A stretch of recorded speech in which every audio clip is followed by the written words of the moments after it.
cricketers over on the continent in Amstelveen, just outside of Amsterdam. Records broken. Press box windows broken too, actually. And a lot of records set. The last rights are underway at 10 a.m. this morning. We've got a half an hour preview leading up to that game. In fairness to the Netherlands, I think they've done a good job in damage limitation. They hung on in there for their innings when England had made 498, and they just made the run chase a bit squeaky for England in the second of the games on Sunday in less good weather. News this morning is that Owen Morgan's out of the side with a groin injury, and he hasn't made a run yet in the two games, so the question marks remain around Owen Morgan. There's plenty to talk about. Jos Buttler will captain England today, and it's not quite a precedent to say that we've got one-day internationals followed by test matches. The precedent was set in 2020 when I think a test match and a one-day were back-to-back, and certainly the idea of split teams is becoming increasingly evident and probable long-term. I've got Gareth Batty and Ryan Tendescata with me. Great to see you guys. Good morning, all well? Very good morning, Mark. Very good morning, everybody. It's a pleasure to be here. It is a pleasure to be here, I agree, and actually we're in quite a good space, aren't we? We've got our own little area here at TalkSport. Ryan, how's it been? You've been with Kent with mixed fortunes, I have to say. Ryan, having finished a terrific playing career, both with the Netherlands, of course, but also with Essex, is now coaching down at Kent. Morning, Mark. Morning, Bats. Yeah, tough week for Kent again. Lots of learning as a coach, and we're going to get to see Fred Klaassen today make an appearance for the Dutch team, which is always exciting as a coach to have one of your players representing their country. He's a tidy performer too. In fact, there's quite a few Dutch players in county cricket doing well. We counted, certainly in the first game, we thought there were 6 likely contenders, 4 of which would be pretty certain to play in county cricket. Even in my time, we had Dutch players who were highly effective, hard-working, committed. I call Dutch cricketers pragmatic. Is that fair? I don't know. The one that springs to my mind is Andre van Troost. No, he's not. Very scary. He wasn't pragmatic. No, all right. You picked the one who played at a completely different level of adventure. He bowled very fast and only short or full, didn't he? He was a tall, spindly guy, lots of arms and legs going around, and he could bowl rapid. Did you play against him, Ryan? No, I was due to play against him in Cape Town when I must have been 17 or 18. I remember having a few sleepless nights, but ended up he didn't play in the game. He wasn't on the park much though, was he? I know he played a bit of county cricket and he did bowl fast. I heard a rumour that Viv Richards said he was the fastest bowler he ever faced. That could be a Dutch legend. Viv also said that about Duncan Spencer when he played down at Kent, so he probably said it about Jeff Thompson too. So I think he might have said it a few times. We must be getting close to the toss or have had the toss, but we're just struggling to get pictures, so we will keep you informed on that front. We now have a picture, so hopefully we can find out exactly what's going on. England have won the toss and England are going to bowl first. Wow, I would have thought they would have batted first and taken full use of a new pitch, a drier looking pitch than the one the last couple of days. They used the same pitch for both games. You say you played in Cape Town. Which club did you play for?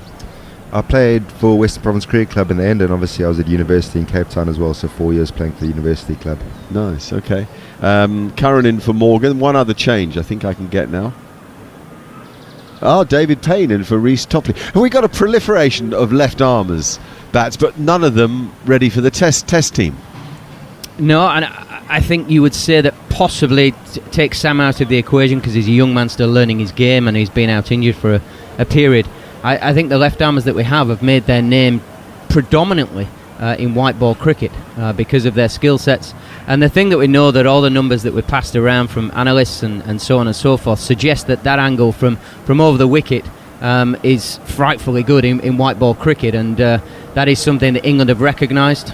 These guys are all there because they perform so well, whether it be in county cricket or franchise cricket around the world. So let's hope a couple of them just have an eye on some red ball stuff as well. Come on, you've got a great analytical brain for this game. Why do they make more of an impression in short form than long form cricket, do you think? Is it simply because you're looking to attack and the angles are more difficult?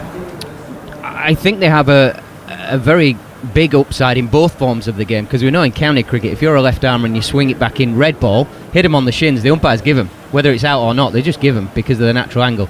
White ball cricket, it's because of this whole new business of getting your left leg out of the way to open up your hip position. The ball naturally going across makes it more difficult for the batters.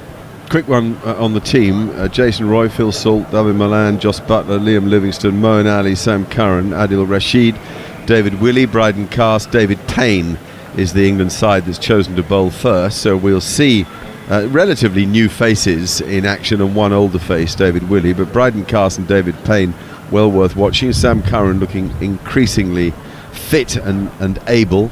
And the Dutch have, they have some talent there. Scott Edwards, who reacted very well to taking over the captaincy at such short notice. Fred Klaassen and Paul van Mikkeren are into the side, having come from county cricket.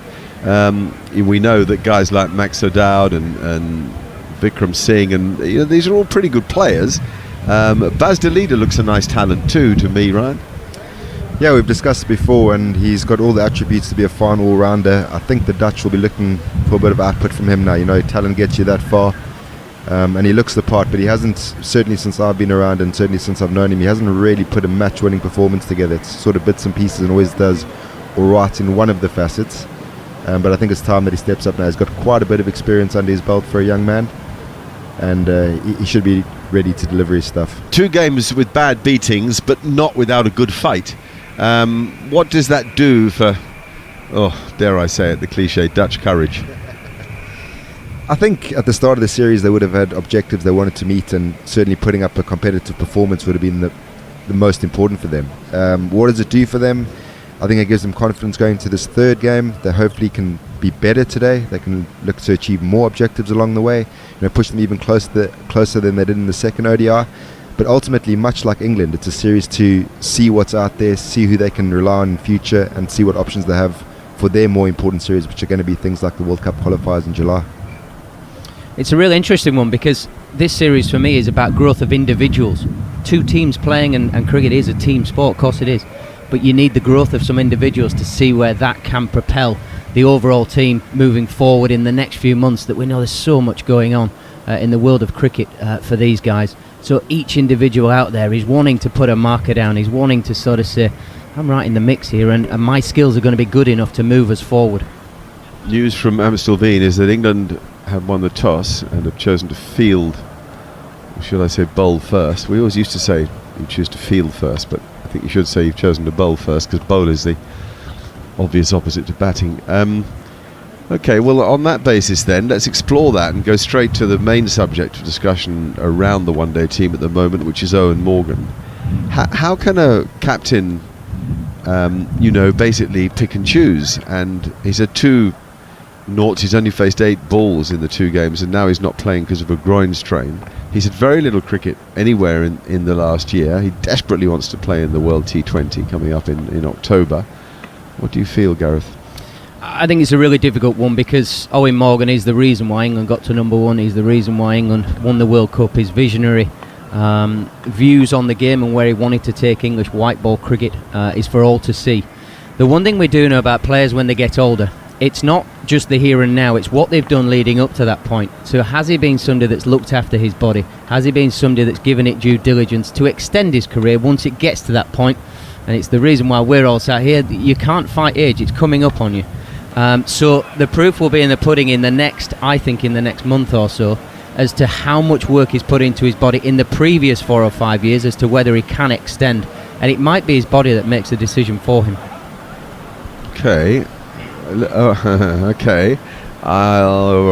What I have to say to that is it's not his body that he's talking about. He's talking about the odd rest. He doesn't expect to play all the time, but he's not saying I'm going to stand down because of my body. I'm going to stand down because I'll know the moment is right. I mean, this. I think he should make a decision one way or the other. I'm a great fan. Love the guy. In awe of what he's achieved, but I think he's getting close to decision time. I think it's very hard to mess about with the balance of the side on a whim, really. Yeah, I think that's where people in certain positions need to make that decision for him. I think it's unfair on the player. I think it's unfair on the team to be brought into it.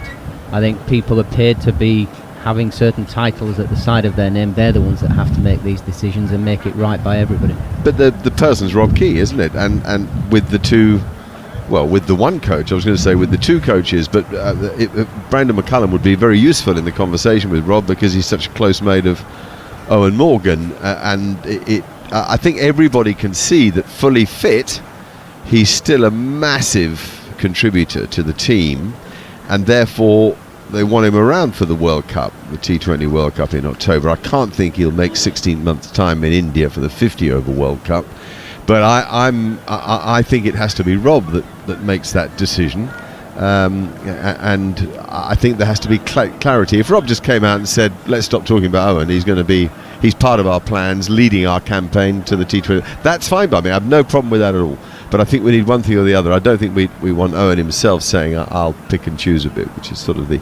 And I don't mean to be critical. Why are you smiling, Ryan Tendescarter? You've obviously had a conversation, you two, prior to me coming on air, and you've discussed this once, haven't you? We haven't. I'm just enjoying your line of inquiry. As much as you guys talk about body and, when he picks and chooses to play, for me it's ultimately going to be about runs, and he looks like a guy who's short on runs and short on confidence as a result. I agree with you. They need to make a decision for the better of the team.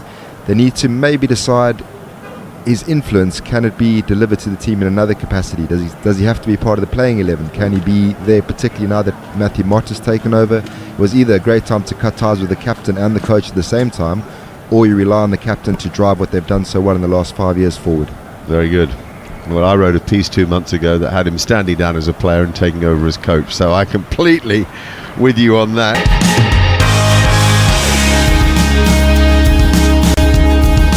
Left-arm bowlers are always open to doing more for some reason. They're open to coming round the wicket. They're open to bowling different game plans. I think Morgs likes to get around individually and just let guys know. So it's not just a case of you've been picked. Then he lets you know your role and where you'll be performing for the side. We would love to have a left-arm either swing bowler or fast bowler, somebody that does something different. Now, every time I get selected for a squad, it's still really amazing. Just amazing to be part of this environment again, and feel very lucky to be here.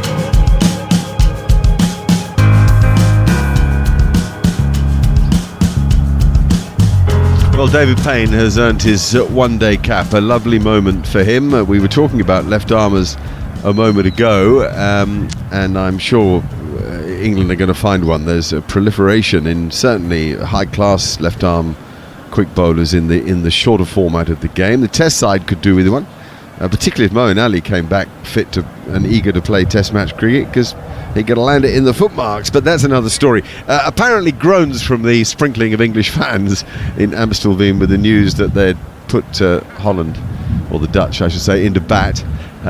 Because they quite like the idea of England batting and playing with the freedom that they did in that first game when they made that staggering score of 498. Neil Manthorpe has climbed into the seat alongside me. Manners, you're going to take us through these teams again. Yeah, Mark, just a reminder, 2 changes for England. Owen Morgan is having a rest. He injured his groin playing for Middlesex a couple of weeks ago and just felt it in the second game, so he stood down. Joss Buttler takes over the captaincy. And yes, like-for-like replacement. Left-arm seamer David Payne comes in for Morgan. There isn't a spare batsman in the squad, 14-man squad. There's no spare batsman. So everybody moves up. That doesn't mean that England is short of batting, because they've got Moeen Ali and Sam Curran and David Willey at 6, 7 and 8. So Jason Roy, Phil Salt, David Milan, Joss Buttler, Liam Livingstone, Moeen Ali, Sam Curran, David Willey, Bryden Carse, Adil Rashid and David Payne.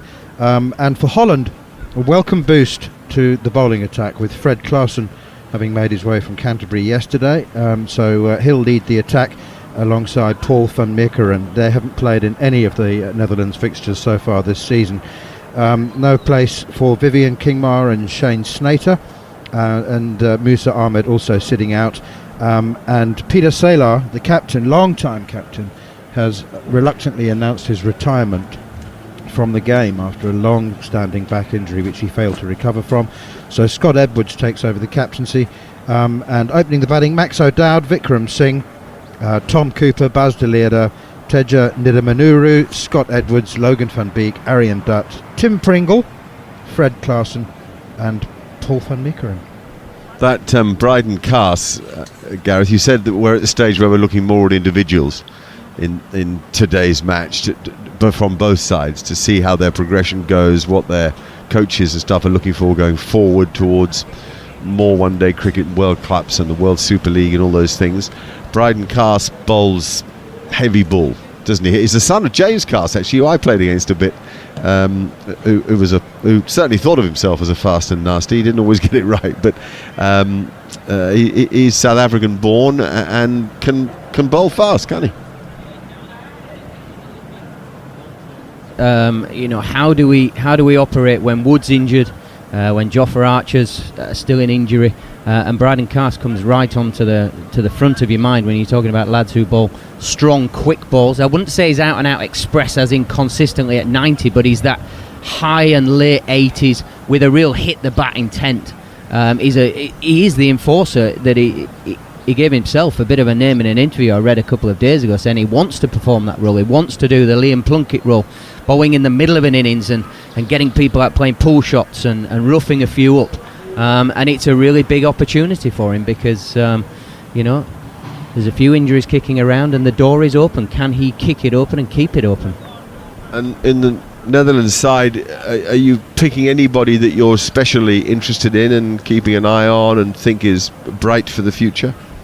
Yeah, Vikram Singh for me performed well in the West Indies series. Young guys only played a handful of ODIs. I think he's got a bright future. And then Max Haddad and Scott Edwards have sort of been the more regular contributors. Scott Edwards has been on fine form, obviously 2 scores in this series already. And then just again, the 2 county guys coming back is, for me, a big boost to the squad. Both maybe a few question marks over their injuries or certainly their fitness, but they can make a big difference. It actually looks a nice pace lineup for the Dutch team. 4 out-and-out seamers there, I like that. And what about leg spinners? Yeah, Bossavane and Nadeem obviously have played a part in this series.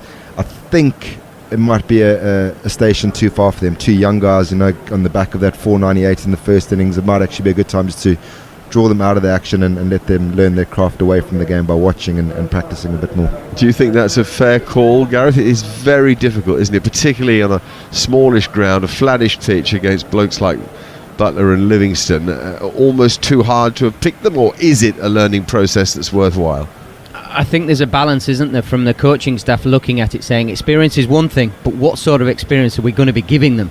If it's just a case of they're playing against a wonderful England lineup who have absolutely no worry about I'm going to smack you out of the ground, and they throw caution to the wind. If they're on another bad end of a day, it's significant what it can do to the top 2 inches of a young spinner. It's that fine line. I would be erring on what's happened. I wouldn't be throwing them into the lion's den again. I think it's just that whole... It's a real balance, and it's about bowling enough balls in practice to then hopefully be able to put that into sort of a plan during games to try and stop some of these guys. But they're playing with such a confidence, Butler's just come from the IPL and facing the best spinners in the world on the world stage, and he's been whacking them out of the ground, so it's so tough for youngsters. My favourite story of the summer so far, I by luck, really, I happened to be at Worcester when Ben Stokes literally took the Worcester attack apart when he made that 160 and 80 odd balls, including 34 off and over of a young left arm spinner, and that last ball could so easily have gone for 6. It was well bowled, actually. It was sort of pretty full. He was looking at the block hole, didn't quite get it there, and Ben tried to get underneath it and hit it flat back over his head, but one bounce forward to the sight screen. So it was only 34 of the over, which I was very relieved about for the lad bowling, but obviously disappointed not to see 36 off the over. But the point being is that night apparently Ben Stokes sent, I can't remember the lad's name, you would know, sent Baker, I think, someone Baker, sent him a text, sort of somehow just giving him a bit of a sense of possibility going forward, that it wasn't the end of the world, that he had a bit of talent, and I like that a lot from the England captain. Yeah, it's a really nice touch from him, because whether you like it or not, if you're the guy on the receiving end of 34 and then receiving a text, the text is a very nice touch coming from Ben Stokes. Ultimately, he ain't doing a lot for your top 2 inches. You've still gone for 34 in 6 balls. Okay. You're such a hard man sometimes. You're such a hard man. Okay, just a minute before because we're going to begin play. Just, you're around the county circuit. It seems to have been a good summer. I feel the pitches have been a little better. The games have gone to the wire a bit. Surrey are playing particularly well at the top of the table with Hampshire.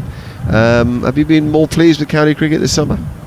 Yeah, I haven't been displeased up until now. I just think some of the surfaces have diluted sometimes the contest. It's been loaded either for bowlers or loaded either for batters. I feel like it's been a pretty even contest. There have been wins and losses, but there have been a few draws in there. And there'll be a few people groaning out there sort of complaining that there's draws, we won't win and loss. But actually, for the bigger and the greater picture, to service England players, we need people scoring big runs and having an ability to bat long periods of time. The shorter form of the game gives us an ability to expand our scoring options. But I think county cricket is very healthy and always has been. I like the minor adjustment to the surfaces. The only shot across the bow I would say is it's a pretty interesting period now with England playing Test cricket and ODIs, plus we're in the middle of the T20 blast and some 4-day cricket chucked in the middle. It's pretty hectic and it's possibly asking a lot of bodies. Have you seen much of the counties season outside of your coaching for Kent? Yeah, obviously keeping an eye on the scores. I agree with what Bats is saying there, but also think for the development of bowlers, I think better bowlers will bowl well on good surfaces. My only gripe is I don't think anyone was prepared for the amount of cricket and the amount of time guys are spending in the dirt, and you can see some of the smaller counties really struggling with squad sizes. So that's something, it's a big challenge. I know we're struggling to get 4 in the park against Surrey on Sunday. So if you don't have a big squad, you're in big trouble this season. You're struggling to do what? Sorry, say again? To get 4 bowlers on the park. We're already dipping into the loan market. What, Kent? Kent are, yeah. Injuries and... Wow. Yeah. And how many in your full-time squad? We've got 8 seamers. Obviously, we had Jackson Bird, who went home injured. We've now replaced him with Jacob Duffy, the Kiwi bowler. But Darren Stevens is injured. Harry Podmore's injured. A couple of niggles here and there with all the 2020 cricket as well. It's tough. You don't mean Darren Stevens at 46 is injured. It's barely believable. 46 years old. He's just trying to lure me in here because we've got him on Sunday. We're playing without Steve or no chance. He'll be there, the big fella. All right, boys. We've got a first cap for David Payne today. England have Owen Morgan out. Sam Curran will play. And England have chosen to bowl first as the Dutch openers make their way to the middle. It's going to be Neil Manthorpe climbing into my chair, and he'll be up first with Gareth Batty and Ryan Tenderskaart at the start of the third one-day international between the Netherlands and England. Thank you very much indeed, Mark. I find it very ironic that Ryan Tenderskaart is sitting alongside Gareth Batty and talking about squad sizes, because there's no problem with Gareth Guardiola next to you as far as squad size is concerned, is there? He's there's no problem down there. I mean, it's remarkable how different the squad sizes are from the smallest counties to the biggest. Ryan? Yeah, and obviously Gareth's had a great start to his coaching career in terms of results. I know he's about more than just that, but that's probably a fair comparison in terms of budgets and resources as well, and I don't mean that in a derogatory way, but obviously at Kent we scraping the barrel to make it work with fewer resources, and that's part of the fun, part of the challenge. But certainly, to have 9, 10, 11 seamers in your squad is certainly preferable. Right, we're moments away from the first delivery, and Max O'Dowd and Vikramjit Singh opening the batting for the Netherlands. It's a beautiful day, not 100% cloudless skies, but about 99%. There's a couple of wide fluffy clouds on the horizon, but otherwise 22, 23 degrees expected, and it's a pity that it's the Wednesday game, such glorious conditions, because it's a working day obviously in Amstelveen, and the crowd is very much the smallest of the 3 days, made up mostly of English supporters who've taken either the week off or a long weekend. David Willey's going to bowl the first over, and he's up to the crease now, bowling to the left-handed Vikram Singh. He's forward and driving up towards extra cover, mid-off I should say. The biggest problem, I'll get Gareth to comment himself in a moment, but the biggest problem a club like Surrey has is keeping all their players happy. And what a nice problem to have. You can't play them all. Yeah, I actually spoke at length with Azza, who's the bowling coach at Surrey, about that. You see some of the guys they're leaving out on a weekly basis, and it is a big challenge for the management group. Here's David Willey out once again, and when steered away behind square on the offside, and they are underway. The first run of the contest. Netherlands being asked to bat first by Jos Buttler, who won the toss. It's extraordinary, Gareth Batty, that Surrey haven't lost a game yet. I mean, here we are. We're almost at the end of June. Is it? It's what we set out to do. We've just been fortunate enough that things have gone our way. Every county sets out to do that, surely. Of course, but very few achieve it this far into the season without losing a single game. It's punched off the back foot, attempted punch anyway by Max O'Dowd. Didn't play it with very much conviction, particularly with all that T20 cricket. I mean, it's tough to be unbeaten after that many T20 games. Yeah, and you need a lot of things to go your way, which have gone our way, of course. But that's why we play sport. It's to try and win as much as you possibly can. We've been lucky enough that so far so good with a few injuries. We're just starting to pick a few injuries up now, so we're not stupid as well. We're going to lose at some point, but why not enjoy it while we can? Here's Willie once again, and Max O'Dowd pushes firmly out into the covers, to the offside, straight to the fielder. And there's no run. Phil Salt does the tidying up. So you don't think it's possible to become the Invincibles and actually go through a whole season without losing? No, of course it is, 100%, and that's always everybody's challenge, to do that, to win as many games as humanly possible. That's our job. That's what we're paid to do. But there's also an amount of realism because of all the things that we've been speaking about. We've got sort of 5-6 blokes off with England. That's a pretty big dint in your squad. Here's David Willey. Oh, that's actually played with soft hands rather nicely by Max O'Dowd. There's a bit of extra bounce from David Willey, and it just seemed that Max O'Dowd was surprised by it, but he just softened the grip and rode the bounce and steered it down to third man for a single. Nicely played.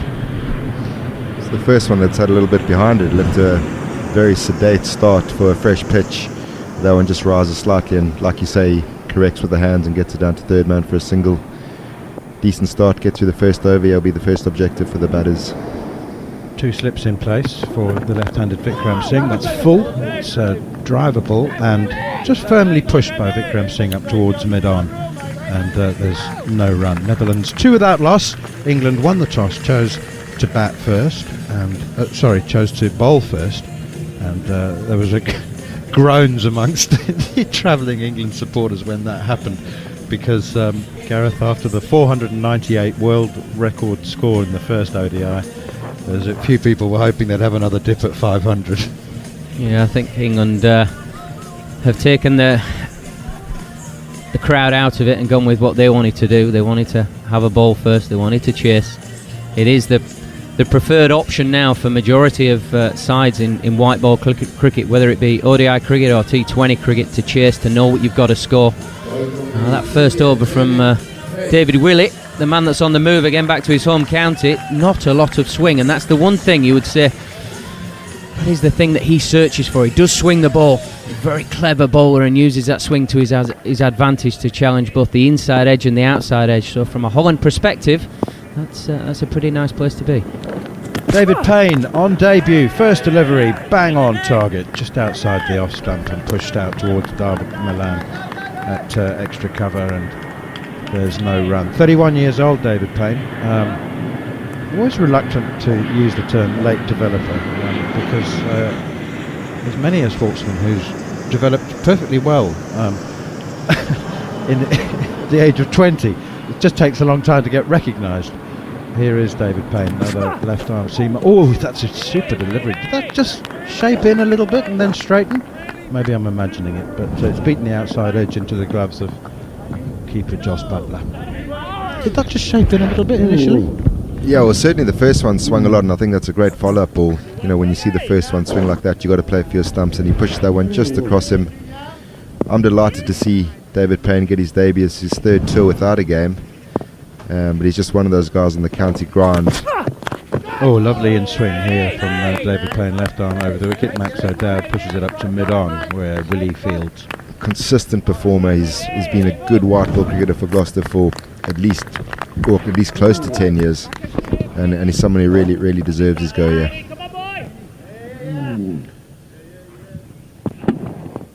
Why has it taken him so long to get recognised, do you think? I mean, he's obviously recognised by his peers, his teammates and opponents. That's back of a length and pushed defensively by O'Dowd out towards extra cover.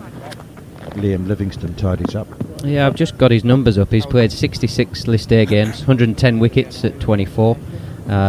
Great numbers. He's played 116 T20s, 150 wickets at 21. That tells me that I think he's had a few injuries in there, because the number of games that he could have played could be substantially more. Here's Payne once again, and that's again swinging in, driven up towards mid-arm by the right-handed Max O'Dowd, straight to David Willey. He has had injury problems. He missed a whole season with a back injury a couple of years ago, 5 years ago. You did mention late development as well, and I think he's become a finer bowler in the last 3 or 4 years. Early on you felt you could get him. He was quite erratic, and it's taken him a while to get to this level of skill and control. That one swings in, it's wide of the off stump, it's full, drivable. Max O'Dowd launches into a cover drive, but it swung past the inside edge as he reached for it, and the Netherlands asked to bat first by England. 2 without loss. David Payne, first over in international cricket after a long wait for the 31-year-old, is a maiden. Yeah, and I think that just goes to the old adage of what people talk about, particularly with spinners. They say you don't reach a peak till you sort of late 20s, 30. I think that's almost all cricketers, because you need a volume of experience. A modern day, a few more injuries kicking about for people because players are expected to do more physically, not just in games. They've got to be better in the gym, they've got to be physically more adaptable, quicker, stronger, the whole shebang, which generally means you're going to be a finely tuned athlete and pick up a few more niggles than possibly what used to happen. Here's David Willey, and full, little bit of swing there, very little swing. David Payne's got more swing than anybody in the 3 games that we've seen so far, and the 1 over that he's bowled, 2 without loss, and it's good morning to Jared Kimber. Incredible in-swingers at the start of the series, but yeah, certainly he's getting more swing than David Willey at the moment. David Payne's last List A game was in 2019. Pre-COVID. Mm-hmm. Wow. Here's David Willey once again, and forward comes Vikramjit Singh, pushing defensively out on the offside, and there's no run. So in 2015, Manners, he played 11 games. 2016 he played 3, 2018 he played 1, 2019 he played 7, and this is his first one. So he basically hasn't played at all over the last few years. So I think he started to get good around 2015, 2016, and then injuries have just and probably COVID have just had a huge impact on him. Here's David Willey once again, and back of the length, pushed firmly up towards mid-off again, where Phil Salt does the fielding. Luke Wood is in this squad. He's not going to earn his first international cap. His last List A game was 3 years ago. His last 50-over game was over just 3 seasons ago, and he's being selected for England. Yeah, I don't think it's fair to point directly to that. I think 2 of the things that come into mind there are the COVID year, obviously, and now that the 100 is played at the same time as the domestic 50-over comp. Past the outside edge here from David Willey, and Vikramjit Singh just a little tentative, I think, and through it goes to Jos Buttler. 2 without loss, Netherlands. Also, there's no doubt that England are going through all their left arm stocks to see who their best options are. We saw it in the West Indies, and we're seeing it again here. They're trying to work out if there's someone that they haven't yet seen a lot of who might be of international quality. Tell you what, that ball nipped away on replay. It's some prodigious movement away from the left-handed Vikramjit Singh. No wonder he missed it. 2 slips in place, waiting for that. He now drives and beats backward point down towards third man, fielded by David Payne. They go through for a single. Do you think there was a conscious effort? I mean, a selection policy, right, let's go through all our left-armers. Or actually, are they just happen to be the form bowlers? I mean, no, it's a conscious effort. What? Let's pick 5 left-arm seamers for the tour of the Netherlands. Well, they did a similar thing against the West Indies. So they're trying as many left-arm options as they can, trying to work out who their best ones are for T20 and one day. Played defensively now by the right-handed Max O'Dowd. No run, 3 without loss. Probably a combination of both, isn't it? I was going to say, I mean, yeah, Luke Wood might be a little bit of a, excuse the pun, left field selection, left arm selection, but the others they're all sort of, top of the pile. And they've all been on the radar of England over a period of time. It's just been injuries that has possibly, with Reece Topley, he's had his injuries over the years. He's always been on radar from a youngish man. Sammy Curran's had his injuries. He's obviously centrally contracted. David Willey's been around that England setup for a long time. They're not surprise picks. These guys have been in and around that setup for a period of time. It's just been circumstance as to why maybe they haven't played as much or been around as much. You would say that Payne is, and also others are more the surprise, shall we say, or the add-on. Here's David Payne for his second over, and the thick outside edge flies away past second slip down to the third man boundary for 4. Well, it's first boundary, it's a false shot, no question, and David Payne almost for the wicket with his first delivery of his second over. Former Surrey, Essex and England fast bowler Alex Tudor, who's a regular part of our commentary team, was chatting during the second ODI on Sunday about Surrey and your, I won't say unprecedented success, but certainly very rare success this season, having remained unbeaten. And that's driven by Vikramjit Singh up towards mid-on and only as far as Sam Curran. And Tudes was just saying that keeping all the players happy, those who aren't playing, you can only play 11, and you certainly have used it. Do you know how many players you have actually used in the Championship and in the Blast? It must got to be over. It must be 22, isn't it? You've just got me the sack now. I don't have a clue. David Payne in once again down the leg side, and that's worked nicely off his hips down towards fine leg. Adil Rashid feels to go through for a single. But every time I look at the team sheet, I think, oh yeah, of course him. It's a new name every day. Yeah, make no mistake, it's very pleasant having some of the ammunition that we do. There are some young players who missed out early season when all our international players were around, but now they're getting their go. They're seeing what it is like to be playing these back-to-back games and the flick between red ball and white ball, and they are thriving in it. Of course they are, but it doesn't make it any easier when they're not playing. David Payne in again, and Max O'Dowd steers it away behind square on the offside. No run, 8 without loss. Ryan Tenderscarter, you were just talking about the loan market. I'm interested from both perspectives. You said you've been at Kent, you've been dipping into the loan market, and I'm just curious what Bat's feeling is. I mean, you've got such a turnover of cricket now, but I mean, sometimes does the thought occur to you to send somebody out for a couple of weeks? 100%. A month? We're open to it. We think it should be a thing that's used more. Full, driven by Max O'Dowd, but Sam Curran intercepts it at mid-off and keeps him down to a single. 9 without loss. I thought you were going to ask Bats if he's looking at dipping into the loan market and getting, no. another guy contributing to the loan market. Yeah, that's about right. I just want to go back to a point you made about, are these the best bowlers? And I think they might be, Manners, because if you look at the last World Cup, obviously no Plunkett, Archer's injured, Jordan's probably going to be moved on. Obviously Wood's injured as well, Mark Wood's injured at the moment, so I can't think of many domestic bowlers who spring to mind when I think of the performers in the last couple of years. Here is David Payne on debut. That's down the leg side. Have to bowl that one again. Sarfraz Akram, the umpire, has his arms out, and Vikramjit Singh on 6, Max O'Dowd on 2.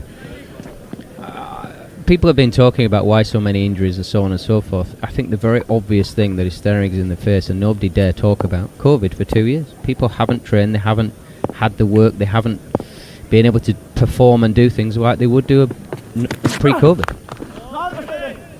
Punched off the back foot out towards extra cover, and go through for a quick single. 4 overs gone, 10 without loss. I guess the consequences of not having that workload take a year or so to manifest themselves with broken bodies. I've been very fortunate to speak to a few different people in different sports, and football had a huge spike in soft tissue injuries as soon as COVID was around, absolutely through the roof, because of the restrictions, because of how you were told to operate, you couldn't get the work done that you would normally do. We're still trying to catch that up, and that is why I believe there'll be other medical people who can put a bit more meat on the bone in certain instances, but the overall picture is very much that for me. Here's David Willey again up to the crease now, bowls, and outside the off stump, Max O'Dowd pushes and misses, and the Netherlands, who asked to bat first, remain 10 without loss. And is it true that you can ask a bowler, you can tell a bowler to to go and bowl 6-8 overs a day in the nets, but it's just not the same. It's different workload. I mean, is that true? Is there any truth in that? Here's David Willey once again. None for 3 into his third over. Vikramjit Singh has 6. Max O'Dowd has 2. England won the first 2 games by 266 runs and 6 wickets, and that one's down the leg side from David Willey. And this time Paul Rifle has his arms out. So there's you just can't replicate match intensity. I don't know, I'm pretty sure Tender will be in the same boat. There ain't many bowlers bowling 8 overs in a net now and again. It's pretty tough to get them bowling the overs there. There's somebody somewhere saying they can't. So there's a crossover between the skill side of life, which we're on, and then the medical side of life. It's the game is evolving, and we're still finding what the sweet spot is in the game, and I think that is the challenge for everybody concerned, because we have to have duty of care for players. Here's David Willey once again. Up to the crease now, bowls. Max O'Dowd uses his feet, he's on the charge, and he's slapped it through extra cover.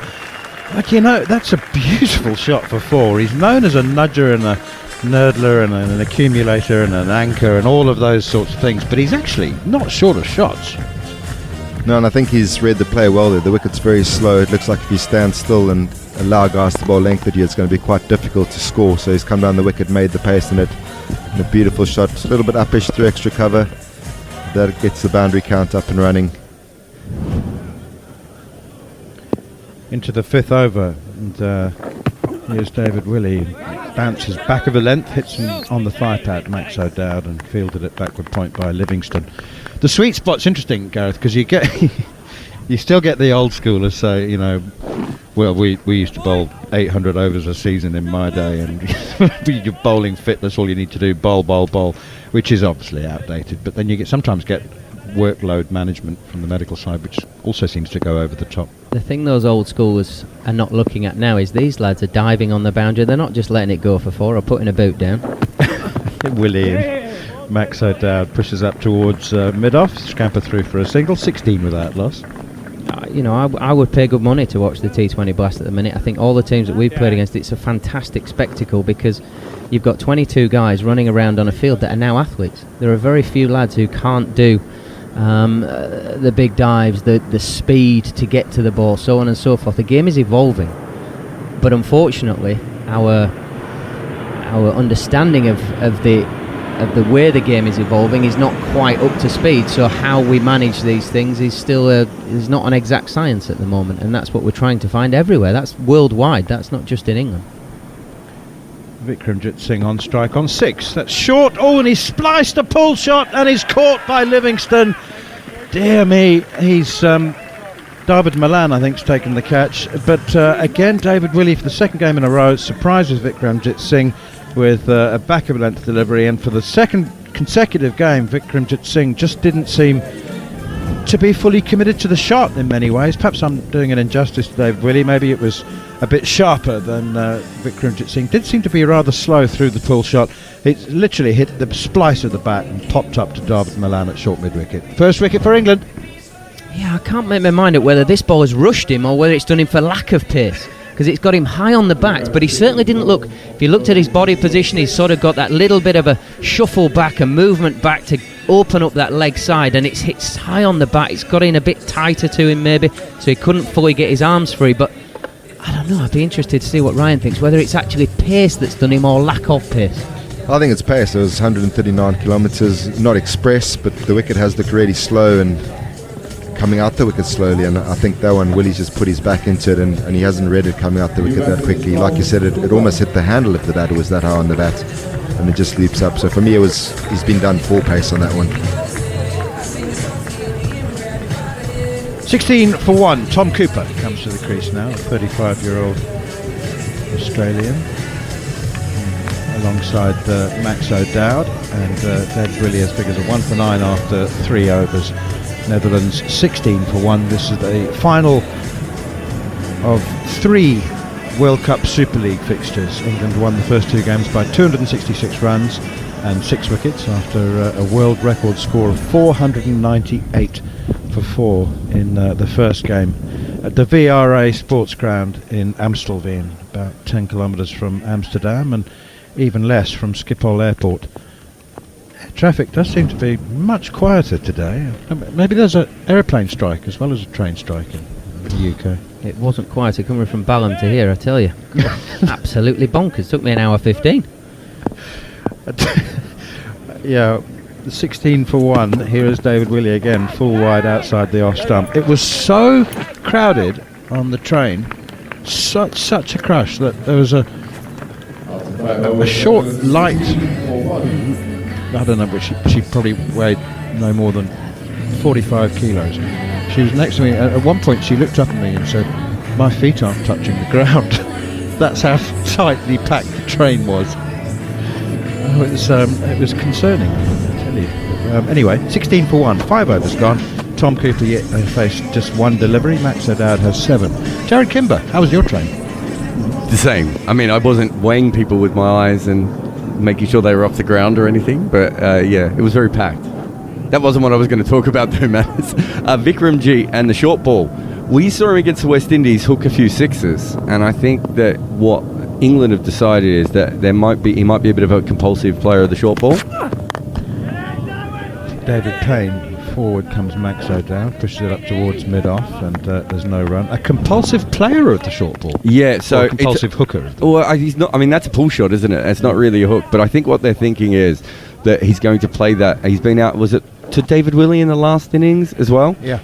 You look at the ball-by-ball data of him so far, and there's clearly a problem here for him. Here's David Payne, and thick outside edge, and he's asked for the drive, he's invited it, and he's got it. He's found the edge, and it's flown away wide of slip, and they pick up a single down to third man. I'm surprised there's enough data. Well, there isn't, but he's only faced 22 genuine short balls, and 3 of them have now dismissed him. Okay. And that's a big enough sample size. Well, I mean, if you're getting dismissed that often, I think, the coaches, I'd be sending this through to Peter Saylor if he wasn't already on a beach somewhere sipping a pina colada. But I would assume Ryan Campbell would already be on this, and the analysts would already be on this, because, you don't usually have your most normal dismissal being a short ball, but this is good for him to be in this series. David Payne in again, full, and once more he's got to slip in, so he's bowling full just outside the off stump, angling it across and maybe trying to swing 1 or 2 back in. Tom Cooper drove at that one and missed. Netherlands 17 for 1 in the 6th over. Now, the one thing to touch on with the shot, we had the luxury of seeing a replay. His left foot, because he's a left-handed batter, his left foot is in the air on contact, so he's actually not in a stable position. He's almost trying to pull him off the front foot, but very upright, which is possibly a technical deficiency. Cooper pushes out towards cover with Milan Fields, and there's no run. Max O'Dowd has 8 off 18 balls. Tom Cooper has none off 3. Particularly if you've been done for pace, you've got nowhere to go. You've made your position and you can't adapt to the ball coming down, is what I'm sort of getting at. So often we rightly, coaches talk about batsmen having a stable base in order to play that. Here's David Payne again, and again full and straight this time, driven to Sam Curran at mid-off. And you have to be well balanced, that stable base, in order to play. So people say to me, so how come Brian Lara used to pull off 1 foot? It was always his back foot though, so he's transferred his weight onto his back foot. He wouldn't be like a ballerina on his front foot, because that's not a stable position. You can't hold the weight. Oh, short pull shot again. It's popped up into the air. Oh dear, my goodness me, Livingston's lost it. Livingston's completely lost the ball in the sun. It's gone straight up in the air. If he'd stood still, it would have landed on his head. He's just swiveled away, and he's got sunglasses on. I don't understand that. He's got a cap, sunglasses on, and he's completely lost the ball. Totally lost it. 6 overs gone. 18 for 1. I can't explain it. Ryan Tenderskata and Gareth Batty will do their best, and Andrew McKenna will take over the commentary. I'm bewildered. I saw the same thing at Canterbury last week with Joe Denley, and I think regardless whether or not you got sunglasses on, if it gets straight in it like that and you're not prepared, I think that's an awareness thing. You got to have your hand up there a bit earlier than that if you know the sun's there. And they're all having a laugh about it, but they would have been David Payne's debut wicket, so that's a bit of a shame, and a laugh for Tom Cooper. Very, very lucky to still be at the wicket. Morning everyone. Good morning, Tendo. Good morning, Guardiola. How are we this morning, gentlemen? By the way, that's going to stick, Gareth. That is going to stick. I can tell already he hates it, but it's going to stick. Here we go, David Willey to start a new over. Cooper is playing across his front pad, takes it on the pad, and there is no run. 18 for 1 it remains. You've got to spare a thought for David Payne, that last over. Wonderful piece of bowling, splices the batsman. Literally, we're just seeing the replay now, it's landed a metre away from Livingston. Goes up in the sun, he couldn't do anything about it. Credit to David Payne, runs straight over to him, high fives him, don't worry about it, pal. That's the new modern world. I reckon 10 years ago there'd have been a few expletives there. Not wrong. 2 slips in place. Willie goes in. Inside portion of Cooper's bat. We'll get it down to fine leg. Sam Curran will field down there. Single taken, 19 for 1. If you are just joining us this morning here on TalkSport 2, England won the toss and elected to bowl. 2 changes for England today. Owen Morgan and Reece Topley, the men out. Morgan has basically been hampered slightly by a groin problem he picked up with Middlesex, so he felt that again the other day. He's sitting out, as is Reece Topley. So Payne and Curran in for them. And for the Netherlands, 2 changes, both in the seam bowling department. Snater and Kingma are out. Fred Klassen and Paul van Meekeren into the side for them. David Willey is on the way to O'Dowd. 1 slip for him, and he's trying to guide it past the man at backward point. Can't on this occasion.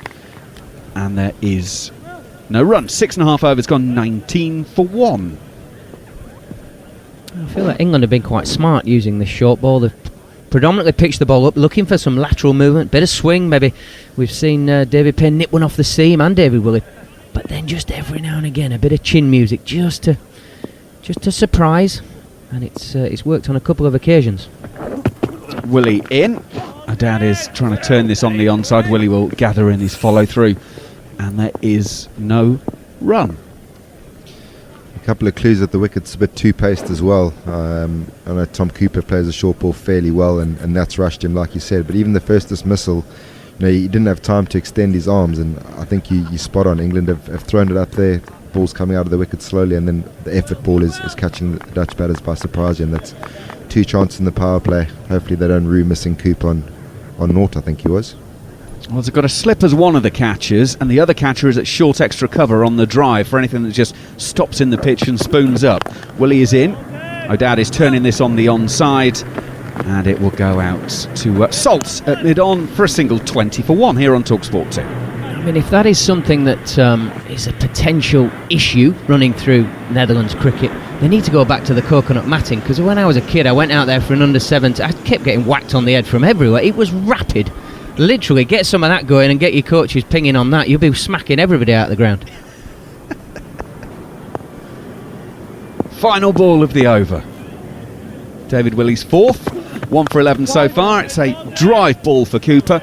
Pings it to Adil Rashid at mid-off, and they won't take a run. So 7 overs gone, 20 for 1 here on TalkSport 2. From a Netherlands point of view then, Ryan, they've got to set a target. They know they've got to set a target, and it's a stiff one. I mean, how do you approach that, knowing that realistically, to be even thinking about being competitive, it has to start with a 3, doesn't it? I mean, if we're being perfectly honest here, how do you approach that as a team?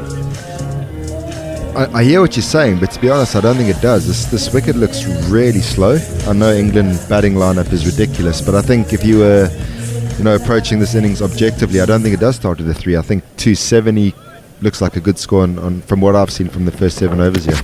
Payne will come in and bowl once again. His 4th. Forward defence into the offside. No run. They also have the issue of Van Beek's at 7 now that Saylor's retired, and that looks pretty thin down the bottom there. 4 bowlers at 8, 9, 10, 11, and obviously you can't match England for the depth in the lineup, but they have to take that into account as well and sort of work back. They don't want to be more than 4 down going into the last 10 overs, maybe 5 down, so they will be a bit cautious up front, I would have thought. David Payne, left arm over, goes wide of the crease as O'Dowd gives himself some space and plays the square drive that goes, and Jason Roy might have hurt his hand there trying to stop that. It was one of those balls that sort of bounces just in front of you. He's dived down on top of it, going away to his left-hand side. It's just sort of clattered into the palm rather than done any real damage, but he is wringing the hand a bit. No run from the delivery. Payne goes in, and O'Dowd will guide this to third man on this occasion. Oh, and Rashid should have stopped that one and doesn't. He goes away for a boundary. Netherlands 24 for 1. Everything going against Payne at the minute. The previous over, a catch went begging, not taken, and this time ball's a nice ball. The top of the stumps, just outside off stump. Played pretty well from O'Dowd, to be fair. He's gone across the stumps and run it down, and Adil Rashid, he'll want to forget that one. That's the old football nutmeg. Gone through his legs for 4.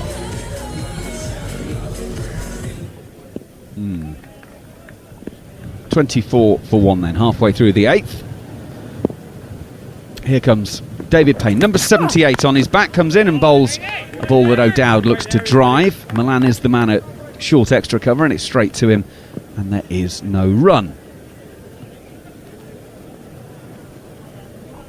Trying to think who David Payne reminds me of. He's sort of a slim guy, long-limbed. There's a bit of Harry Gurney about him in some respects, in terms of its physicality, but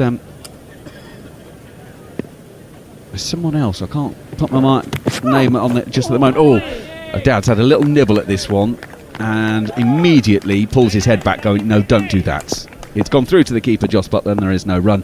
But O'Dowd just had a little feather at that, and fortunately for him, didn't get anything on it. Yeah, nice piece of bowling again from Payne. He's swung the ball back a few times, and on this occasion he's just gone a fraction wider of the stumps just to push it across, bowling it into Joss Butler, the keeper's gloves, and O'Dowd lucky not to feather that one through. Payne in, O'Dowd playing it into the offside. No run to finish the 8th over as Jason Roy fields. So 24 for 1 at the Netherlands after 8 overs here on TalkSport 2. They are 2-0 down in this series, but of course in some respects that's only part of the equation, because we are playing for World Cup Super League points, so there were 10 points available for each game. There's still 10 points available for this, so that is what they're trying to play for. They don't want to be clean swept.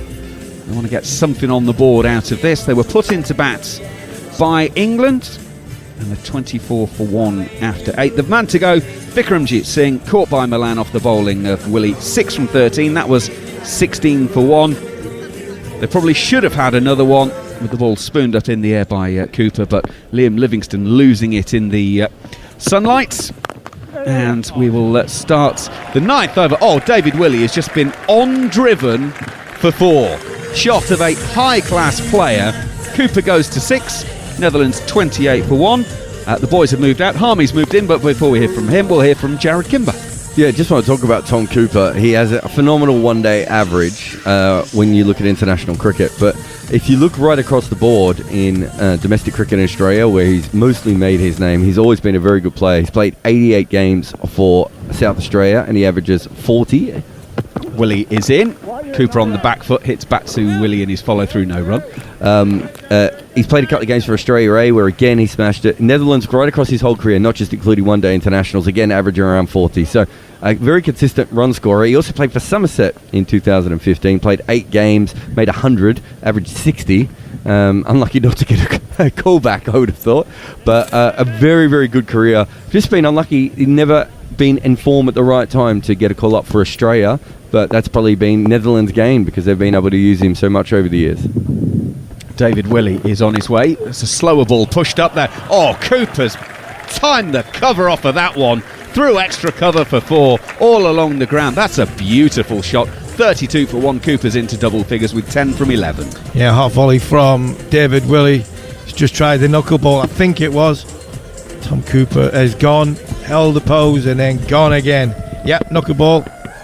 See him coming bolt upright. Cooper's just waited on it. It's a beautiful shot. David Willey's been full. Try and get the ball to swing. He's been very full so far in these 4.5 overs. And he goes again. That is shorter. Round about middle and leg stump. Whipped around the corner by Cooper. They will take 1. They will not take on the arm of Brighton Cast. And so it is a single. So David Willey's gone for 9 in 4 balls so far this over. 33 for 1. He's bowled nicely. David Willey probably down a little bit on pace. Whether that's the surface or not, I look at David Payne, surprising. David Payne, he's been up there around 86, 87 mile an hour. I thought he's conducted himself very well on his debut so far. Lucky not to get that catch from Liam Livingston, but so far so good. Willie is in again. O'Dowd turns on the leg side to short fine leg, and they will take a single. I gather that as David Payne walked back down to fine leg, which is just in front of the press box, someone leant out the window and asked him about the catch, and apparently the comment was, "You couldn't make it up, could you?" Yeah, he'll get a chance. I'm sure he will get a chance of his first international wicket. He started very, very well so far. Final ball of David Willie's 5th over, 1 for 21 so far. Short ball. Cooper pulls that. That's a fabulous shot. Backward of square leg, away for 4. Cooper's brought his A game today, all right. 9 overs gone. Netherlands 38 for 1 here on TalkSport 2. Cooper is now the leading scorer in the innings. He's got 15 from 13 balls. O'Dowd 14 from 28. 14 off the over from David Willey. I can understand him bowling short to the Netherlands batsman, but possibly not to Tom Cooper, born in Australia, brought up in Australia. Back foot players, excellent sort of square of the wicket players, and he's not going to miss out on that. Even on being brought up in Adelaide on the sort of slower wickets, and still bounce, and he's not going to miss out on that. Well, here we go then. Payne still looking for his first wicket, and he's on the way. Left arm over, across the right-handed O'Dowd. O'Dowd has a big drive at that one into the covers, gets nothing on it, through to the keeper, no run. It's good bowling from David Payne. He's following O'Dowd. O'Dowd is going across his stumps, trying to open up that offside, and David Payne is just going that little bit wider and following him across, bringing his length back. Jos Buttler waiting for that catch. Captain today, encouraging his team. He had a quiet day, of course, the other day, Jos Buttler. Oh, O'Dowd has just chipped this one back over Payne's head and wide enough from Sam Curran at mid-off, who will scamper back towards the boundary and they'll take a couple.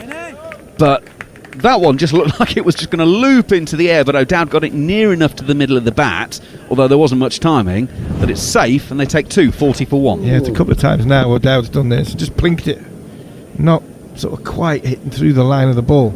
Well, that big backlift, ball sitting in the pitch, I'm not so sure. There's a few times now the Netherlands batsmen have had a struggle on the drive.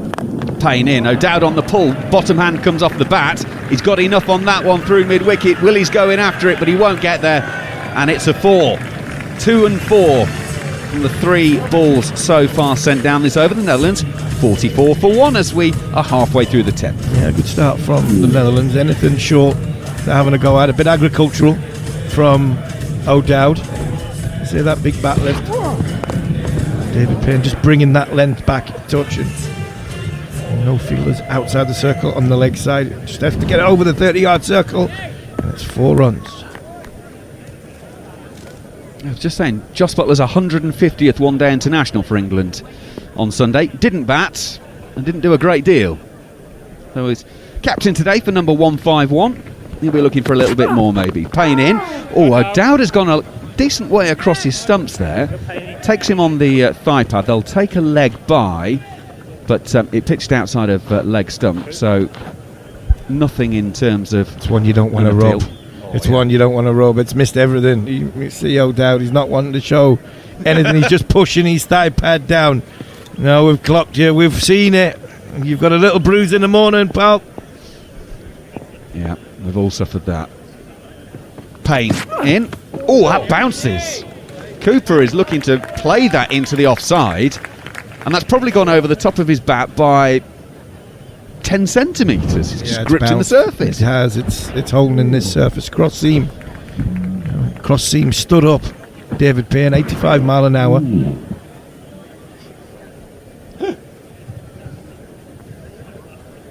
Yeah.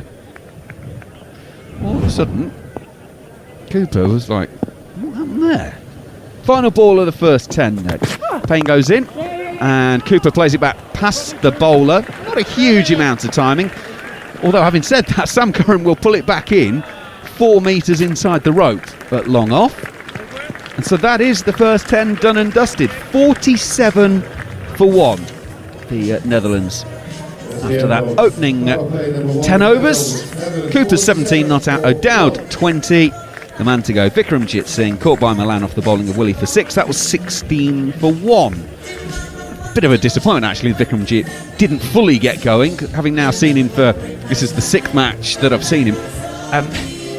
if you're listening and you've not seen pictures of him, if you imagine an IPL opening batsman, a left-handed opening, he's looking to play shots. He looks like a guy brought up in the T20 era. Reminds me a little bit of Ridley Jacobs, somebody I played against a long time ago. Got blocked off, sort of on the hip area. Looked to hit everything as sort of like a three-quarter bat. Left-hander, big strong boy. It would have been nice if he could get going. But the Netherlands will be happy so far. You see that. I don't think this surface is a great surface. I don't think it's there to really trust the time and the bounce. I think the way England have bowled straight. Not really sort of the Netherlands batsmen. You don't really trust in this pitch. You see a lot of plinked shots just over extra cover and mid on and mid off. Sam Curran, first bowling change. Left arm over. Oh, that's worked very fine. Down to fine leg by O'Dowd. Fielder can't get round. Opens the over with a boundary, and the 50 is up. 51 for 1. The Netherlands, 10 overs and 1 ball. And it looks like it's going to be a double change with Seam, because I've just seen Bryden Cast doing some warm-ups as well. Interesting, because the other day, Adil Rashid came in, first over he could after the power play had finished, but it looks like it's going to be seam both ends for Jos Buttler to start with. Dad's got 24. In goes Curran, left arm over, inside half of the bat, through square leg. Milan will go after that. They'll take one. They won't come back for a second. 52 for 1. Jared? Yeah, I just want to talk about Tom Cooper. Harmy was talking about the short balls. Because he's played mostly domestic cricket, we don't have as much data on him as we do for some other players. But if you look at in T20 cricket, he scores at 14 runs and over against a short ball. He really, in the Big Bash, teams very rarely go short against him for that reason. He's actually a far better player of spin than he is quick bowling. Curran in. Whoa, that's a short ball, and Jos Buttler's only just got the fingertips of the glove on it. And they're going to run a bye to what I'm pretty sure is going to be called a wide by Paul Rifle, and indeed it is. So it's a wide with a bye as well.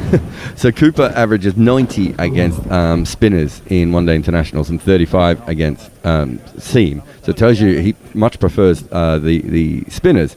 But he does like the short ball specifically, and I think because he mishit that pull shot early on, England's got a bit excited here. The best way to attack Tom Curran generally is bowling very straight at the stumps. And they seem to have gone a little bit towards the short ball here. Curran in, down the leg side-ish, turned around the corner by O'Dowd, down to Reece Topley, who's doing some 12th-man duties at the moment down at long leg. He and Owen Morgan rotated out of the side today, but he's on doing some 12th-man duties, presumably for either David Willey or David Payne, who've just finished their 5-over spells. 1 for 25 for Willey. Payne 0 for 20, although he should have had a 1 for in the column. Curran in, worked by Cooper through square leg, timed really well out to the sweeper with Cass, and back in. So 9 off the over already, and they've only had 4 legitimate deliveries of it. Yeah, it's been a poor start from Sam Curran. The first ball down leg side, then the wide, seeing Tom Cooper coming. I think England have realised what this pitch is. There's something in it for the seamers, so I'd imagine the seam option, while the ball's new, will be what Jos Buttler is looking for. Curran in. O'Dowd just pushing into the offside. No run. It is David Willey who nips off, because I can see him having a natter with Owen Morgan at the moment, so he's just nipped off to do whatever he needs to, and he'll be back shortly. Third one-day international, Plenty of cricket coming your way on TalkSport 2, of course. We're bringing you Ireland's white ball games this summer. As O'Dowd plays into the offside, can't beat Jason Roy, and that's 11 overs gone. 56 for 1 here on TalkSport 2. Oh, just obviously building up to a test match as well. Ben Stokes apparently has been seen at Headingley as England start to prepare for nets. Missed yesterday, but apparently he has been seen and expecting to train today. So I don't think there's any great issue there. No, I was watching obviously on the news a bit earlier when we were on breakfast upstairs, and you could see he was taking full part. He was running around. He was getting balls at the ball bag to go and bowl in the middle. So I'm assuming that everything regarding Ben Stokes' fitness is all good, which is a great thing for England. And it might also be a great thing for Jamie Overton, because I think if you're fully fit, Ben Stokes being able to bowl, then they might go with the sort of faster Overton rather than the more conservative Overton. It is the double change, and it is Bryden Carse coming in for his first bowl of the day. Right arm over, and it is whipped off stump by Cooper down to long leg for a single. Bryden Carse, of course, 1 for 36 from 7 in Sunday's second game. Didn't play in the first game. Of course, the man from Durham, by way of Port Elizabeth in South Africa. Yeah, he's talented. There's a talent here. There's something here for England to work with. I think if he had been fit from the start of the season. In he goes, high arms. O'Dowd has pulled his head back away from that one and has left the bat round about waist high, and he's actually guided it to backward point completely by mistake. Yeah, there's no trust in this pitch whatsoever. I think this is a poor pitch. England bowling a lot of cross-seam balls into it. It's not coming off as true as what the batsman expected. That's a little bit quicker as well, Bryden Carse. 88 mile an hour. I think if he had been fit from the start of the season, he might have played Test cricket by now. And when you look at it, it adds another string to the bow of England's. Carse goes inside half of O'Dowd's bats, dribbles up to Phil Salt at mid-on, and there's no run. I think when you looked at the England cricket team that was so successful from 2015 to 2019, there was a player, a little bit unsung hero, another one from Durham, was Liam Plunkett, and I think Bryden Carse can play that role in the middle areas, bowl it into the surface, can bat a bit as well. He's a very, very good athlete, so we might have just found somebody that did the job like Liam Plunkett did. I think, Army, that I know he's busy in, where is he, Philly at the moment? Yeah, Philadelphia, yeah. And working with Major League Cricket. Carse in, right arm over. Oh, O'Dowd's going on the pull, but with not a great deal of timing or confidence. Straight to mid-wicket, no run. But I've seen a lot of people try and do the Liam Plunkett job. I don't think anyone's actually quite worked out exactly what he did, and I think he run and bowl fast into the middle of the pitch. Yeah, but with protection. I think one of the other things that he did was he basically took away. So someone like Bryden Carse is still trying to bowl pretty balls. If you look at Plunkett almost didn't take a pretty wicket for the last 4 or 5 years of his career, and I think that is where the real strength of that kind of bowling is. Carse in. Oh, that was a quick delivery. O'Dowd, again, has just sort of helped it around the corner down to fine leg and taken a single. Not entirely sure he fancied it that much, but he takes one that goes him to 27. 58 for 1 is the total. One of the reasons he didn't get respected is because almost every wicket was a miss-hit to deep mid-wicket or deep backward square or a drag onto the stumps, and everyone went, another lucky wicket for Plunkett. A lot of guys like Carse try and do this job. We've seen it, a couple of Australians and Lockie Ferguson try and do it. They just try and bowl, good seam-up fast stuff. It's like, that's not what you do. You bowl cross-seam and you bang the middle. Carse in, beats Cooper for pace. Through to Joss Buttler, no run. 12 overs gone here on TalkSport 2. Cooper has 19, O'Dowd 27. Yeah, Cooper's missed out there, hasn't he? He's missed out. He's thinking, that's a 4 ball, short, wide, outside, off stump. Be disappointed. He hasn't put that one away.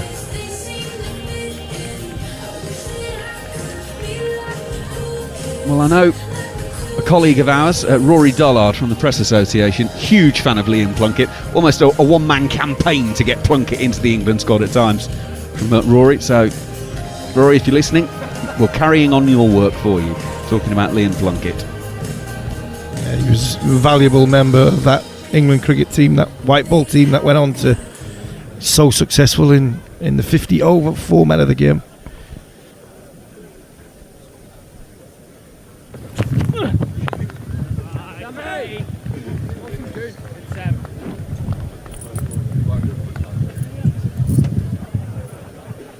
First ball of the over, played out on the offside, no run.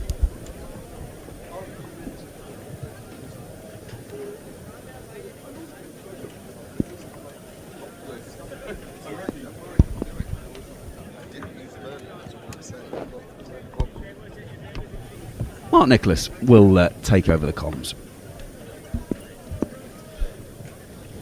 This is good stuff. Feisty stuff, I'd call it. Mind you, it's a flat deck. What do you say, Harmy? This is a fucking batsman's paradise, isn't it? What is it with this put people in on flat decks? Yeah, I think I think the ball's sitting in the pitch. I don't think they really trust, hitting through the line of the ball. They've done well so far. Have the Netherlands. I'll be interested to know what the thought process in Joss was why he decided to bowl first. Did they want to sort of steamroller them and put pressure on? Well, it's so dry. I reckon it's a hard chasing pitch. Not hard, sorry, because I think it's so slow. But I just think, as you say, the ball may sit in the pitch and it may spin a bit later too. If I'd had Adil Rashid and Moeen Ali in my side, I'd have wanted them to bowl second. Is this Morgan in England challenging their players like he likes to do? He likes to put. Owen Morgan likes to put his team under pressure, especially when there's obviously. I'm not saying there's nothing on the game. England are 2-0 up in the series. Well, as he goes on a pull stroke, does O'Dowd, and it comes off a sort of outside edge that loops up over where fourth slip should be.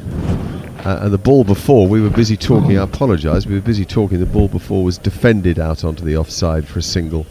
So there's 2 balls we've called there in one moment of talking. Apologies for that, but we're trying to unravel why England will want to bowl first. Maybe challenging the players. I think they just prefer to chase as a general rule, but I wouldn't on this surface. 59 for 1 is the score. Curran again bowls to Cooper, who goes back and pulls nicely out to deep backward square. They think about a second, and in fact, because Willie had to run round the ball, being a left-handed fielder and thrower, they might have got a second, but anyway, they didn't. So 60 for 1, we're into the end of the 13th over. Cooper has 20. Tom Cooper, who made a good name for himself in the Big Bash playing for South Australia. And Max O'Dowd, the 2 batsmen. We know that O'Dowd is a combative cricketer, got very long hair that's hanging low out of his helmet as if it's the 70s. Oh, and he's got lucky there. The ball stops in the surface, he punches at it early, it flies off a thick outside edge but doesn't carry to the man at backward point. So the end of the over, 13 gone, 61 for no wicket. O'Dowd, rather frustrated, takes off his gloves, marches down the pitch, chats to Cooper as if to say, what a surface this is. Cooper isn't too bothered because he's got 20 from 19 balls. There's a clear blue sky, literally not a cloud in it. And the bowling figures so far, David Willey at 1 for 25, 18 dot balls in that, 22 dot balls for David Payne, who's making his debut, none for 20, the Gloucestershire left arm quick. Then Sam Curran and Bryden Cass are presently in operation, neither have taken a wicket. Another chance looped up to Liam Livingstone at mid-wicket. Cass again, bounds in and bowls at a good pace, full half volley, driven square out nicely onto the offside. Willie does the fielding, just a single in it. The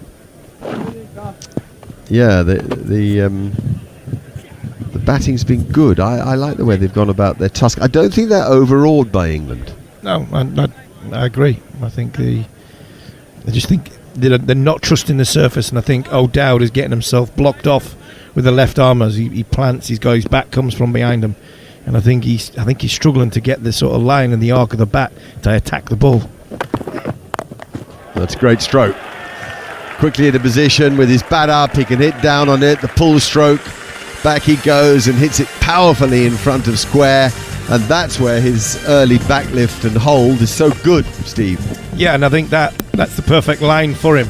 It's outside his eye line on sort of off stump, outside off stump. England have bowled tight into his left ear, and he really had a struggle there. That's in his arc, that's in his wheelhouse, and he's put it away nicely there. It's the one place you shouldn't bowl to him, particularly the pitch is slow, because he's set up to play exactly that shot. 100%. You've got to get it up just outside off stump, where he's got all the work to do to drop the bat down from that high backlift. That's very full and straight and hits the pad, but via the inside edge. So it's a withdrawn appeal, or half an appeal. And it's 66 for 1. They scampered through for another single on the back of the boundary the ball before.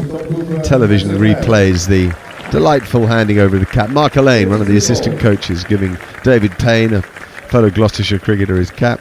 And it looks to me as if David Payne's wife and little baby daughter were out there with him when it happened. Absolutely brilliant. Something you'll never forget, given international cap. That is 4. Picked up. Poor line from Bryden Cass, and Cooper too good for it. Cooper can play, don't worry about that. 25 now from 21 balls. A boundary to deep backward square leg. It flew off the face of the bat. Yeah, that's the line for me. If you're going to bowl short to O'Dowd, cramp him up. Tom Cooper, he's a fine player, brought up on them Australian pitches. Short pitch bowling. I think Bryden Cass has got to just change his tinker his plan a little bit, go that little bit fuller. Again, that's better. As Steve Armisen said, a little fuller and off stump line. And the consequence of that is a dot ball as he half drove it to mid-off. Lovely day in the Netherlands, as it is here in London. 70 for 1. I think 250 is a handy score on this surface. If they can get themselves there, they'll make life tricky for England. Yeah, just this powerhouse of England batting unit. I still think that you're going to need to be competitive and need a little bit more. Full toss. Thrashed away and brilliantly stopped. That was great fielding at backward point by Jason Roy. He's really good there. Got good reactions and anticipation and hands, and saved a definite boundary. Two now from Jason Roy. 2 excellent stops there at backward point. And what that does is it gives you as a bowler, it gives you a huge amount of confidence that your fielders are backing you up. It was a poor ball. I had one of the greatest backward points player during my career in Paul Collingwood, and the amount of runs that backward point saves. He was absolutely brilliant. Best ever I've seen. I would Mark say Waugh. yes. Mark Waugh and John T. Rose, but Collie right there in with him. And the catch to get Matthew Hayden at Bristol in 2005 is in the top 5 catches I've seen in my life. He got one against Bangladesh at third slip. In the same, I think it was in the same year, maybe in the year after. Down the hill at Lord's, bang, and he took it one-handed. Collie was phenomenal in the field. Sam Curran, short and smashed. Simple as that. No pace there from Sam. And O'Dowd just took the mickey out of it, really, on the back foot. Uses the crease well, actually. Gets nice and deep in the crease and pounded it over straightish mid-wicket. He's just run his fingers across the ball, Sam Curran, but giving O'Dowd a chance to get it outside his eye line. Get his hands free. You've got to go tighter. Left ear, Sam Curran. If you want to bowl a bouncer, get it into his left ear. That'll be blocked off. You got more chance. If you put it outside the right eye line, you'll belt it. 74 for 1 now. Great start by the Netherlands. That's much better from Curran on a length, and nicely defended by O'Dowd, who lets it run off the blade to third man for another single.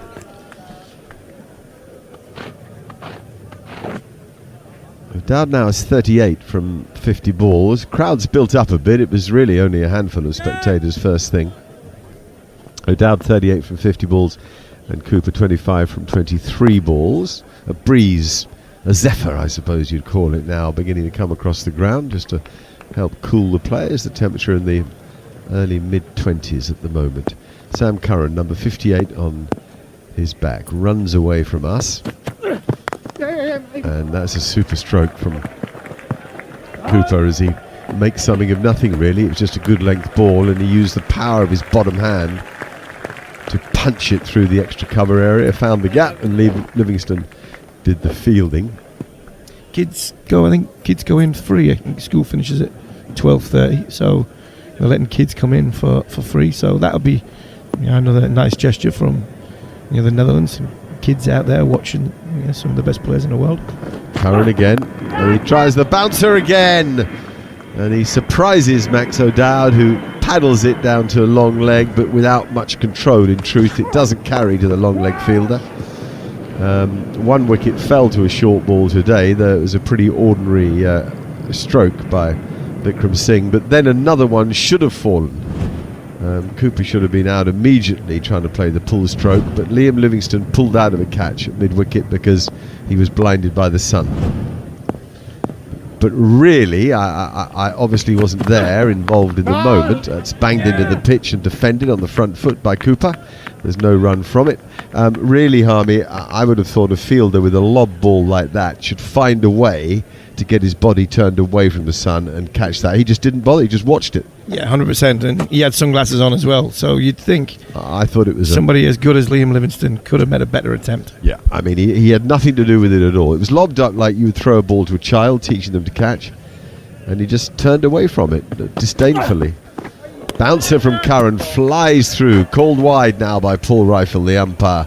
As Joss Butler leapt salmon-like to pluck it from the air.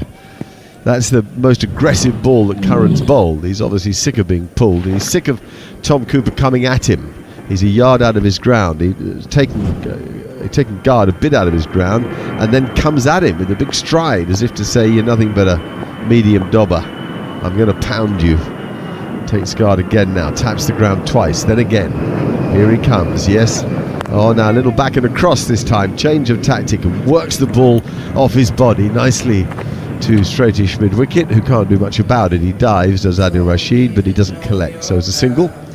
79 for 1 now from 15 overs. Run rate of 5.27. A very good start. 27 for Cooper from just 26 balls. Max O'Dowd 39 from 51. Steve Harmison is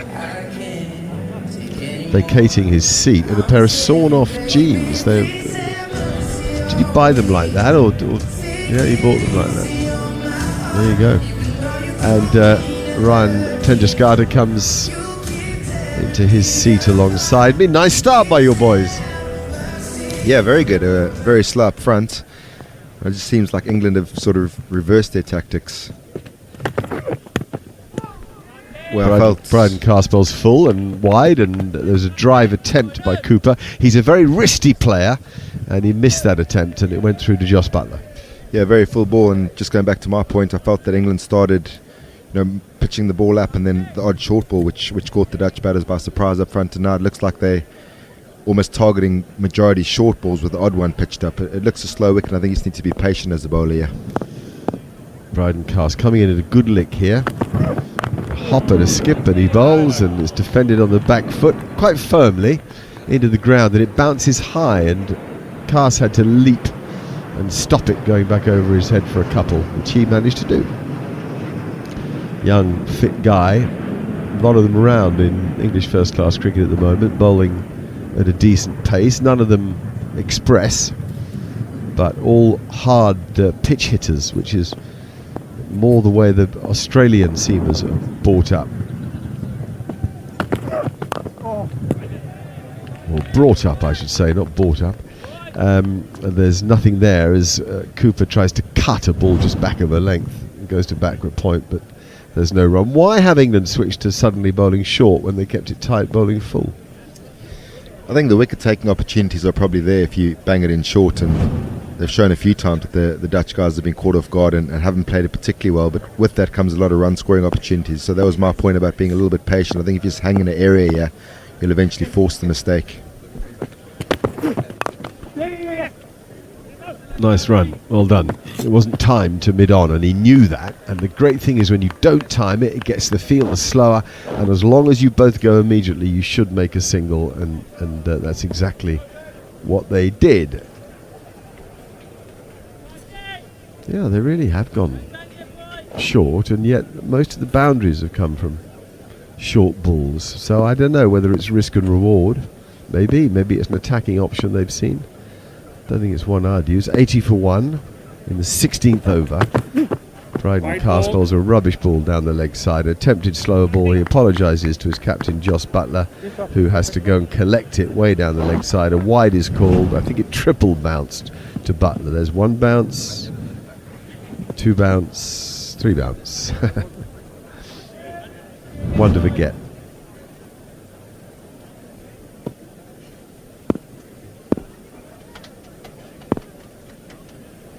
Cast again now, as I say, pounds in, and it's knocked down by O'Dowd as if it was the enemy. The ball literally knocked down to third man for a single. I really like the look of this guy, and although I don't approve of his backlift, I think it makes the game complicated for him.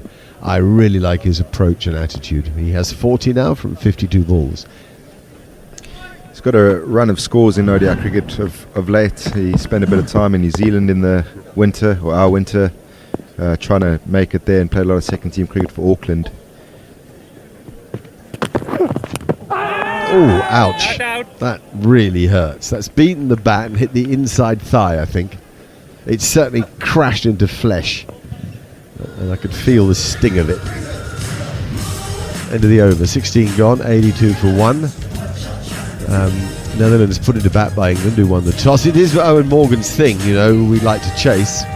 And Harmy added that he figured probably that England would be challenging their players to do things that wouldn't necessarily suit them a bit, given the series was already won. There may be something in that. Yeah, I don't think the wicket's going to get worse either. It's a slow wicket, and Badlick's hard work, and it's often tough to know what a good score is. So I think tactically it's not actually a totally left field decision to bowl first, given the conditions. And just going back to O'Dowd's technique, obviously quite baseball-like. Starts with his hands really high, but he does drop them back in again. And even on the short ball, he doesn't take them all the way back again. So I know it looks a little bit ungainly, but it's actually not that far away from being all right when he drops the hands in again. A few members of the crowd sort of moving, swaying with the music that's being played at the moment. And it cuts out now because Sam Curran is ready to bowl. In he comes to Max O'Dowd, who plays a good ball nicely, very calm, lets it come to him. Quite Joe Root-like, actually, how he played that ball, and then how he took his bottom hand off the bat, held it with his top hand, shouted no, and then undid his Velcro and redid it tight again. Why are you smiling?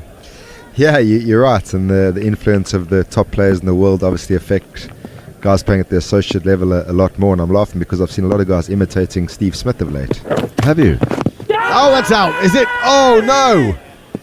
Hit him in front of the lot, but must have pitched outside leg stump. A full ball by Curran. Butler decides not to review it. Attempted to whip it through mid-wicket was O'Dowd, and he missed it. Hit him on the pads.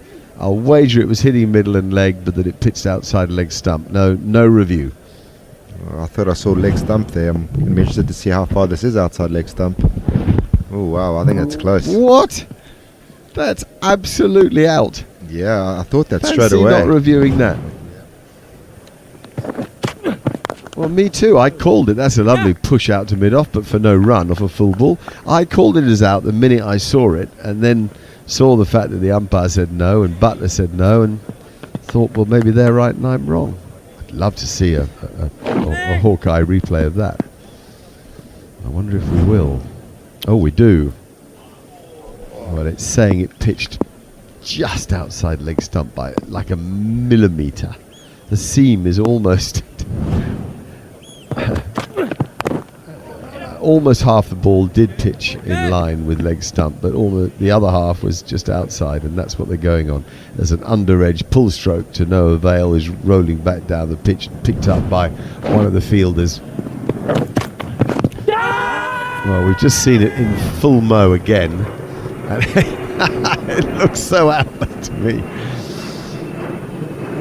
Good thinking from Curran, though, to mix up his length so the batsman doesn't set himself. I think there is something in that.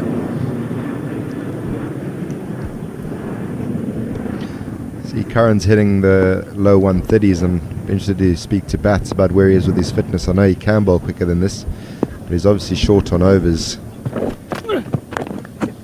It's worked nicely away by O'Dowd of his single out to square leg from a ball just back of a length. Well, I think he's coming in powerfully. I'm so pleased for him. I mean, to have his talent at that age and have so long out of the game. Tom's been out for a while too. I feel for them both, so I'm just pleased to see Sam playing, actually. They've dragged the rate back a bit here, England. Got it back to under 5. It's at 83 for 1. We're into the last ball of the 17th over.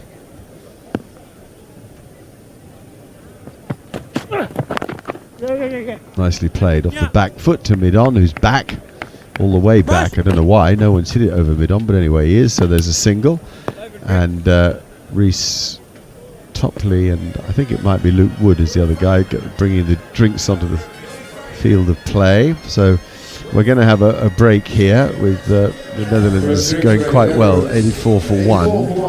Vikram, the one out, caught Milan Bowl Willie for 6. O'Dowd 41, Cooper 29. Plenty of batting to come. A chance to get a total of 240, say, would be defendable. I'm not sure it's defendable. I think it's respectable and probably a bit short of what would be a good score here. Just looking at the wicket and the conditions, I'd say Pars at a guess around about 275. The wicket looks a bit too paced and quite slow actually. We've said so many times before on the show that England have the firepower. I think if you really want a chance, maybe sort of 320, something like that might pose a challenge for them.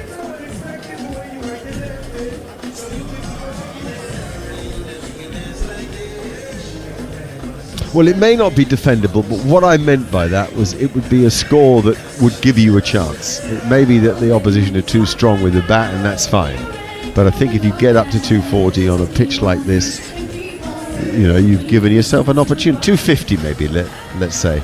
Anyway, how are you enjoying your time with Kent? Tell me about Zach Crawley. I'm a great Zach Crawley fan. I'm really enjoying it to start with. I haven't had much to do with Zach. Obviously he was in the West Indies when I started, and he's been sort of in and out of the squad with a bit of illness, a bit of choosing to have a rest, and obviously England duty in between. He's very sure about what he wants to do and sort of how he wants to go about his cricket. He's been a joy to work with. He speaks very well. I noticed the other night after the game at Lord's, I could feel the Brendan McCullum effect straight away. He addressed the group and spoke about opportunity versus fear, and it felt to me like they were straight out of the Brendan McCullum playbook, and I've not heard Zach speak like that before. So he said the environment there is fantastic. He's feeling the change in the setup and what's expected or required and what the obligations are from the players, and I think he's someone who'll thrive under Brendan's way. You know, his sort of batting philosophy is always about taking the positive option. Even in red ball cricket, we've had lots of chats about respecting the good ball in county cricket, but he would not want to risk not being attacking to be defensive and to make sure that he's covering that ball, if that makes sense. He would rather miss on the attacking side than I know, be defensive. I know, and I would, as I say, I'm a great fan, but I would like better shot selection.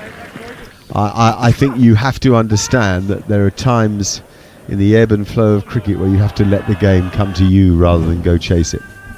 I agree, and I think, you know, anyone who comments on what Zach does, it's pretty obvious that the mode of dismissal and the ball that he gets out to is almost the same every week, and he has to find a way of dealing with the ball that pitches roundabout off stump, that's potentially a dry ball, but that's also a very dangerous ball, and for me it's about shot selection for him. I don't think technically there's a big issue there. You know, sometimes he hits the ball a little bit inside of mid-on where he could be a little bit straighter. But, you know, he never looks out of sort. I think he's the best player of the short ball in the country. I know that's a big call, Mark, but you know, throwing to him and watching him face bowlers, he plays the short ball incredibly well. You don't seem convinced. Well, I don't know. I think he's a terrifically talented batsman, and I think the same of Ollie Pope, another fantastically. I really think they could be exceptional England players, but I just think their shot selection needs a bit of reviewing, and I wouldn't call it humility. I think that's probably unfair. I don't think either of them are arrogant about their cricket at all. His pride and cast as we get underway again. Cooper's on the back foot defending in a rather ungainly sort of fashion, really. It didn't look much of a cricket stroke. He's not a great sort of high elbow technician, Tom Cooper. He's a wristy puncher and striker, and anyway, he kept that ball out. He has 29 from 33. O'Dowd has 41 from 57. It's 84 for 1 at Amstelveen, just outside Amsterdam, the third of the one-day internationals between the Netherlands and England. Cast again, and that's a good length around off stump that squirted away at pace. Unbelievable. Almost a thick outside edge. It may have been some face of bat, but it's run away to the boundary. That tells you how quick this outfield is. Yeah, that has raced away, and it's impressive to see Tom Cooper in decent touch here.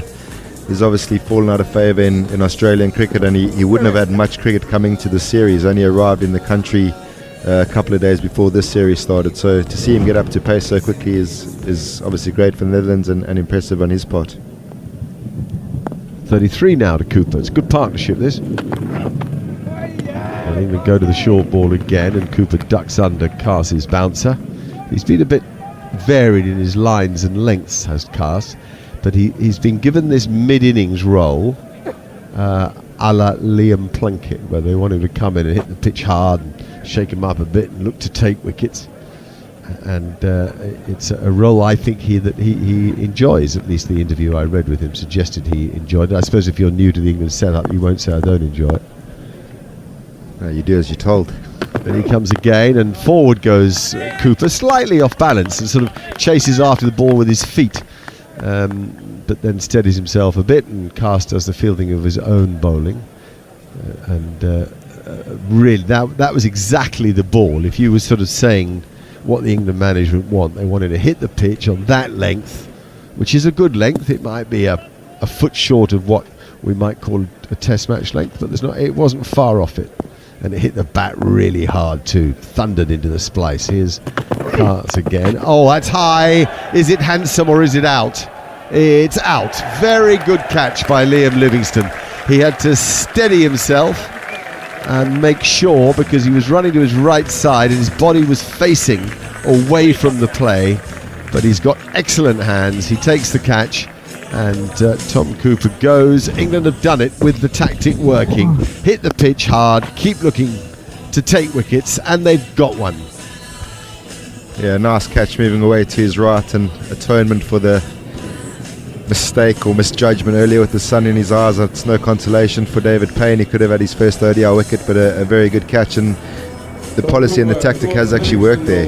We both agreed that just sitting in and being patient would be a way to stop the run rate, but England obviously want to be positive here, want to give themselves a wicket taking opportunity, and Cooper finally succumbs to the short ball, caught right on the rope for 33. Yep, it's an excellent bit of cricket, and credit to Bryden Cast for what's been a good over so far. He's been a bit scrappy otherwise, but this has been a good one. The 5 balls of it we've had, his figures 1 for 19, 3 overs and 5 balls. Baz de Leede coming out to the middle, nice talented cricketer that I know Jared Kimber's quite a fan of Baz de Leede. Jared, are you with us? You're a fan, aren't you? Yeah, definitely. I mean, there aren't that many players around who can bat top order and also bowl at his pace. So if you look at the raw talent that he has, and it is very raw at the moment. Peter Byron talked about how he's got to get beyond making very pretty 30 odds. I think we've seen a few of them in this series from him already. And I think he's got a few things to learn as a bowler, but there just aren't that many players out there who can bat and bowl at this level.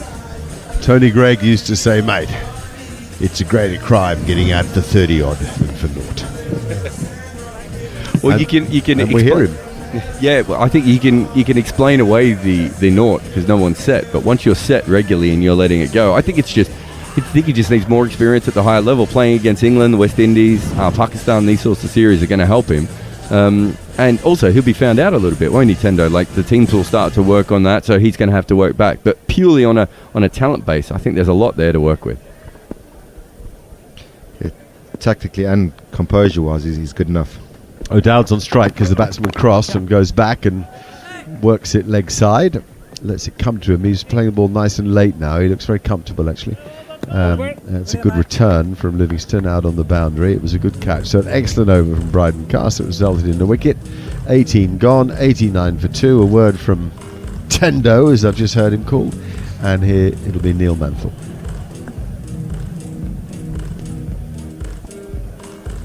Thank you very much indeed, Mark. So the Aussie and the Kiwi have been separated after an excellent partnership, which took the score from 16 for 1 to 88 for 2. Tom Cooper's mother is from the Netherlands. That's how he qualifies to play for the Men in Orange. She gave quite a few caps through the 2 children, didn't she? Ben as well. Oh, you're right. Yes, of course. Yeah. I think he's retired now, hasn't he? I think from I haven't seen him around cricket. for a while. Yeah, he retired after the qualifiers in Dubai. I think he wanted to go back home, got a partner out there and decided to give cricket a break to start with, and then turned his contract down and has now turned his attention away from playing on a regular basis. But between the two of them, a lot of caps for Netherlands, and also they very rarely seem to play in the same side, so they're almost interchangeable. You always had a Cooper available. Liam Livingston is into the attack for his first over, and it's a leg break to the right-handed Max O'Dowd, but it's short and it's pulled away out towards long on, and they go through for a single. Tom played for the Melbourne Renegades, didn't he? In the Big Bash? I think he's played for all the Big Bash teams. But yeah, no, he certainly, Renegades is where he made his major mark over there. A South Australian player, or both of them South Australian players. I don't think Ben played that much for South Australia. He's certainly on their books for a while, but I don't think he got a game. But Tom was stalwart in certainly white ball cricket, and also played a lot of first-class cricket. Livingston in another leg break, a little bit too short again. Baz de Leerde chops it to backward point, and there's no run. I just wanted to talk about that Bryden Cast wicket as well. Because there was a pull shot played, the first instinct is that was quite a short ball. Driven sweetly, that's much fuller from Livingston, and a single down to long off as David Willey fields. But when you look at the replay, that ball didn't get up much above the stumps. Now, I think it was a cross-seam ball that maybe skidded through a little bit more. But that is if they're trying to get Bryden Cast to be Liam Plunkett. Livingston in once more, and pushed by the right-handed de Leerde down the ground to long on. They go through for a single as Phil Salt fields. That was about as Liam Plunkett a dismissal as you can get in the middle over. Someone playing a pull shot at a ball that's not quite there to pull, mistiming it, going out to the sweeper. And we saw earlier he bowled a couple of cutters that came back and they looked dirty. But those are that's how Plunkett sort of bowled in those middle overs for England. Livingston in once more, and again a single. Max O'Dowd nudging it out square of the wicket on the offside. O'Dowd moves to 44. Netherlands losing the toss, being asked to bat first. 94 for 2, coming towards the end of the 19th over. Whereas if you look at early Liam Plunkett, he was flat, or slack really, out towards Sam Curran. Last ball of the over, sweeping on the cover boundary, and they go through for another single. Well into the middle overs now, the hard-working middle overs, rotating the strike, picking up singles. Baz de Leerde 4, Max O'Dowd 44, Netherlands 95 for 2. Yeah, you look at his early wickets and they were a bit prettier, occasionally some swing bowling, a lot of Yorkers and all this sort of stuff, and he really changed his length, started hitting the middle of the pitch, bowling cross-seam, big, dirty off-cutters into the surface, taking the pace off when he had to. And bowling, hard length, sometimes bowling at the batter's hips. So you could score off him, but if you were trying to score quickly, you would quite often mistime them. I don't think Cast is quite there, but I'm positive that that's what England have been working on with him. I've just been like, don't worry about pretty wickets, don't worry about great Yorkers and outswingers and everything. Literally hit the pitch really hard at a good pace, don't give them any room, and eventually they'll scoop one up on the leg side. We've just heard that Luke Wood, who is currently in the England dressing room, will leave the ground at 1:30 this afternoon in order to make the very short trip to Schiphol Airport, where he has a flight booked to Manchester. It's banged in short from Bryden Cast once more, sort of rib cage height, pushed out on the leg side, and there's no run. Could he walk to the airport from it's about 5 or 6 kilometres, isn't it? So yeah, he probably could, but he wouldn't want to, because the reason he's flying to Manchester is to be available for Lancashire's Vitality Blast game this evening. So that's or is it tomorrow? Oh, it's tomorrow. I beg your pardon. It's not this evening. It's tomorrow evening. So anyway, he'll be on his way. Pushed defensively this time by Baz de Leerde, again out towards cover, and once more there's no run. 95 for 2 Netherlands. It's a very slow pitch. It is, and this is going to be a crucial phase in the innings. I don't think the Dutch can afford to press the pedal here. They're quite a long tail. They don't want to be more than 4 down, maybe 5 down going to that 40th over. So, if they can go at 5s here for the next 20 overs, get close to the 200 mark, and then give a push for the last 10, I think that'll be the blueprint for this first innings.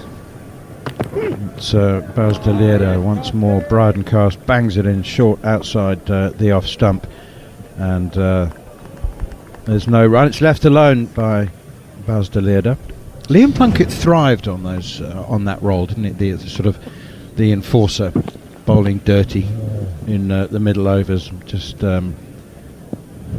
trying not to allow the batsman just to push and nudge and take singles. And I don't know whether it is regarded as a kind of dirty work by the bowlers who have to do that job. Here is Cask. It goes full this time, very full, almost Yorker length outside the off stump. But you just don't want the batsman to become comfortable, do you? I mean, is that basically the modus operandi? Just make sure that they can't just push and tip and run? Yeah, I think England have identified that middle phase of 50 over cricket can be quite dull, and you're right, guys normally just accumulate. You look to go at 5.5 sixes from 20 to 40, and England saw an opportunity to, slightly risky, but to bang it in, and like Jared says, hopefully a guy hits one up in the air. Here is Cass once again, and that's back of a length out, pushed out towards Jason Roy at backward point. People ask the question, why did Liam Plunkett bowl short? Well, is it true to say that the most difficult delivery, just to push and run, tip and run, is the one into your armpit? That's one of the things. I also think it's one of the easier balls to defend as a skipper. If you got fine leg and square leg back, it allows you to bowl with your mid off and your mid on up if you have to when 4 out the circle, and it's a good way of creating pressure. Driven behind square on the offside. Lovely shot. That's a first boundary for Baz de Leerde, and Bryden Cass has bowled one of the few full-length deliveries, and he had some width outside the off stump, and Baz de Leerde, lovely slice cover drive for 4 behind square on the offside. I'm sorry, man, I think provided you got the right dimensions, i.e. not a tiny boundary, there's always an element of risk if you're taking on a short ball. And like Jared said, Plunkett was good at mixing up cross seamers, so it's coming out the wicket slightly differently every time. And yes, there's a risk you can get pulled over mid-wicket or pulled between the two fielders on the boundary. But there's also a risk for the batters that you misjudge the pace of the ball coming out the wicket and you hit up in there. And Plunkett did get a lot of wickets like that. Liam Livingstone continues. 20 overs gone now. Netherlands 99 for 2, put into bat by England on a slow pitch, offering not much for the bowlers. Jared? Yeah, I think just to add to Tendo's point, I think the other thing that changed was that essentially you had 4 players out, not 5 players out. And so if you're bowling short and at the body, you can actually have mid-off and maybe mid-on up if you're fast enough, which means that, that's what Tendo is sort of talking about, where you can set a good field for that. Liam Livingstone, that's popped up off the leading edge, I thought, but it hasn't. Josh Buttler takes what I thought was a dolly of a catch, but it's must have just popped up off the pad or the thigh pad. It sounded a bit more solid than that. Some of these thigh pads can be pretty clunky though. Anyway, Liam Livingstone in once again and tosses that one up, leg stump, and driven down the ground to long on. Phil Salt does the fielding. Statistically, Jared, who in the last, well, you can take whatever time frame you like, but statistically, who are the best middle overs bowlers in terms of economy and wicket taking? So leaving out the power plays. That's down the leg side from Livingstone. Wide called. Seam bowling. Oh, don't mind. Well, there's a few spinners out there that are pretty handy. Yeah, seamers then. Let's go seamers. Push drive here from Max O'Dowd. I suspect he probably missed that. I think it ricocheted off Josh Buttler's pad. And anyway, they've run through for a quick single. 103 for 2 in the 21st over. Baz de Leerde, 9 off 12 balls. Max O'Dowd anchoring things, 45 off 62. That's down the leg side again from Liam Livingstone. He's not going to spin it back from there. It's gone straight on. Another wide called by umpire Paul Rifle. Didn't come off Josh Buttler's pad. It's actually come off his right hand. So it was a bye. And that one is pushed again by de Leerde, looking for a single. Square of the wicket on the offside. That sound of tapping you may be able to hear in the background is Jared Kimber on his keyboard getting some facts for us. Middle overs specialists, middle over bowling specialists, seam bowling specialists. Liam Plunkett's the first one that comes to mind. 104 for 2, 21st over. As a captain, Ryan Tenderskata What was it that you were looking for in 50-over cricket from your middle overs specialists? Yeah, actually, you were one. I was a bit of a partnership breaker, but didn't have a real game plan for doing it. But I think the point that we're all making is you can either choose to be very safe and go at 5.5s, try to get a squeeze in the field, or you take the risk and you go for wickets. And I'm sure Jared's going to back this up. It's spinners there, and particularly wrist spinners will be the wicket taking opportunities. So from a seamer, certainly wanted someone who did have a good bouncer, someone who could attack the wicket, someone who was clever enough to alter fields and invite opportunity for the chance of getting a wicket as well. So those are the things I would look for, rather than someone who's just going to bowl the area and let them knock it around with the sweepers on the fence. Talking of wrist spinners, here's Adil Rashid into the attack for the first time, bowling the 22nd over of the innings, 104 for 2. Jared Kimber. Yeah, one of the best is one of the newer players actually from Ireland, Josh Little, the left arm bowler. So he's been averaging 23 in those middle overs with over 500 balls bowled. Rashid in once more. O'Dowd opens the face of the bat and scampers through for a single to cover. 105 for 2. Two of the ones that have bowled a lot of balls over 1,000. Lockie Ferguson averages 26, and Lockie Ferguson, I'm pretty sure, copied some of Plunkett's methods. He's probably a little bit quicker he's probably the same pace that Plunkett was when he was quite young. But again, he went a very similar line and length, what my dad would call armpit bowling, with a few off-cutters coming in occasionally. And the other one who's very good at it when it comes to wickets is Alzari Joseph. Oh, Rashid short, wrong and pitches middle, and it's too short, and it's whipped away out towards mid-wicket. You go through for an easy single. Liam Livingstone does the tidying up. Lockie Ferguson does that really well in T20 cricket as well, doesn't he? Bowling armpit balls in the middle. Yeah. It started really as a one-day tactic and really moved towards T20 recently. Here's Adil Rashid, and forward comes De Leerde playing defensively. Netherlands 107 for 2. The one team that I saw do it a lot in T20 early on, and Tendo probably noticed this, probably had it against him, was that Nottingham used to do it a lot. They used to have a lot of guys like Jake Ball who would bang it in. Even someone like Dan Christian would bowl that sort of angle and never give you any room. Here is Rashid, and forward comes De Leerde pushing towards mid-wicket. No run. But in terms of economy, Matt Henry and Pat Cummins both go at 4.5 runs and over in those middle periods, so they're very, very hard to get away. And the person who's bowled it the most in the last 5 years... Rashid once again pitching leg side, leg stump, and flicked straight to square leg. Saltfields, 22 overs gone, Netherlands asked to bat first, 107 for 2. Is Andili Peflaqueo. He's bowled 1,600 balls in the middle overs of ODIs. And so he bowls cutters, back of the hand, knuckleballs, not particularly quick. What would he be, about 125, 130 kilometres an hour at most? Yeah, at most. Yeah, but very clever bowler, and quite often will bowl a little bit shorter even for someone his pace, because he's taking the pace off even further by rolling his hand over it. Got a couple of back of the hand deliveries. Yeah, he's got a lot of slower balls. And the other one is Jason Holder, who bowls it quite a bit.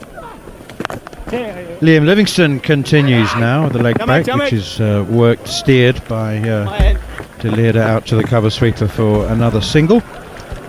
And he moves on to 11. Max O'Dowd has 48. Beg your pardon, that was O'Dowd, and they came scampering back for the second. It was good, powerful running with intent there from Auckland-born Max O'Dowd, as Livingstone is into him again and tosses that one up. It's driven straight to cover. There's no run. Baz De Leerde 11, Max O'Dowd 48.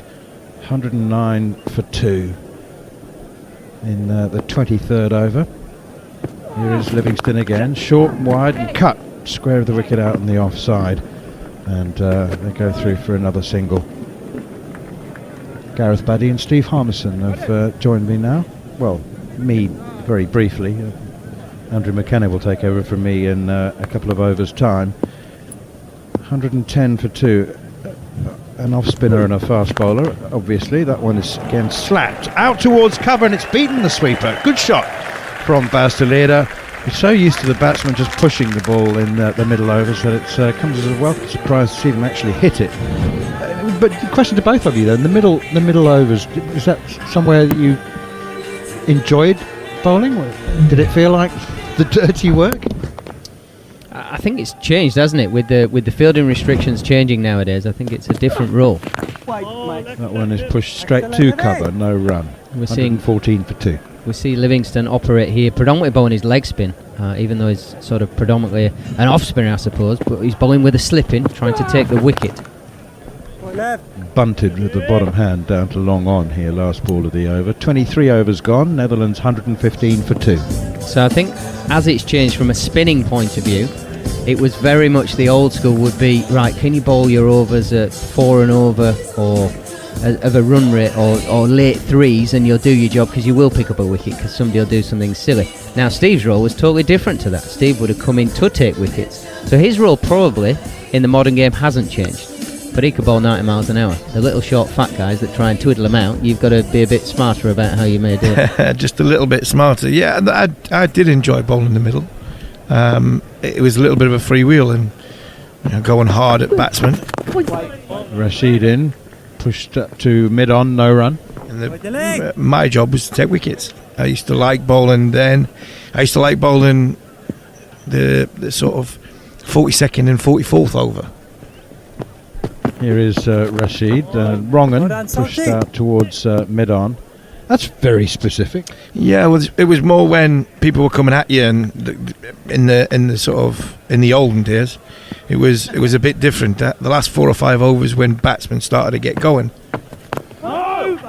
Leader pushes to cover, no run. Now they go they keep going from ball 1 and just play 20-20. But I think from that point of view, I always felt as though if I could get a wicket with 5 overs to go, then I'm stemming the run of the player that's already in, and it's going to make it more difficult for that team to go at 10 and over to try and sort of post a total. Driven down the ground to David Willey at long off. They go through for a single. I think the game has evolved by very specific rules for specific types of bowlers, bowling in certain patterns and in certain blocks of the game. Before it would have been, Steve could have almost bowled out in his first spell. If he was taking wickets, you just keep going. Whereas now, because you're back down to 9 and 10, you're going, hang on a minute, we can't expose these guys at the death. Adil Rashid in, pushed out towards cover, and they set off for a single. And that's Max O'Dowd's 50. 50 from 68 balls. Max O'Dowd is anchoring this innings, steering the Netherlands towards a total from which they can try, with wickets in hand, can try and kick on in the last 10 overs. I'll never forget that after, in 2006, talking of 50 over cricket, that's flicked away by Adil Rashid out towards mid-wicket, and just beaten the sliding attempted stop from Phil Salt.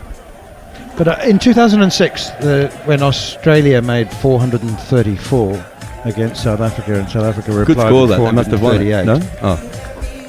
Stop interrupting me while I'm interrupting, Jared. There was discussion then about whether 500 would ever be scored, and the match referee that day was Chris Broad, and he said absolutely never. Just beyond, this is just total one-off. This is an outlier because it was in Johannesburg at high altitude. And he said we'll never ever see 500 in a 50 over game. Well, a couple of days ago, England fell just too short, 498. But so I'm just think here's Livingston pushed out towards mid-on. And they take a quick single. So I'm just thinking that in years to come, I don't know how many years, but I mean, if you went flat out, played a 20 over type innings for the first 20 overs of a 50 over game, maybe had a little breather for 10 overs, and then played another 20 over full on. Oh, he's got him! He's got him! Liam Livingstone takes the wicket, and Max O'Dowd is stumped by I took my eye off the ball, and it's an edge caught behind by Joss Butler. Max O'Dowd has got his bat in his left hand, and he's wandering off. So Livingstone makes the breakthrough, and Max O'Dowd, having just got to his 50, has been caught behind by Joss Butler. with actually a very good leg break. On that point, I shall leave Gareth Batty to talk us through the dismissal while Andrew McKenna takes over from me. Yeah, a lovely piece of bowling there from Livingston. Got the scrambled seam, so the batter doesn't always know which way the ball is spinning. This time it's the leg spinner. Really wraps his fingers and his wrist around the ball, give it a real flip out of the hand, and he gets it deviating across that outside edge. Very nice. 50 from Max O'Dowd, but Livingston, smart piece of bowling, and even smarter catch from Josh Butler behind the stumps. There was a healthy deviation, and he mitted it beautifully, smack in the middle of those Kookaburra wicket-keeping gloves. I mentioned earlier it was his 150th on Sunday, and he didn't really contribute a massive amount to the game.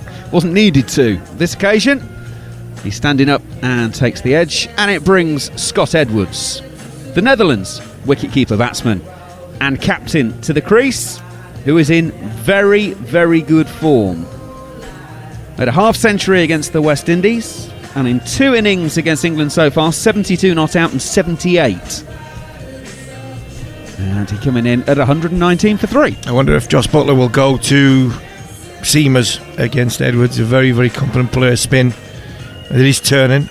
You know, Rashid and Livingston are getting some purchase out of it, but I just wonder if Josh might go to somebody like Brydon Carson, see if he can just ruffle Scott Edwards' feathers a bit. Speaking of seamers, got some news for you in a moment after this delivery regarding England and the Test match. I'll leave you with that so far. So Livingston goes in. Oh, that's bounced and turned. Maybe he's not. That's an absolute beauty. Scott Edwards has got really nowhere near that one. That's turned and bounced. And while O'Dowd nicked the one before, he wasn't able to get anything on that. In goes Livingston, plays forward into the offside quietly, no run. Been confirmed, James Anderson's sore ankle will keep him out of the Test match at Headingley, which means Jamie Overton will play. That's brilliant. I'm really pleased for the boy. Livingston in, turns again away from the right-handed Edwards, leaves it through to the keeper, no run. I think it's a great decision by England. Have a look at Jamie Overton. I mean, Stokes is going to be fully fit. I think it's a good selection from the England setup. Livingston in to complete the over. Punch drive by Edwards to long off. He'll get underway with a single, and it means 25 overs have been sent down here on TalkSport 2. Netherlands choosing to bat 120 for 3. The halfway stage delayed at 19. Edwards 1. They are the not out men. Yes, so Jamie Overton plays. That is the news. Not a surprise, really. He's had a wonderful county season up till now. Ball very quickly, can bowl excess of 90 miles an hour, genuine. He's not like some of these guys where get a TV game and the radar says that they're up at 90. He genuinely bowls at 90 miles an hour. He's done some brilliant work with Azam Mahmood just to sort out a bit of alignment. Let's not forget he bats as well. Wow, wherever he bats, he'll get you some runs. Don't worry about that. He's a future genuine all-rounder. He's an all-rounder now for Surrey in domestic cricket, but for England, he's a genuine future all-rounder, and he'll catch you pigeons at slip. You know, he's the complete cricketer. England just needs to manage him, keep him in that good place that he finds himself at the minute. But they've got an absolute rocket on their hands. Former England fast bowler and county coach both giving thumbs up to that call. Right, England in the blue one-day international uniforms are going to continue with Adil Rashid bowling leg spin to Edwards. Gets this one round about leg stump, turns it around the corner for a single. Delivers. He's now got 2 from 5 and brings Baz Deleda back on strike. 19 from 27. David Willey 1 for 25 so far. Brydon Cast 1 for 24. Liam Livingston 1 for 20. The men to take the wickets so far. David Payne should have had one, but Liam Livingston lost it in the sunlight. Rashid is in, using his feet is delayed it, pushes to short mid-on where Phil Salt is. There's no run.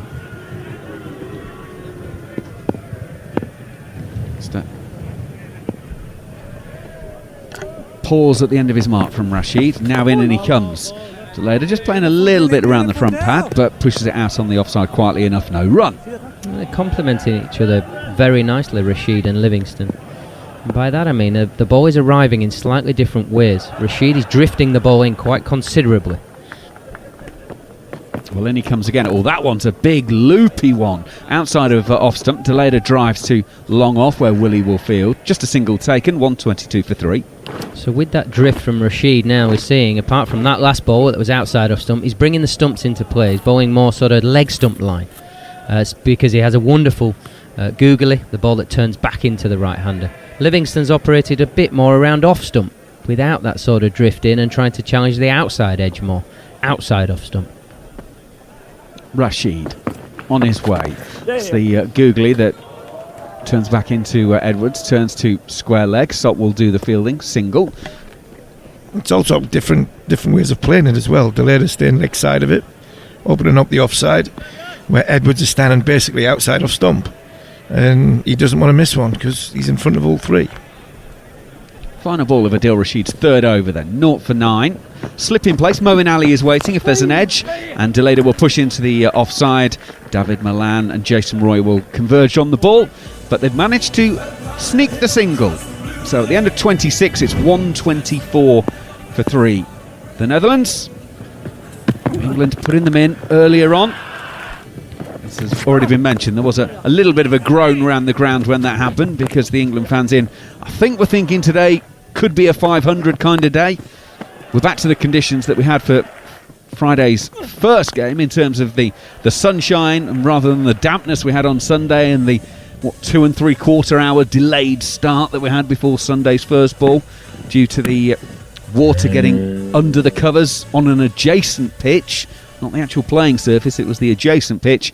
Great conditions. There's a decent crowd in, bearing in mind it's a Wednesday, and they're watching Liam Livingston coming in. Oh, and Baz Deleda, bat and pad were close together, and he got a little bit in a tangle there, and that was airborne for a bit towards mid-on, but it lands just short of David Willey.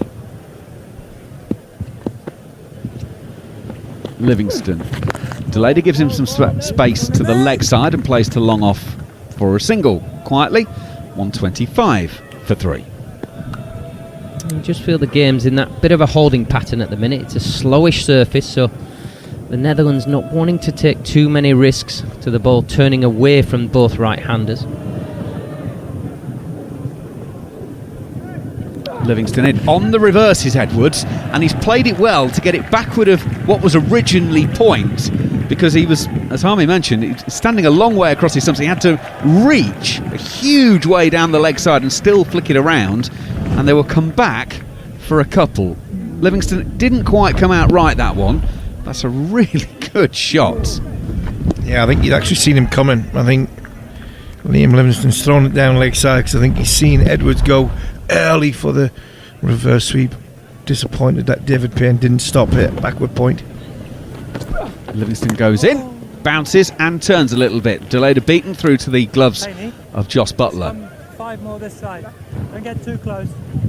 Just hear Joss Butler saying he wants David Payne to move a little bit to his left at point, and also not get too close, just for the one that's pinged straight out the middle. Livingston, he's pulled that one down short. He's got away with it. Deleda's hit it into the cover region. Sam Curran will get the ball airborne, and they will come back for a second. There's a bit of a yes-no about whether they were coming back for the second, and they do indeed take it. 130 for 3. Good running from the Netherlands. I think, talking about pitches, I don't think this surface would be conducive if England did bat first for 500. I don't think it's a great surface. I think it's going to get harder to chase later on. Livingston to finish the over, pushed out on the onside by Deleda, and there's no run. By the way, just to pick on something Neil Manthorpe made a point earlier, there didn't seem to be as many planes today. The sad nerd that I am, I decided to go away and do a bit of digging. Schiphol Airport actually has 7 runways, and to keep the locals happy, they rotate it around during the day so that one runway isn't being used all day. So that might be the reason that it goes through periods of busyness, shall we say, and then quieter periods. That's why we love you, Macca. That's why we love you. Loads of knowledge. Yeah, most of it useless. The rain and airport specialist of TalkSport and TalkSport 2. Baz Deleda, Macca, in his last 10 or so games. As Edwards faces Rashid, and Rashid goes in. Now, how's Rizwan Akram going to call that? He is going to call it wide. Scott Edwards went on the reverse, very early. So Rashid put it down the leg side, and it was called wide. He actually played 2 sweeps there. He played a reverse and a normal sweep and missed both of them. Let's see what he's going to do on this occasion. Rashid is in over the wicket. It's in towards leg stump, turned around the corner, and Salt will field. So his last few games, 34, 8, 7, 37, 21, 17, 0, 25, 28, 34 and 24. He's incredible at getting starts, but as Peter Boren said, this is usually the time in the innings. He's watching Edwards drive to mid-off, takes on the throw of David Willey at mid-off, and they will take a single, 132 for 3. So he's only 22, and obviously I think he was probably a bowling all-rounder at certain points in his career as well, so he's still developing with the bat, and the talent is there, but it's just getting past this point in the innings where he's really struggled. His highest score in one-day internationals is 37. He's pushing to mid-on. He's 24 not out from 37 balls at the moment, 132 for 3. Yeah, I think it's that 37 balls as to why he's had starts. He's prepared to take his time. And because the field is back up in places. Rashid is in. Delader's using his feet to that one to come and meet it. Pushes to Salt at mid-on, no run. You know, the fielding team almost allows you to have the odd free single, shall we say. Sometimes it's the free single that's luring you into playing a shot to get you out, because it's not just as simple as running up and bowling. Rashid throws this one wider. Delader drives, no timing though, and Rashid will field in his follow-through.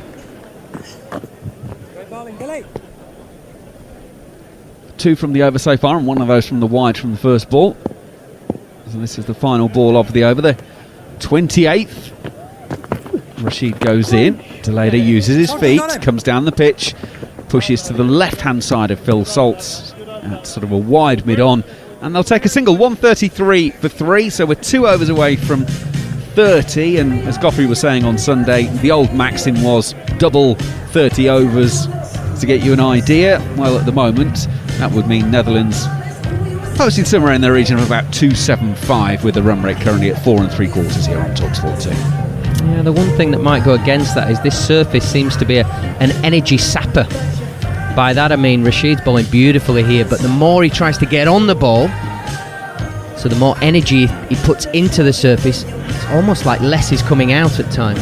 It's just that turgid sort of a surface, and sometimes you need to almost kiss the surface with that to get the most movement, which it could be a difficult proposition as this inning goes on with an older, softer ball. It's not going to be easy to just start clearing ropes from nowhere. Livingston to start a new over. Delader half comes forward, square drives.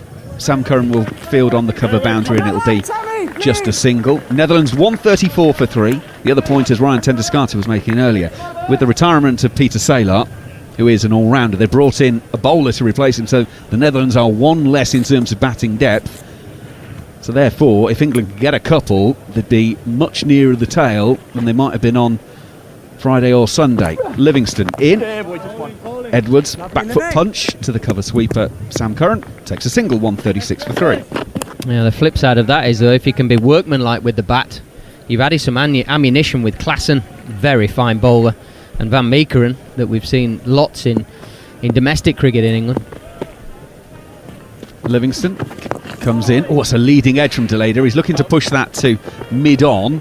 It's gone to extra cover all along the floor, fortunately for his point of view, and they'll take a single. Yeah, you'd think if they get a score in excess of 260, Netherlands won't believe that on this surface, they'll stand a chance of holding England. You just look at that batting unit and you go, wow, it's just quality play after quality play. Livingston down the leg side. Edwards has played the sweep and I think has gloved it down the leg side. That was the reason for the screen. Single taken, 137 for 3. Yeah, I suppose the underdog way is to get yourself a workmanlike score and then try and play on the egos of England. Can you finish it in 4s and 6s? Are you prepared to do the hard work? Will have to be the route that they have to go down. Livingston in, pushing to mid-off is Delader, no run.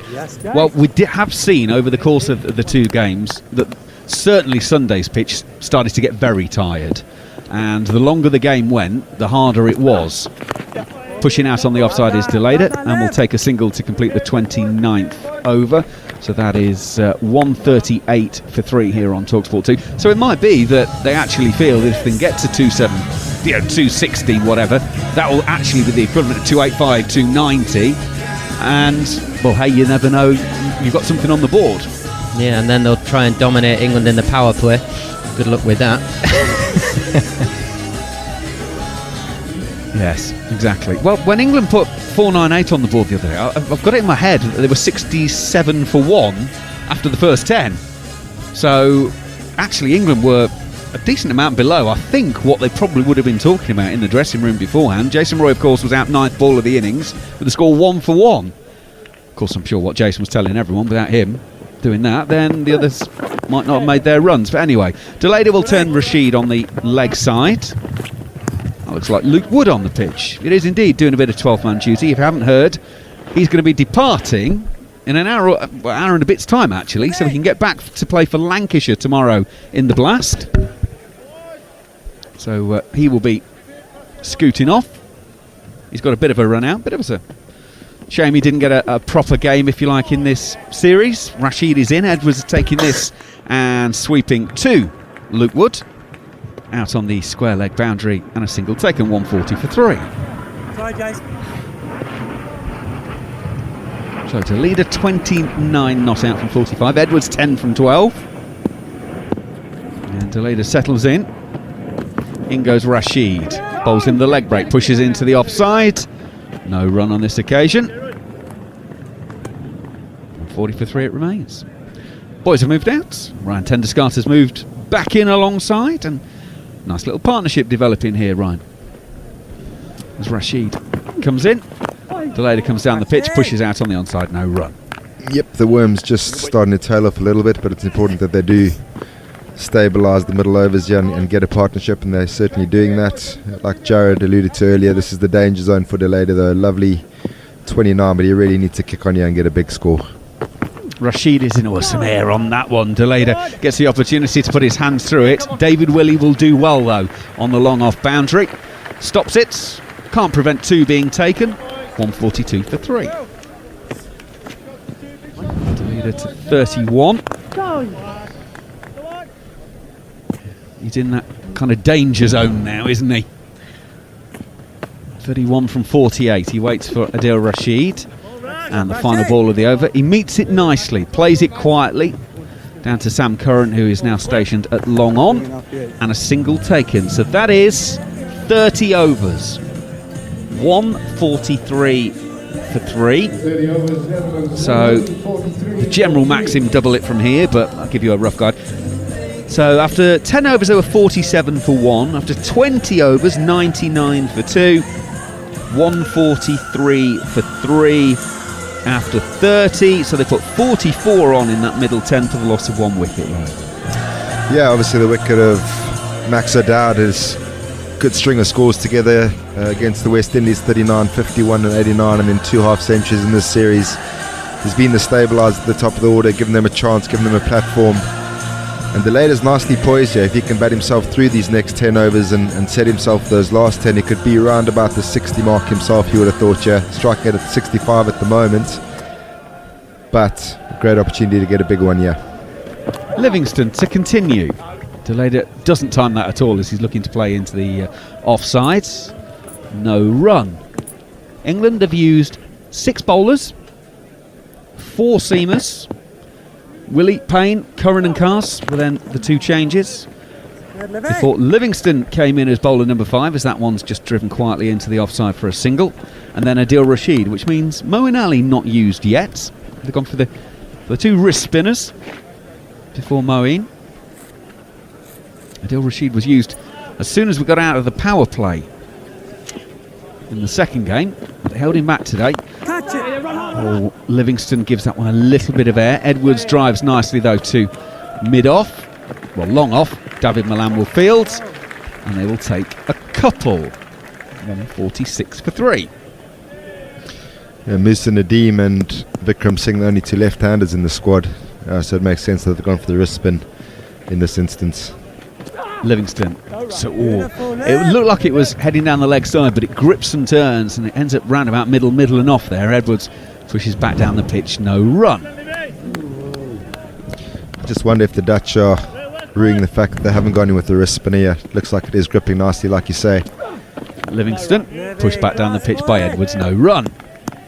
Well, that's that great thing, isn't it? If you could play the first hour and then make a tactical substitution, I wonder how many teams would see down the years having been changed. All of us never go, oh, hang on a minute, no, we've misread that one. Livingston, little bit of width on that occasion for Edwards, using his weight on the back foot, hits to Sam Curran, sweeping on the offside.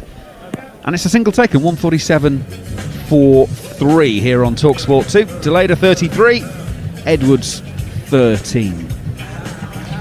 Can see the thinking though. Milan's the guy that England will look to bat through the middle over, so it makes sense to pick the off spinner to deal with him, and then a few left-handers further down the batting lineup as well. So I guess matchup wise, you don't really want to be bowling leg spin to Butler and Livingston, so you can see the thinking behind that selection. To go in with 4 quicks, not the greatest surface to bowl quick on, but if they can be clever and change their pace and change the seam positions on the ball, gives them a chance. Rashid to start the 32nd, and Edwards is straight away going on the reverse. Can he beat third man? No, he can't. Third man on the edge of the circle is Payne, diving away to his left-hand side. They will still take a single, 148 for 3. We mentioned a few times, big summer for Netherlands cricket. They've got some good opponents over the next few months. So I want to take some confidence, or at least as much as they can, out of this series. Rashid in, a little bit of air there. Delida coming forward, pushing back to the bowler, no run. It's been a while since they won a game, unfortunately, for the Netherlands. The last one was against Ireland on the 7th of June last year. That was a game in Utrecht. It's difficult at the moment. Oh, Rashid gives that one some air. Delida to Wood at long off for a single, 149 for 3. After the COVID era, they had won 3 of the last 9 home one-day internationals. 1 against Scotland, 2 against Ireland. But the back-to-back losses against England have not helped, plus the West Indies series as well. Googly from Rashid. Edwards is hitting to long on. Can Sam Curran prevent a second? No, he can't. Good running. The 150 up for the Netherlands. 151 for 3. And we are 4 balls into the 32nd over. You're absolutely right, Mac. And as much as I feel like they're making progress, if I think back to the results over the last 18 months, obviously not a win at the World Cup qualifiers in Dubai. Started the World Super League with, like you say, the 2 wins against Ireland and a series win against Ireland. But since then, defeats in New Zealand, defeats in Afghanistan, obviously only 1 game played in South Africa in that Super League tie. So, very few results to speak about. And yes, it's all good and well, making sure that the progress is on the upward trend. But they would like to see something for their hard work as well. Unfortunately, it's now 11 losses in a row. However, whatever way you can find to break that run, then that's what you would be wanting. Was that referred? I don't think it was. That is very, very close. A direct hit. I didn't realise at the time. Too, yes. That was a close one in the end, but not worried about. So we don't need to go to Adrian van den Dries, the TV umpire, on that occasion. And we'll carry on our merry way. England have won their last 7 completed one-day internationals. 2 against Sri Lanka, 3 against Pakistan, 2 against the Netherlands.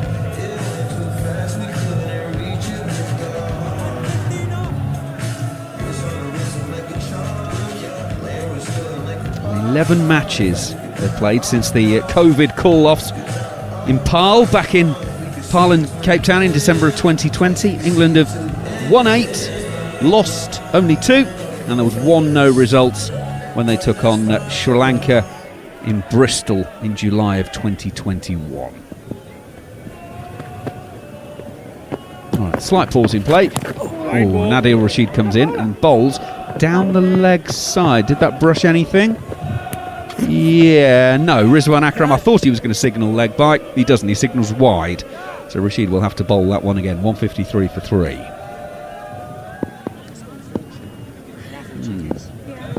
Thought it might have brushed the pad, but it didn't in the end, Outside of off stump, googly on that occasion from Rashid.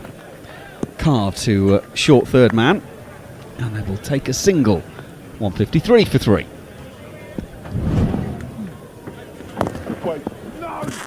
He's looking to get on top of that and sort of cut it away, just backward of the man at short third man. This occasion, Deleda plays into the onside, and they've judged that brilliantly.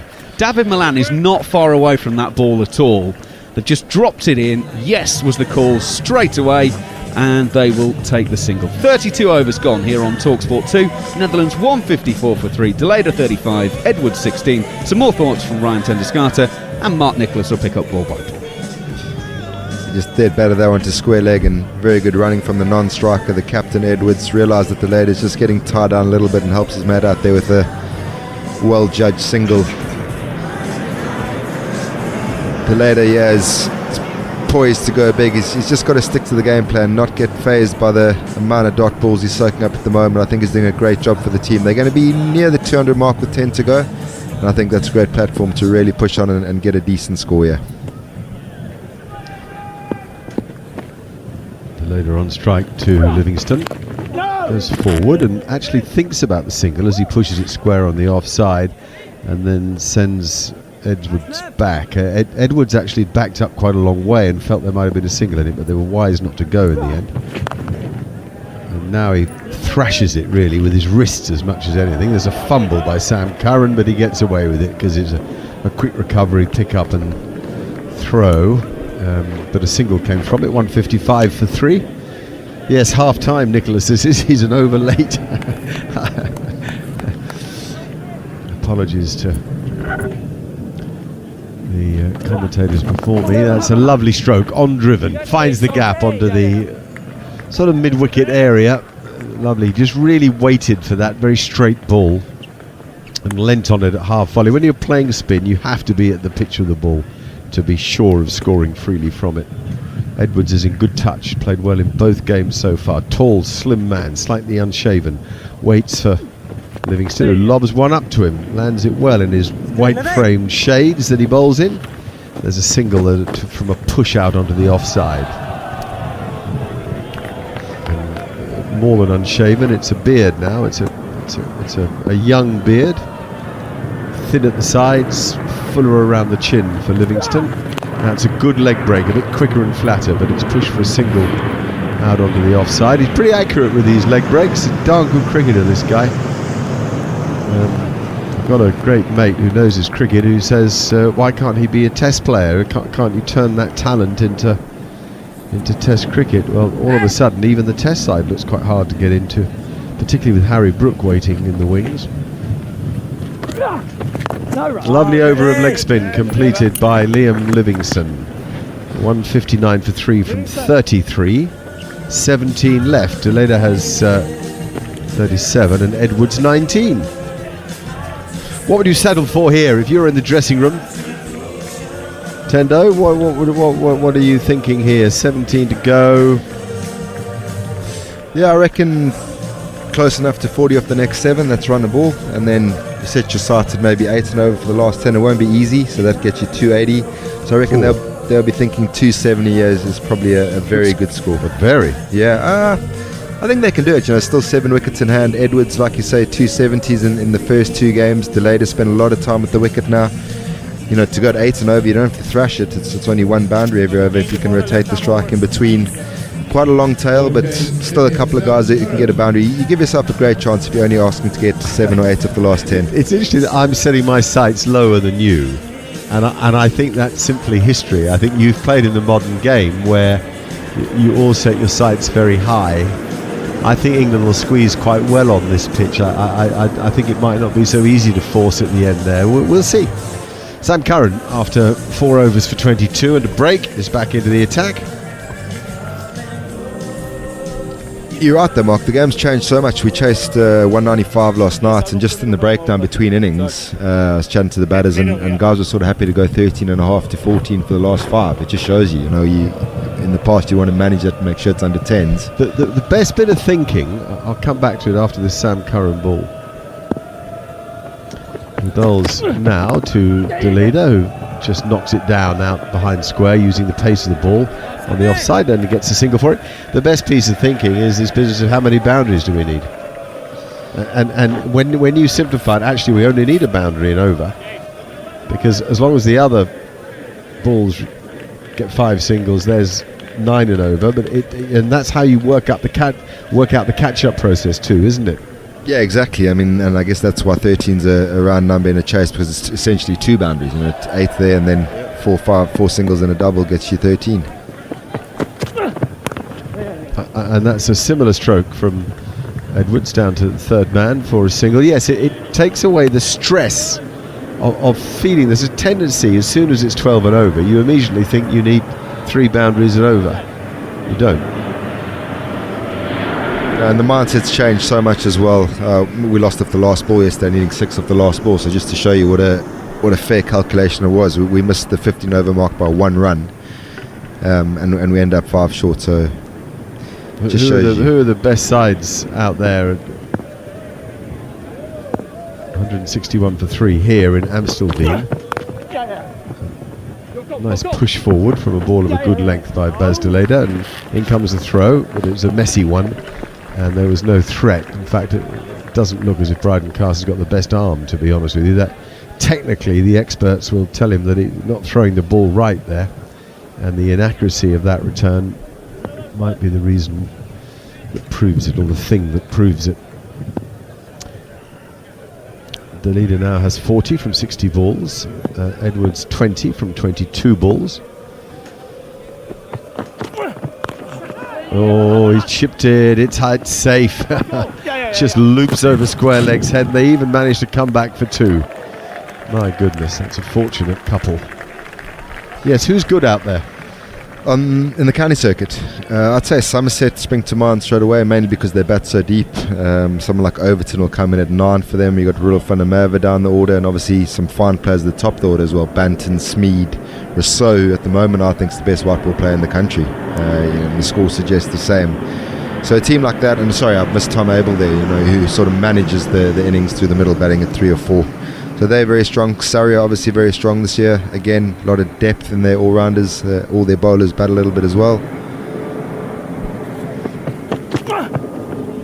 Curran bowls a ball short and wide that's left alone, oddly enough, by de Leede. I'd have thought that was the perfect ball to cut, uppercut, dab, anything. But I think he should have been trying to score off it. I don't mind that. They've been caught out on the short ball a few times now, and like you said, he almost got caught at square leg there. So hopefully there's a bit of awareness there. There's a pattern to what England are doing, especially Curran, a lot of pace off and then try to surprise the batter with a quick one. So no train smash at this stage. Let the odd one go through and make sure he's accumulating with the other balls in the over. Didn't James Vince play good innings against you?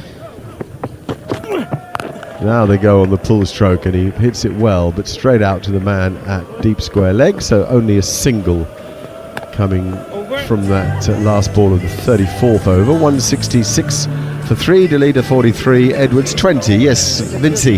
Yeah, he got a fantastic 100 at the Rose Bowl last week. He's one of those guys who'll be on the periphery of this white ball team, but even the test team, he finished quite strongly in his last chance for England. And I believe he's someone who could get back into the frame. His class, him down at Hampshire, he does so well, and he consistently gets scores.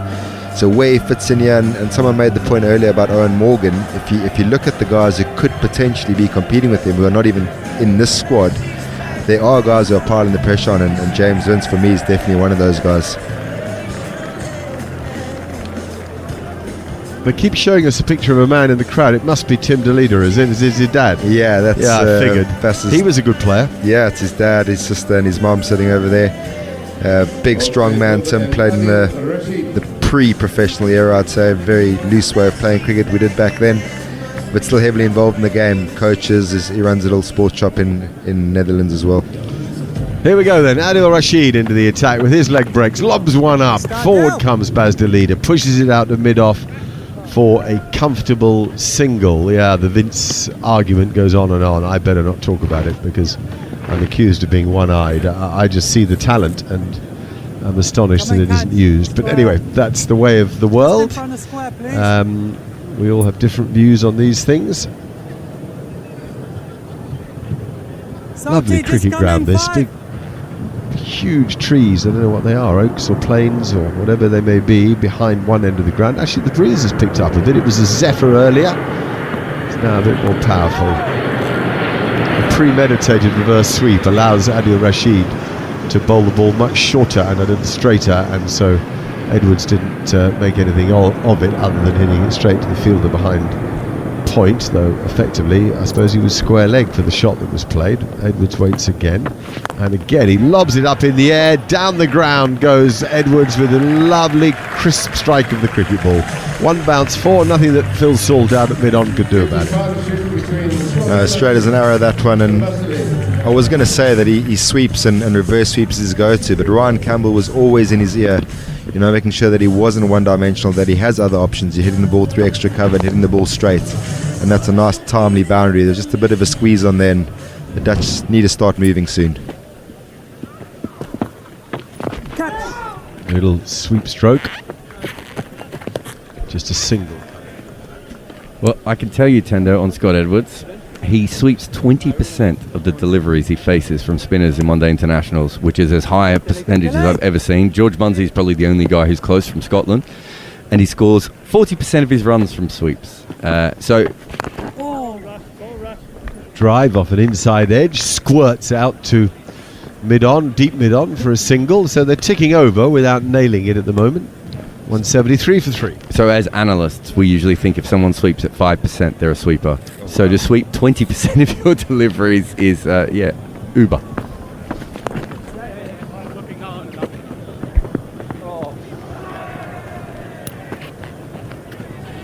That was worked around the corner for a single. So Rashid looks very frustrated by an over that had a boundary in 4 singles. And there you go, Aiden over without really trying. A low-flying plane.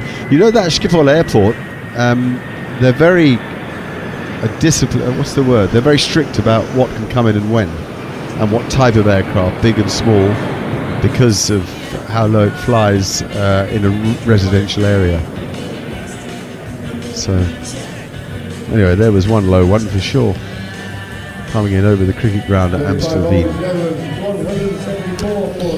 Yeah, the airport is right in the residential area. Obviously a tragic crash, I think it was in the 80s or early 90s, into a residential block of flats very close to the airport. And like you see there, the cricket ground is directly in the flight path, and can be quite frustrating, quite distracting being in the field and having planes flying overhead every 2 minutes. Pilots probably said the same thing for the 498 game, Tendo. So many balls coming at us when we're trying to fly some planes. Here's Curran, round the wicket. Down the pitch comes Edwards at him. Curran sees him, bangs it into the surface, and Edwards then has to sort of play from a cramped position to shovel the ball round the corner down to long leg for a single, just touching on 5 and over. So they're probably, by the standards of the kind of run chase we'd expect from England, maybe just a touch behind the race, but as I've said, I think 250 isn't a bad score, and Ryan reckons 280 is possible, which is another 105 from here with 14 overs left after this one. It's a good ball from Curran, defended out on the offside, half a chance for a run, but they decide against it because Roy swooped from backward point. The leader goes through the stroke again, rehearsing it with his top hand. That's something you find a lot of batsmen do. They sort of replay the shot with their top hand, but never with their bottom hand. They hold the bat with their bottom hand and then replay it with the top hand in an animated fashion. Curran turns now with his original haircut, turns and comes in to bowl round the wicket, nice and straight and on a length, and it's blocked by De Leda out onto the offside for no run. Yes, Curran's got it shaved at the sides and long at the back, so it's part mod and part mullet. I like that you said original, because Reece Topley's got a very similar one, and I bumped into them last week and I said, who's copying who here? And Sam assured me that it was Reece copying him, so he is the original in that duo. Sam would not want to be anything but the original. Well, nor would Tom, for that matter. Sam bowls now, and there's a drive with the wrists. Lovely stroke, that. They get a couple for it. Well, they might get another, might they? A little fumble by Bryden Cast. Yes, they do. They get 3 for it. Won't please Sam Curran, but he just over-pitched an iota, and Cast had a lot of ground to make, in fairness to him, and at pace he fumbled it. This outfield's very quick. It's much drier than it was for the first game on Friday. 178 for 3. 2 balls left in the 36th over. The run rate basically 5 and over at present. Curran has none for 33 from 5 overs and 4 balls. Deleda 48, Edwards, who's on strike, 27.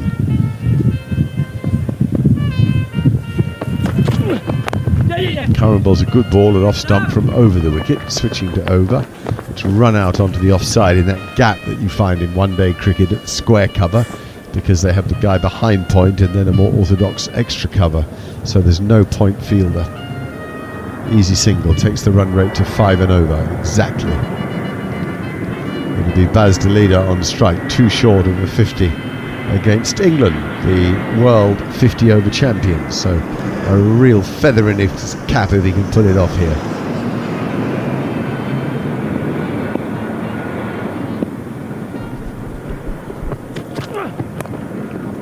Well, there's one of them. I think probably only one. Yes, a clean pickup. Whizzed in by David Payne. A call for drinks. And on comes Reece Topley with Owen Morgan bringing the drinks onto the field. Owen Morgan turning blue collar after a morning of white collar. Deleda 49, Edwards 28, 180 for 3.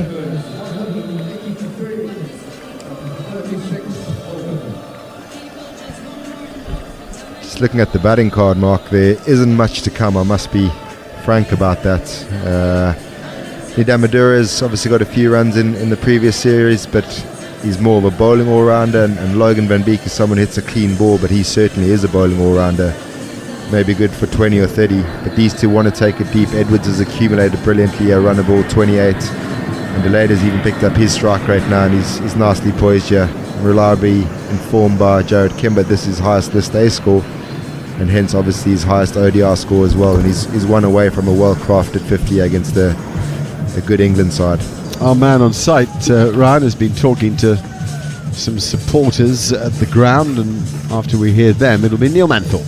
Yeah, I'm in the crowd here under the tree, which is a very popular spot for a lot of the Barmy Army who've maybe sat in the sun a little bit too much for the first 2 games. And I found Craig. Now, Craig, you live nearby, but you're originally from the UK. I'm a Villa fan from Birmingham, but very happy to be here and just living just down the road. Is this the first game you've attended of this series, or have you been to all of them? Nah, first one, I had to work. Looking around, there's not as many people as there were for the first 2 games, obviously, because a lot of people are coming over from England for a bit of a long weekend. I'm hearing that the school kids get let out at 12:30 here, so there's going to be a load of kids coming down because it's free to get in. Is that likely? I hope so, yeah. Lots of expats in this part of Amsterdam, so yeah. Great, we'll let you watch the game. Thanks, Craig, also listening on TalkSport 2, by the way. Slight delay, though, which is a little bit awkward, although at least you get to enjoy the music twice, it's great. Yeah, there you go, fantastic. Right, back to you. Thank you very much indeed to our man on the ground, John Jackson. So Baz Deleda, 49 not out.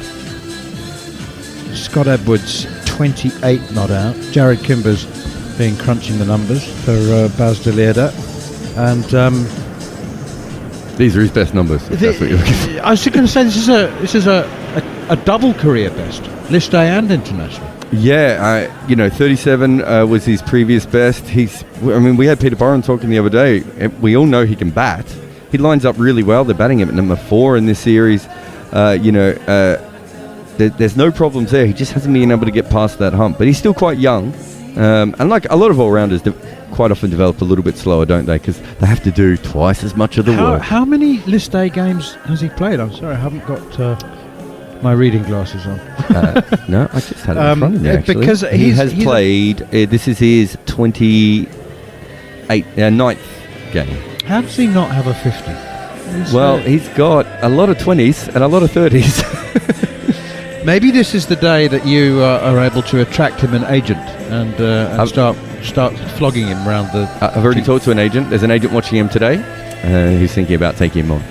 That's what I do. I got Obed McCoy an agent. I should get a couple of that, shouldn't I? You should.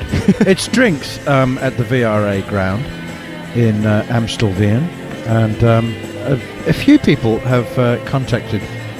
Okay, one person contacted me on Twitter to ask me why it's called the VRA ground, and I suppose they could have simply gone onto the internet as I did, but it's it was 3 cricket clubs were formed in the 1890s, and they found that they couldn't sustain themselves, so they joined forces That was the Volharding, the Rap and the Amstels club, which is VAR. And they combined their resources and formed the VRA club outside. Not VAR. Yeah, Called that's it- football, isn't it? It's the first time I've ever heard you reference football on by accident, or even on purpose. Oh no, I'm always comparing football. I often ask Harmy if this was a football match, what would the score be at half time? I often do. Here's Adil Rashid in for his 8th over. Forward comes Baz de Leerde, pushes that one towards mid-on. So he's a single away from his maiden half-century. Just because you missed it, I've got Scott Edwards sweeping stats for you, because I know you like them. It's all right, I was listening in the back of the commentary box. Here is Adil Rashid, and that's driven down the ground towards long on, and it brings up 50 for Baz de Leerde. Well played. Son of long-serving batsman, Dutch batsman Tim de Leerde. Baz is following in his father's footsteps, and there it is, maiden half-century. 71 balls, and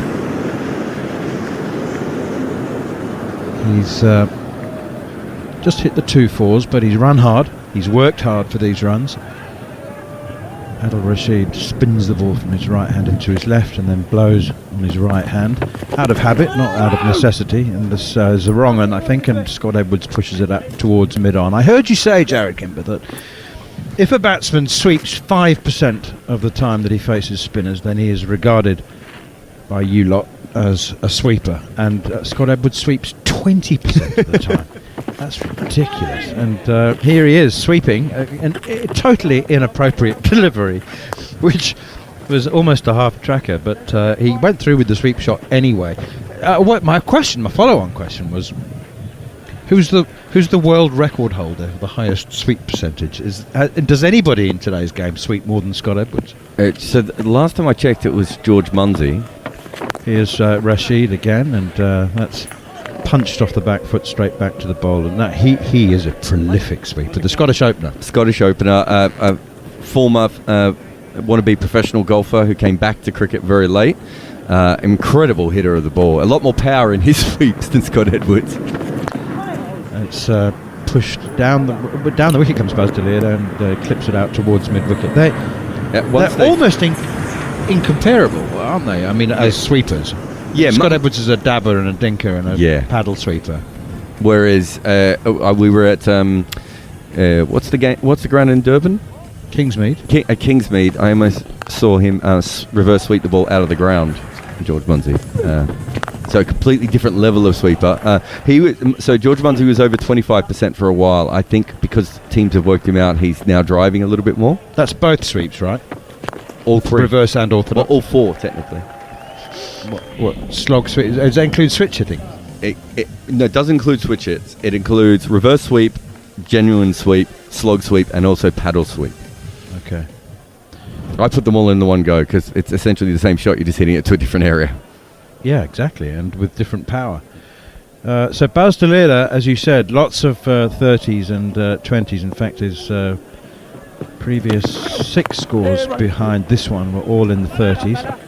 He never actually made it into the 40s, and he's now 50 not out. Scott Edwards, once again, just turns this one round the corner on the leg side, and he moves to 30 from 31 deliveries. The point about Scott Edwards is that even though he has a very certainly in the first half or first 3 quarters of his innings, he has very low boundary percentage. He is capable, and we've seen that in the previous games.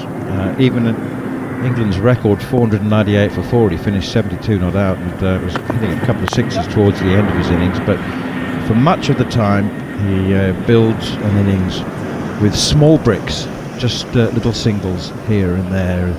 Takes another one now, moves on to 51. Scott Edwards is on 30.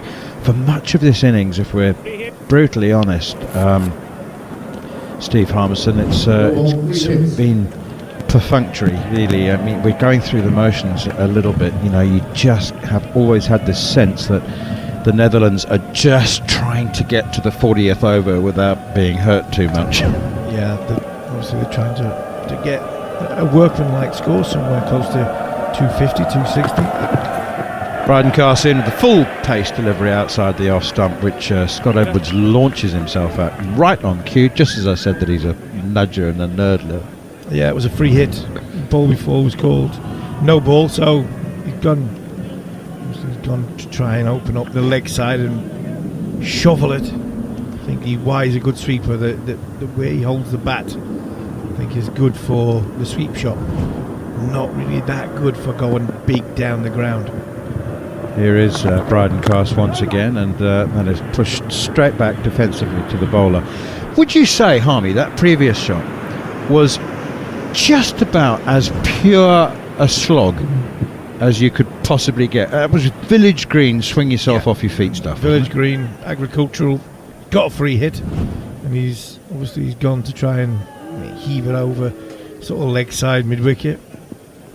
Just doesn't suit him going down the ground, does it?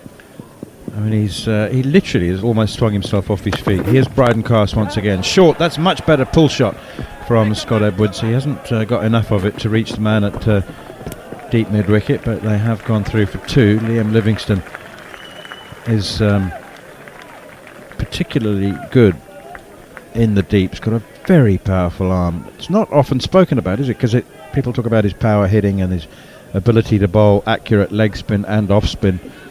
But he is the complete all-round package, because he's extremely good across the ground, and as I said, very powerful throw. So excellent man to have sweeping in the closing overs. Short top edge pull, and Joss Butler's after it, but it won't. Oh, it's carried down a fine leg, and it's been dropped by is that David Milan down there in the deep? Yeah, it is. Well, tough chance. I'm just looking at Jared Kimber to see if he's making a note of whether that was, has he put that down as a chance? It's big top edge from Scotty Edwards, and I think it carried to David Milan, Jared? Yeah, went straight through his hands. Got a lot of hands on it in the end. He did, yeah. He made good time, but yeah, maybe just got it a little bit in the fingers rather than getting underneath it. Edwards is quite interesting. We've talked about the sweeps. Here's Bryden cast again, short and wide, and slapped to the sweeper on the cover boundary this time. It's Reece Topley's on the field as a replacement for somebody. Generally, he likes to lap fast bowling. In fact, it's probably his best shot. But if you have a look at the field that England have, they have a very fine leg and a very fine third as well.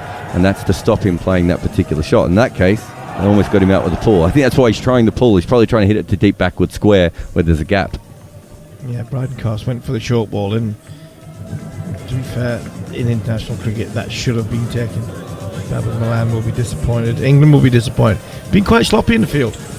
A couple of missed fields, a couple of drop catches. Liam Livingstone should have done better. Another ball went into the sun. He's got sunglasses on. Know where their sun is. Get your body round. David Payne is going to come on to bowl. Would have had his first international wicket.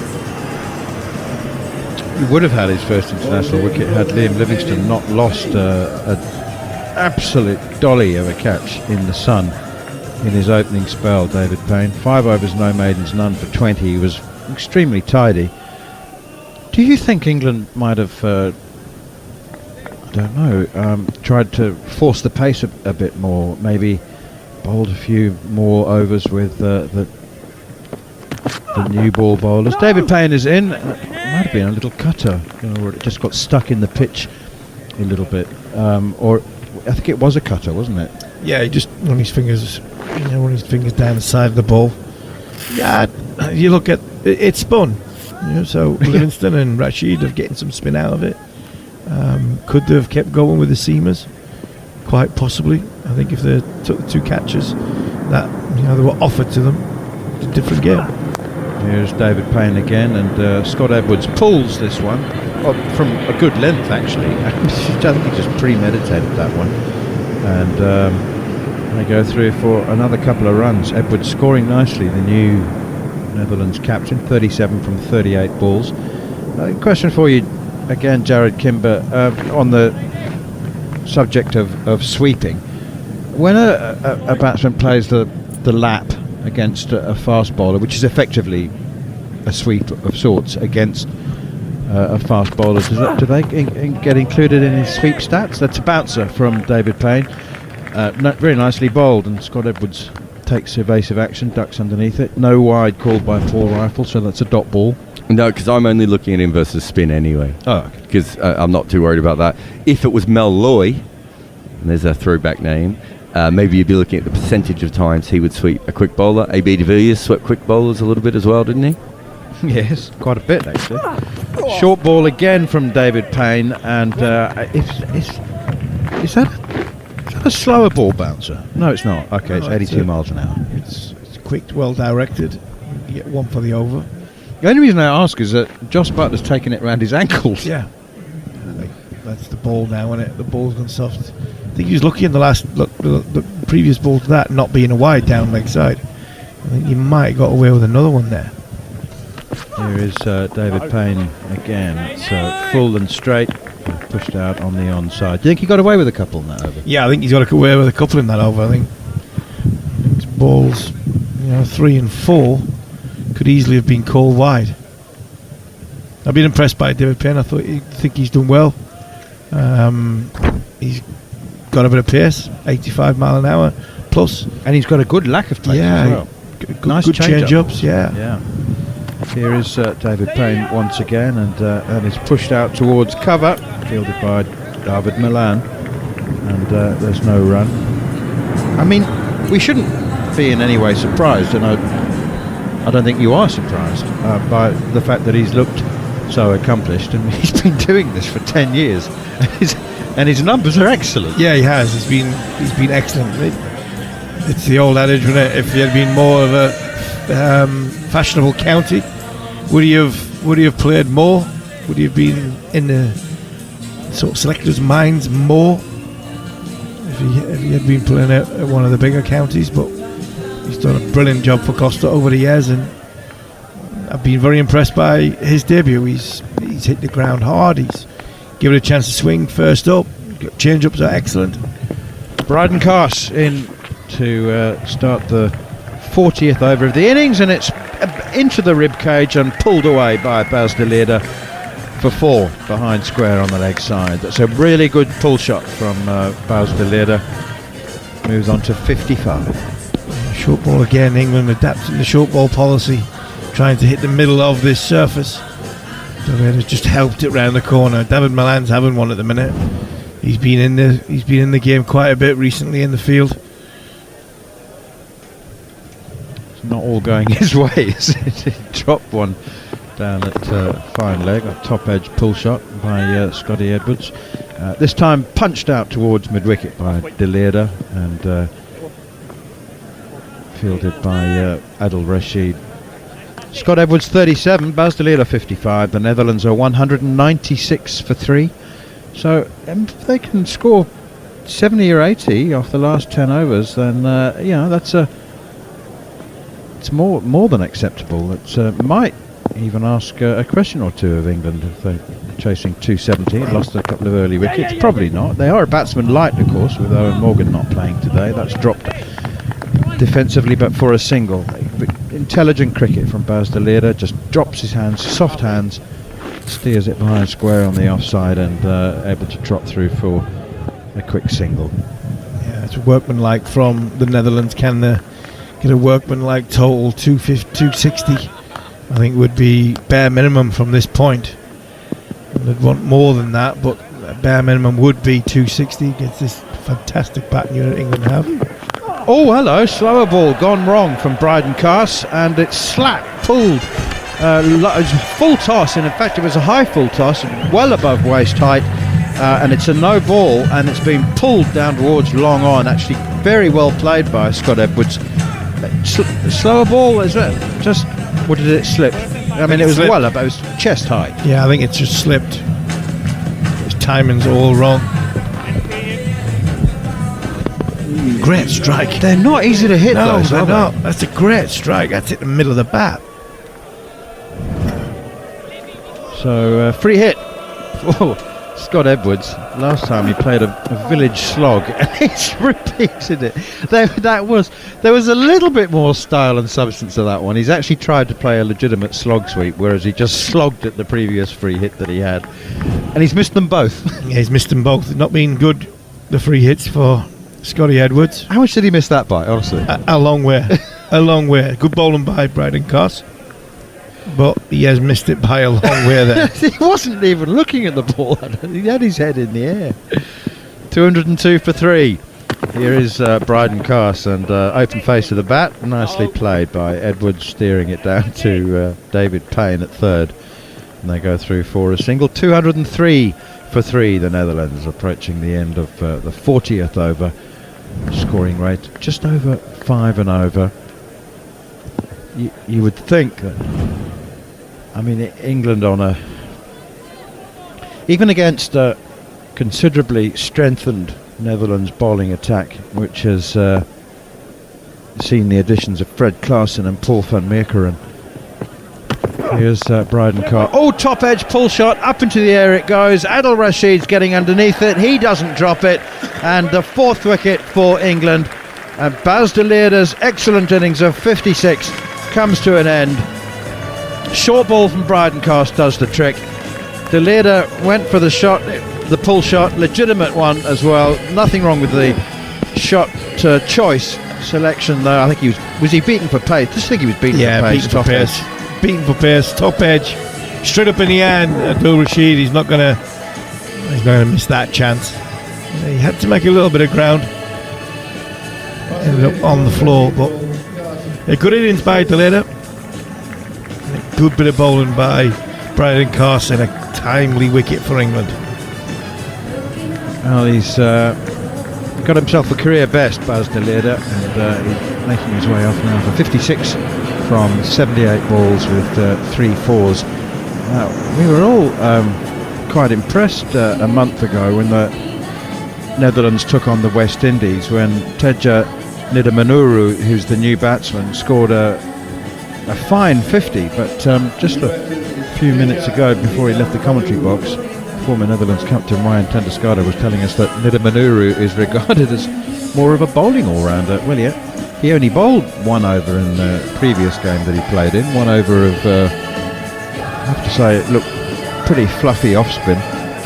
And he's come in at number 6. Nidamanuru, who Jared Kimber was telling us during that series against the West Indies, was at one point, or could possibly remain, qualified for 3 different nations, Jared. Yeah, who did we have? We had India. Well, he was born in India. Yeah.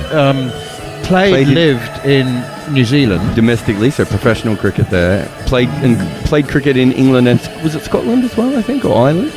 He was in club cricket. University of the North East, I think. He played. He went to university up near Harmy somewhere. North of the wall type. Not Harmy was at university. No. I didn't even go to school in Man University. And we found a random game, didn't we, where he played with Tim David, who's now the T20 Hipster's Choice player of cricket. And very much Neil Manthorpe, the hipster's choice when it comes to commentary. The only country we couldn't work out why he was qualified for was the Netherlands. It must be by residency. It's a very good question. He seems to have been everywhere. 3 years you're required to be resident in associate nation before you can qualify to play for them. And that's not 365 days a year. I think it's more in the region of 260 days per year that you're required to be resident in the country for whom you, or for which you want to play. Right, Nidamanuru is on strike. He's about to face his first delivery from David Payne. 41st over of the innings. Clipped away off the pads behind square on the leg side, and they ran the first hard, looking like they had an intention of coming back for the second, but that was prevented by Liam Livingstone, who was attacking the ball with some gusto. Bowling all-rounders to come, basically. 2 bowling all-rounders to come in Logan van Beek and Tim Pringle, and then bowlers. Arian Dutt, Fred Klaassen, Paul van Meekeren. That's trying to steer it down to third man is Scotty Edwards, but finds Livingston at backward point. Is it Jason? No, it is Livingston at backward point. Jason Roy fields at backward point for the first half of the innings probably, and then he's such a good catcher and fielder in the deeps, powerful arm, that he then drops out. If he's not sweeping, then he's at long on or long off. Certainly during the third power play, as Payne is in once more, bangs it in short. Pulled away down to Moeen Ali down at long leg. Any reason that Moeen Ali hasn't had a bolt at all? I think surprising. I'm not sure there's any injuries. Basically, he's effectively playing as a batsman. He goes up one in the order with no Owen Morgan. He's currently down on the boundary's edge, posing for selfies. Short and pulled out to mid-wicket. And straight to the field, and not timed by Nidamanuru. To be fair, Liam Livingston bowled well. Rashid bowled well, Livingston bowled well in that middle period. So no real need to bowl Moeen Ali. David Payne still searching for his first international wicket on debut today, of course. And that is full straight and guided for a single towards cover. What has been, I have found really pleasing and satisfying, is the engagement that the England players have had with the crowd. Harmy, do you remember there was a period where it was really frowned on and even legislated against? I think they're great ambassadors now in this country. I think we've got some fantastic ambassadors for our great sport. Here's Payne again, up to the crease now, bangs it in short, turned away by Edwards for a single behind square on the leg side. There was a time where, teams took themselves so seriously, and players on the boundary were told to keep their eye on the ball at all times and not to engage with the crowd, and it all became so tiresome. It did, yeah, and I think it was something that Joe Root wanted to sort of bring in when he came into the captaincy. It was, we are going to engage with the supporters, we're going to engage with people who have paid good money to come and watch and support us. Being a decent person doesn't mean to say you're not a professional cricketer. No, exactly, yeah. He's in the engagement that the players have, especially out in the Netherlands, where we're trying to grow the game. I think England have done a thoroughly professional job out in Europe, and I think the Netherlands will be happy that the way England have behaved themselves. Bryden Carse up to the crease once again, and that is pushed firmly out towards Moeen Ali at cover. There was a lovely moment during the Trent Bridge Test match where Joe Root, having scored 100, was walking up the stairs, walking off the field, having been dismissed, and a young lad asked him to sign an autograph. And, it was brilliant. It was brilliant, and actually Joe got interviewed afterwards. Yeah, and he asked, and he said, if that was at 10-year-old me, I'd have been buzzing. It was a great answer. It was fantastic. Here's Bryden Carse again, back of a length, and Edwards. I've come to the conclusion, I think, and Scott Edwards' figures will testify to this, but he's a very fine cricketer, Scott Edwards. He's extremely tidy behind the stumps, and he's scored runs consistently. He has. He's had a wonderful series. 72 not out, 78, 45 not out so far. 72 not out, 56 balls in the first match. He's had a fine series. Now a responsibility as captain, which will weigh on his shoulders a little bit. Here is Carse once again, and that's hits the batsman on the pads. I think probably high and also outside the line of off stump, but Bryden Carse had a good old shout for LBW. Yeah, apart from that, it wasn't a bad shout. It was a good appeal by Bryden Carse. Probably wouldn't have hit another set above the stumps. Tall man, gets the most out of his action. That's what I like about him. Cross seam. Yeah, that was going 8 to 10 inches over the top of the stumps. At least. 208 for 4. Scoring rate 5 and over. No obvious attempt to accelerate just yet from the Netherlands. And now back of a length once again. Hits the inside edge down to Milan on the fine leg boundary, and they go through for another run. It was just the whole idea of Joe Root thinking of himself as a 10-year-old, and and he did. He went to the cricket, and when he got an autograph, he was buzzing for days, and that's why he signed it. That's why he signed it. He was 100 not out when he signed it. We are so lucky to have him. We are. One, I don't think we'll realise when Joe goes how lucky we've been to see. Short pull shot from Scott Edwards, hit it nicely. Only as far as Livingston with the power arm, the power throw from deep backward square leg, and they're able to return for the second run. Scott Edwards looking at another half century. What a series he's had. 47 not out from 51 balls. Teja Nidamanuru has 3 from 5. But he's got to be careful, Scott Edwards. I mean, he basically left 100 there for the taking. He had 7 overs in which to score another 18 runs, but he got himself run out, diving for a second. They're going to come back for 2 more here as it's clipped away off the pads. Bryden Carse finishes his 8th over. His figures of 2 for 49, and with 8 overs to go, Netherlands are 213 for 4.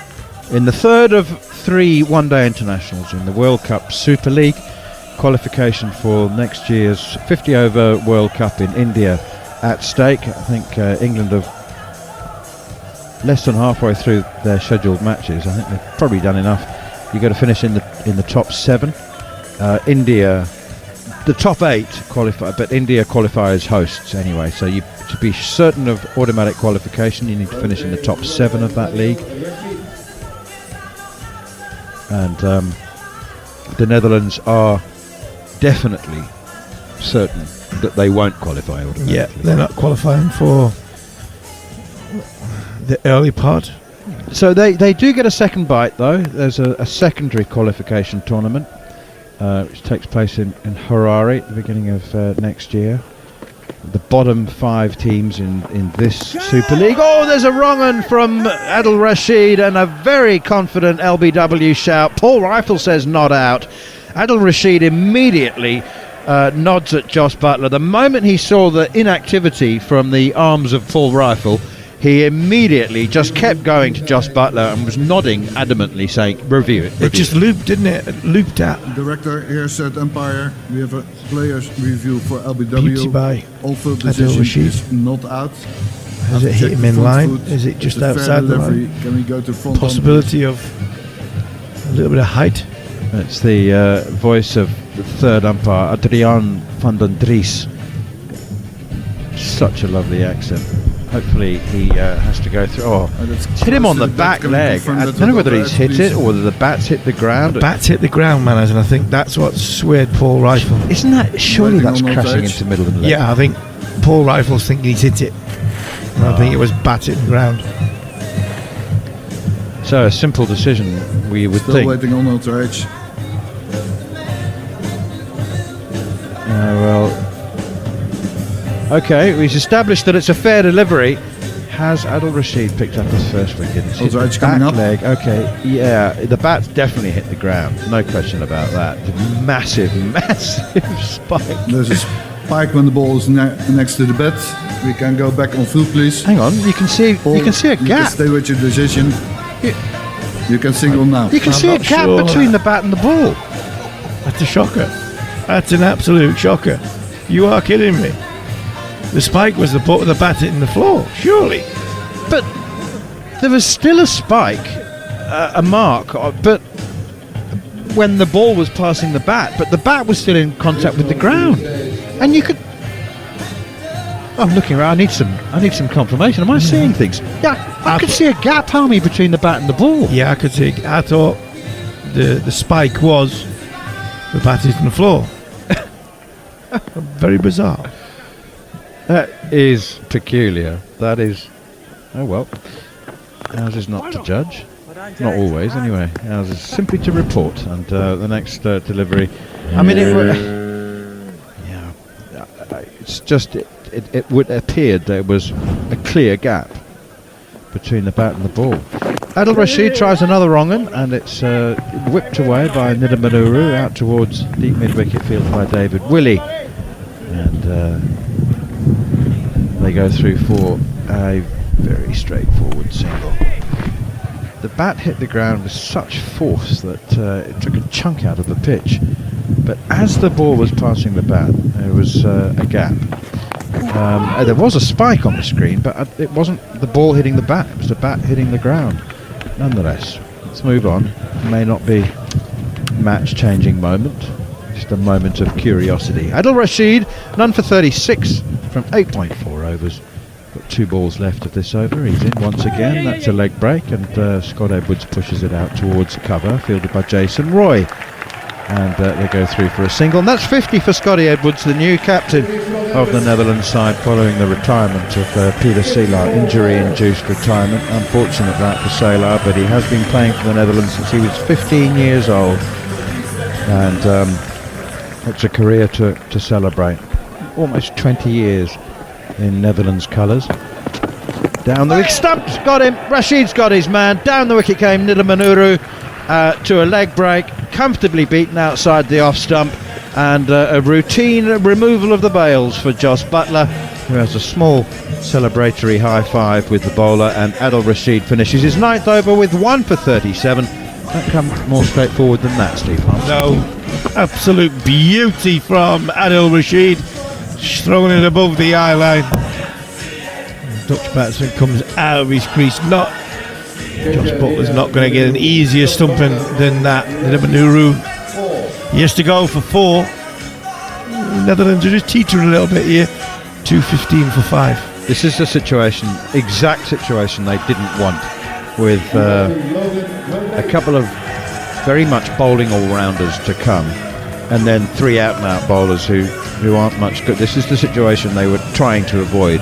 That their whole approach through the first 30 overs was based more on, or as much on, not losing wickets, in order to have wickets in hand for the final 10 overs, or the final 7 overs as we have now. But they are in that situation now, and Scott Edwards is going to have to look after all the rest of the batsmen to come. He's 50 not out, 250 5, 7 overs to go. I shall hand them over to Andrew McKenna.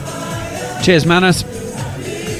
We're all still trying to get our heads around that DRS a few moments ago. There were so many spikes all over the place on the graph. It was difficult to actually tell what was what anymore. But anyway, it didn't matter, because a couple of balls later, Nidamanuru runs past one and Buttler takes off the bounce. Logan van Beek is the new man to the crease, but it will be Edwards on strike.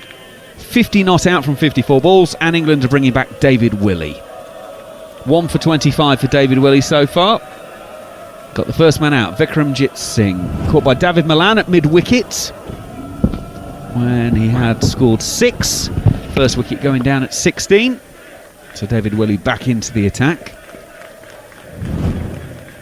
And in he comes.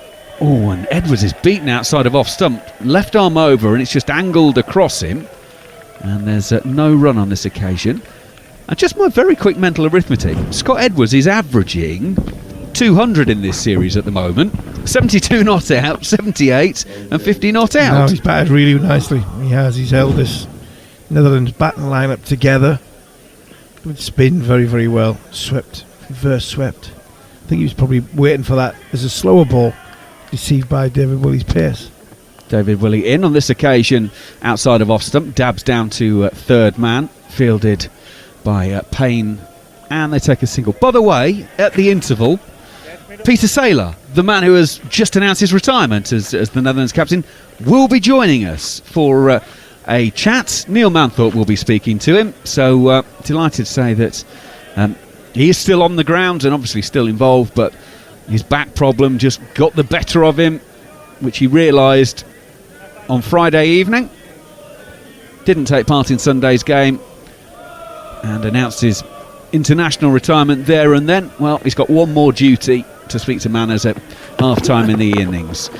Van Beek is coming down the pitch to meet David Willey on this occasion. Almost yorks himself, squeezes it out on the offside no run. 2:16 for 5 then here on TalkSport 2. We're halfway through the 44th. Yeah, good from David Willey, seeing Logan van Beek coming out of his crease, coming towards him, ended up just yoking himself.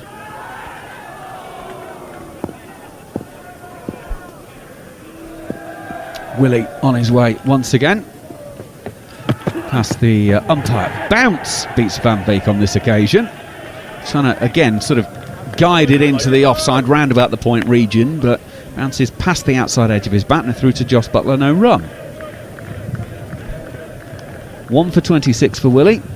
David Painsbowl 7, 1 maiden, 0 for 26. Sam Curran 6, 0 for 35. Bryden Cast 8, 2 for 49. The Seamers. Willie is on his way. Oh, and that's a leading edge from Van Beek, and that will be a simple catch for Rashid at mid-off. And David Willie has his second, and Netherlands lose their 6th. 2-16 for 6. Van Beek goes for a 3-ball duck. Yeah, Logan Van Beek, just stick or twist. Come down a wicket 3 times now. Not really played a shot. This time he's gone a little bit back into his crease. Just trying to close the face on it. He's got a leading edge. Adil Rashid, well, Josh Butler had the easy job of taking the stumping in the last over. Don't think Adil Rashid will get an easier catch in international cricket than the one he's just had. Well, Liam Livingston probably would have thought that earlier on today, wouldn't he, in fairness? But looks straight into the sun. This clear blue Amstelveen day.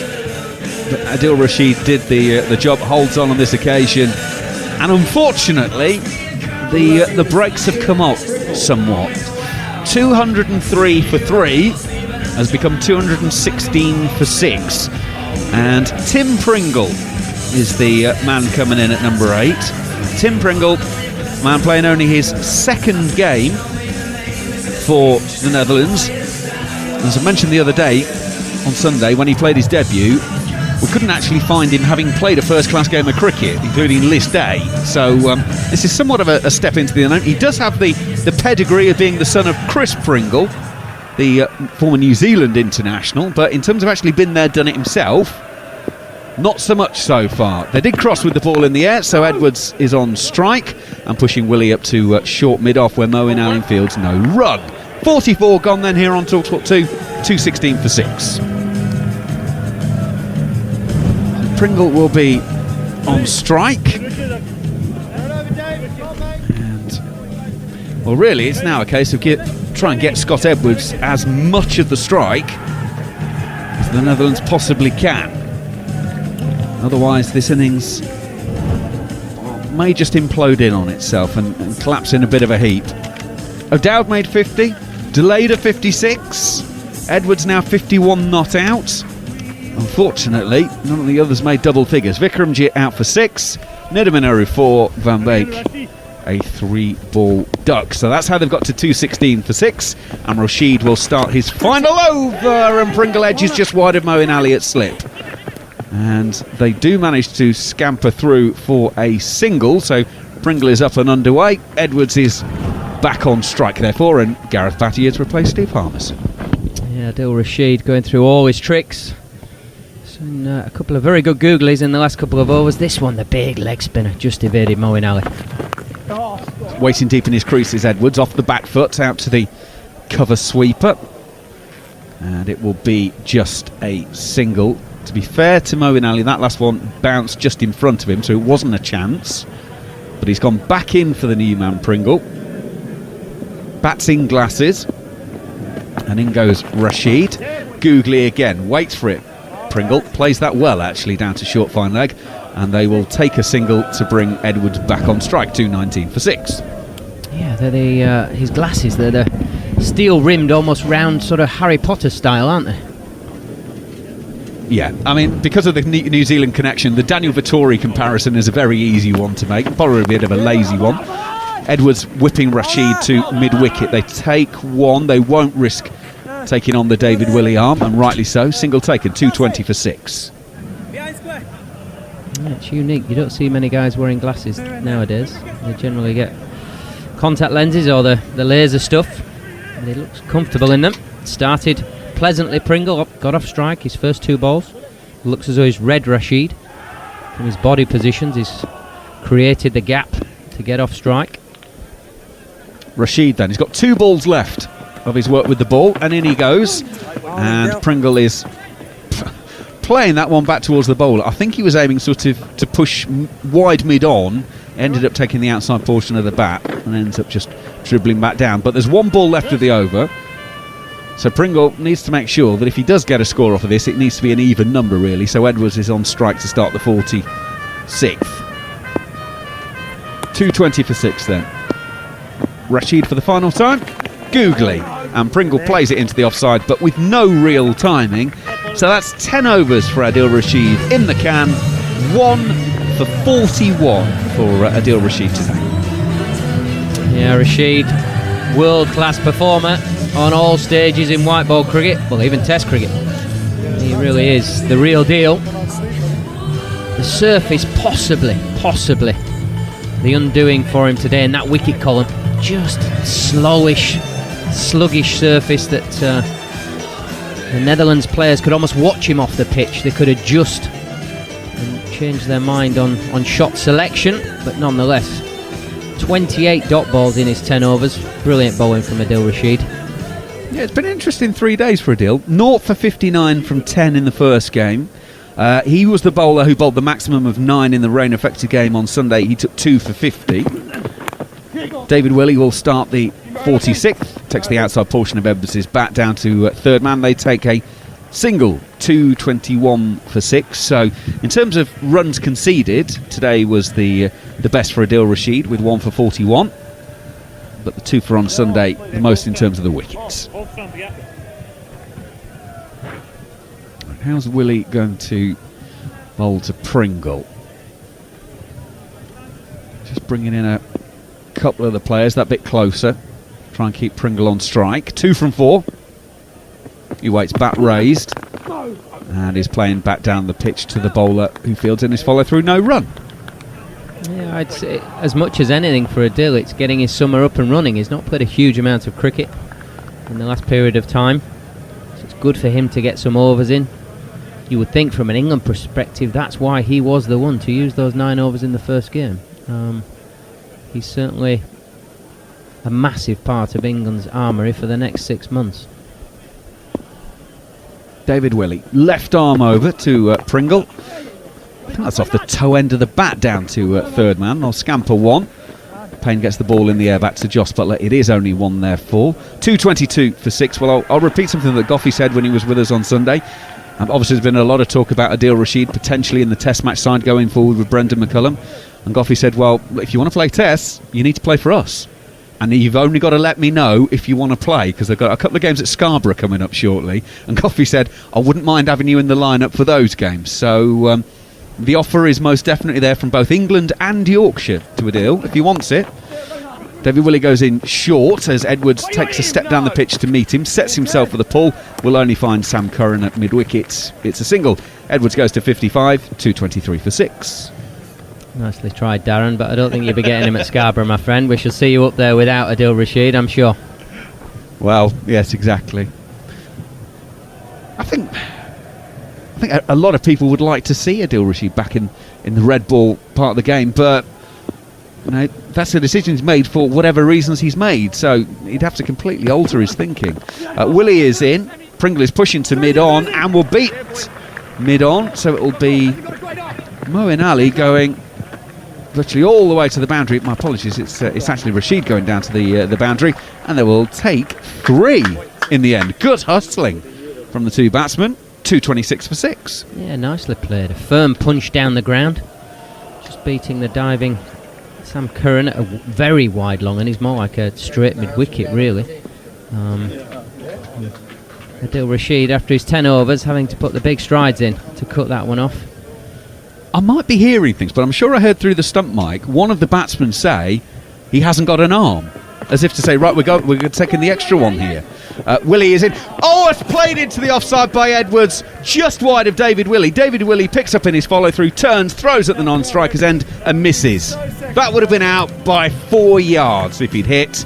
He didn't have time for a fielder to come in and get next to the stumps. Willey had to hit them, and he's just missed. Edwards has taken the single and retains the strike, therefore, but he was gone by, well, he's barely in the picture as we see a replay there. It would have been 4 yards.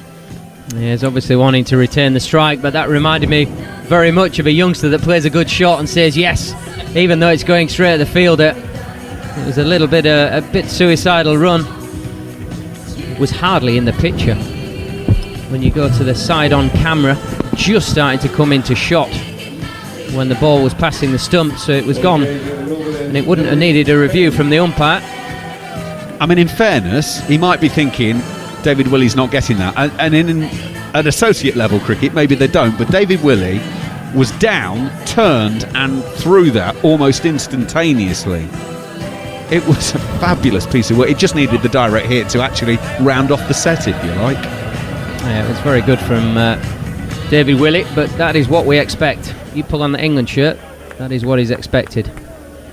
Right, 4 to go then. Edwards on strike, 56 from 62. And David Payne, left arm over. And Edwards is pushing back down the pitch to the bowler. Nothing he can do with that one. 227 for 6. The run rate has just gone below 5 and over. So it's 4.92 at the moment. So you are looking at that sort of 250 region, which obviously is nowhere near the highest kind of scores that we've seen in this series so far. But this pitch is not what we've seen. Edwards waits on one.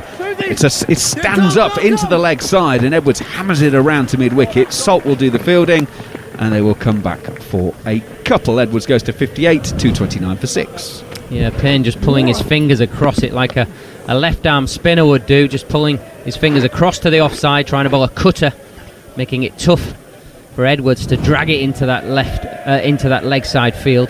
Manages to get enough bat on it to find the gap for 2. Here's Payne, short ball, genuinely short ball. That's surely going to get called wide for height, and it does. Payne genuinely bent his back into that one to get it up there, but got too much. 230 for 6. I mean, it's worth pointing out, Edwards has taken a step down the pitch to meet him as well, and it's gone a long way. If he was back in his crease, it would have been even further over his head.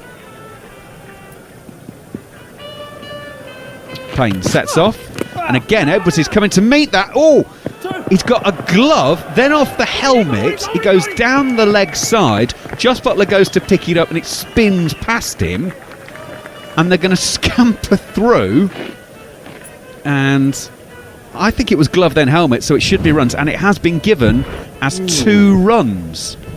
No, it's actually his forearm, not glove, but it lobbed up, and then as it hit the deck, it gripped and span, and Joss Butler was the unfortunate recipient. 232 for 6. Edwards pulls into the leg side again. No real timing on this occasion. Salt will come off the boundary. It will be just a single, but that's not the worst of results, because there are 2 balls left of the over. 233 for 6. He's not had much luck, David Payne, on debut. Earlier on in the day, one went straight up into the sun, and Livingston turned his back on it. Should have been an easy catch, and then it's over. A couple of runs given when it obviously smacked Edwards on the forearm, and a couple of indifferent shots. It's bowled very nicely. In he goes. That looked like a leg break, sort of left arm leg break. Oh, they're going to take a single, and there's a run out. Pringle is run out. Edwards is desperate to get back on strike and has just pushed it into the offside, and Pringle is sold down the river. England have time to get a man into the stumps. Gentle throw. Bales are off. Pringle is run out for 6. 233 for 7. Yeah, this time didn't quite get lucky. The Netherlands players with the whole hit and run situation. Edwards wanted to get through. Pringle, rightly so, giving up his wicket to make sure the guy on 61 stays in. It's the best chance for the Netherlands to get as many as they can. Pringle doing the honourable thing there. He pushed into the offside, started, then said no, but Scott Edwards was committed, so Pringle, absolutely had to sacrifice himself there, and David Milan did the necessary to round things off. So 233 for 7. Arian Dutt is the new man. 5-ball duck in the first game, wasn't needed to bat in the second. Coming in at number 9. Just a few balls left of the innings. He is at the non-striker's end. Edwards 61 not out from 66. And again, we've seen this a couple of times from Scott Edwards. It starts relatively slow, takes his time, plays himself in, and then is happy that he can catch it up. Final ball then of the over. Payne to Edwards. He's taken half a step down to meet this, turns it to long leg. Bryden Cast will do the fielding. So a single to complete the over. 47 gone. 2:34 for 7 in the Netherlands here on TalkSport 2. Edwards will be on strike as we start the 48th. 62 from 67. Dutt yet to face. Yep, Edwards looking for a big finish. 18 balls to go in the innings. He'll be wanting to face as many of those 18 balls as possible. Hence why we've seen the back of Pringle. He was the man that had to go. A mix-up with the running, and he did the right thing for his team. It won't make it any easier pill to swallow, sat in the changing room. If they get up and win by a couple of runs, I mean, it's not going to happen, you wouldn't have thought, but if they do, that sacrifice might be the thing. Right, David Willey, 2 for 33 so far. He's going to bowl his 8th. Scott Edwards is on strike. In goes Willey, left arm over, bowls it hard into the pitch. Edwards pulls out on the leg side. Sam Curran will field. And they take the single, so Dutt will be on strike. 2:35 for 7. Yeah, we see this a lot from the left armers, going into the surface with these cutters going across the right-handers. Makes it so difficult if they get their length right, particularly on a sluggish pitch like this one, to get it up and out into that big leg side. Got his 2 fielders out there, deep square leg, deep mid-wicket, long on. Oh, long on's up actually. Swing and a miss from Dutt. Willey goes across him, and the right-hander drives without really moving his feet. And there is no run. Still to bat, Fred Klassen and Paul van Meekeren. And if you are a bit of a cricketing badger, you might be thinking, hang on, Paul van Meekeren, he wasn't in the squad. No, he wasn't. Got called up and straight in and plays. And Fred Klassen, having arrived after Kent duty, is playing as well. Oh, David Willey's bowled a... Was it a slow ball? No, it might have been a cutter that gripped in the surface, beats the outside edge of Dutt's bat, bounces just in front of Jos Buttler, then spins up and hits him on the chest, and spins away, and they will scamper a bye. So it's 2:36 for 7. Yeah, I would imagine there's some Netherlands backroom staff, stroke bowlers, looking at that, being pretty happy, licking the lips. That's not a good sign from an England point of view. The top of the stump's length ball, bouncing 3 or 4 times, going through to Jos Buttler. Willey on the way once again. Edwards is just playing quietly, really, into the offside. Jason Roy will field and there's no run. I'll keep mentioning it throughout this series. The Netherlands captain Peter Saylor in the first game, Scott Edwards in the second, was talking about how the fact that the pitch will sort of slow down a bit in the second innings and it might grip that bit more. It certainly spun a lot in the second innings the other night, didn't it? And we didn't really see that much in the first innings. It came out of nowhere. Suddenly it looked like a minefield. Yeah. Just that England was so far ahead by the time the spinners came on, it didn't really matter. Yep, it's not the same pitch, this one, as Sunday. It is a different one. Edwards drops this into the onside. Willey will go after this out towards the edge of the 30-metre circle. Willey gathers, gets a great throw back into Jos Buttler right over the top of the stumps. So it will just be a single to take Edwards to 64 and the Netherlands to 2:37 for 7. 13 balls of the innings to go. Yeah, this is potentially the difference in the... Well, there are a few differences between the two sides, but... the Netherlands just not quite having the power game at this point, where you just want somebody to open the shoulders and put the bowlers under a bit more pressure, stick a couple into row Z. Willey to finish the over, bowls Dutt. Middle and leg. He was trying to play a straight drive, relying on hand-eye coordination. And the reason he's batting at number 9 is he's probably not got that hand-eye coordination necessary, and the timbers have been rearranged. So Dutt is bowled. It's 2:37 for 8. Yeah, nice execution here from Willey, keeping it very tight, not letting Dutt get his arms free. Definitely see a little bit of shape from the ball. Wonder if that's a little bit of reverse swing that's brought it back into the right-hander. Nonetheless, nicely bowled from David Willey, keeping the ball full within the tram lines. They miss, you hit. Now moves on to 3 for 35 off his 8, David Willett. Yeah, I think David Willey, almost all this series has just got a little bit of reverse. Nothing massive, nothing dramatic, but enough. And against Dutt, who averages 5, it was always going to be a bit too much. When you talk about their batting and their hitters, in a perfect world, they'd have Tom Cooper at 3, probably Colin Ackerman at 4, Roloff van der Merwe at 5, and then you could have Edwards and Deleedy at 6 and 7, which is probably where they're both best suited as well. That would be a very nice deeper batting lineup, whereas those guys have had to be pushed right up. Deleedy batted at 4 in the last game. Actually, he might have batted at 4 again today, didn't he? And it means that you then have someone like Logan Van Beek, who is a bowler who can hold a bat, but certainly not pushing it to even call him an all-rounder, really. So they just don't have that depth. And you can see here with Edwards, he's trying to find 2s, isn't he? Because he's trying to manipulate that strike. Well, Klassen is the new man. He's at the non-striker's end as Payne will start a new over. Edwards has gone on the pull and it's hit him on the back of the helmet and gone down to third man for a leg bye. So 238 for 8. Yeah, I think we'll see the physio brought on now. Looked like it hit him on almost the back of the head. Back of the helmet. Let's hope he's okay. Ball flew down to third man. Definitely done for pace there. Fred Klassen, of course, has been in action with Kent in the T20 Blast. His last 5 games we've seen him bat twice, 1 not out and 6. That 6 coming a couple of days ago against Middlesex at Lords. Well, the physio isn't coming out to check, so we carry on. Klassen gets one down the leg side from Payne, and Paul Rifle calls it wide, as it probably passed not far over the top of leg stump, but had pitched quite a long way outside it to start with.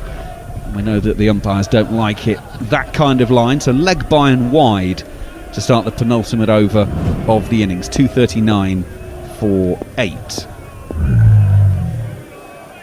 I'm surprised at that. I thought that was the new rule. So did I, to be honest with you. In goes Payne, full. Klassen goes on the drive, gets an edge down to Sam Curran at third man for a single.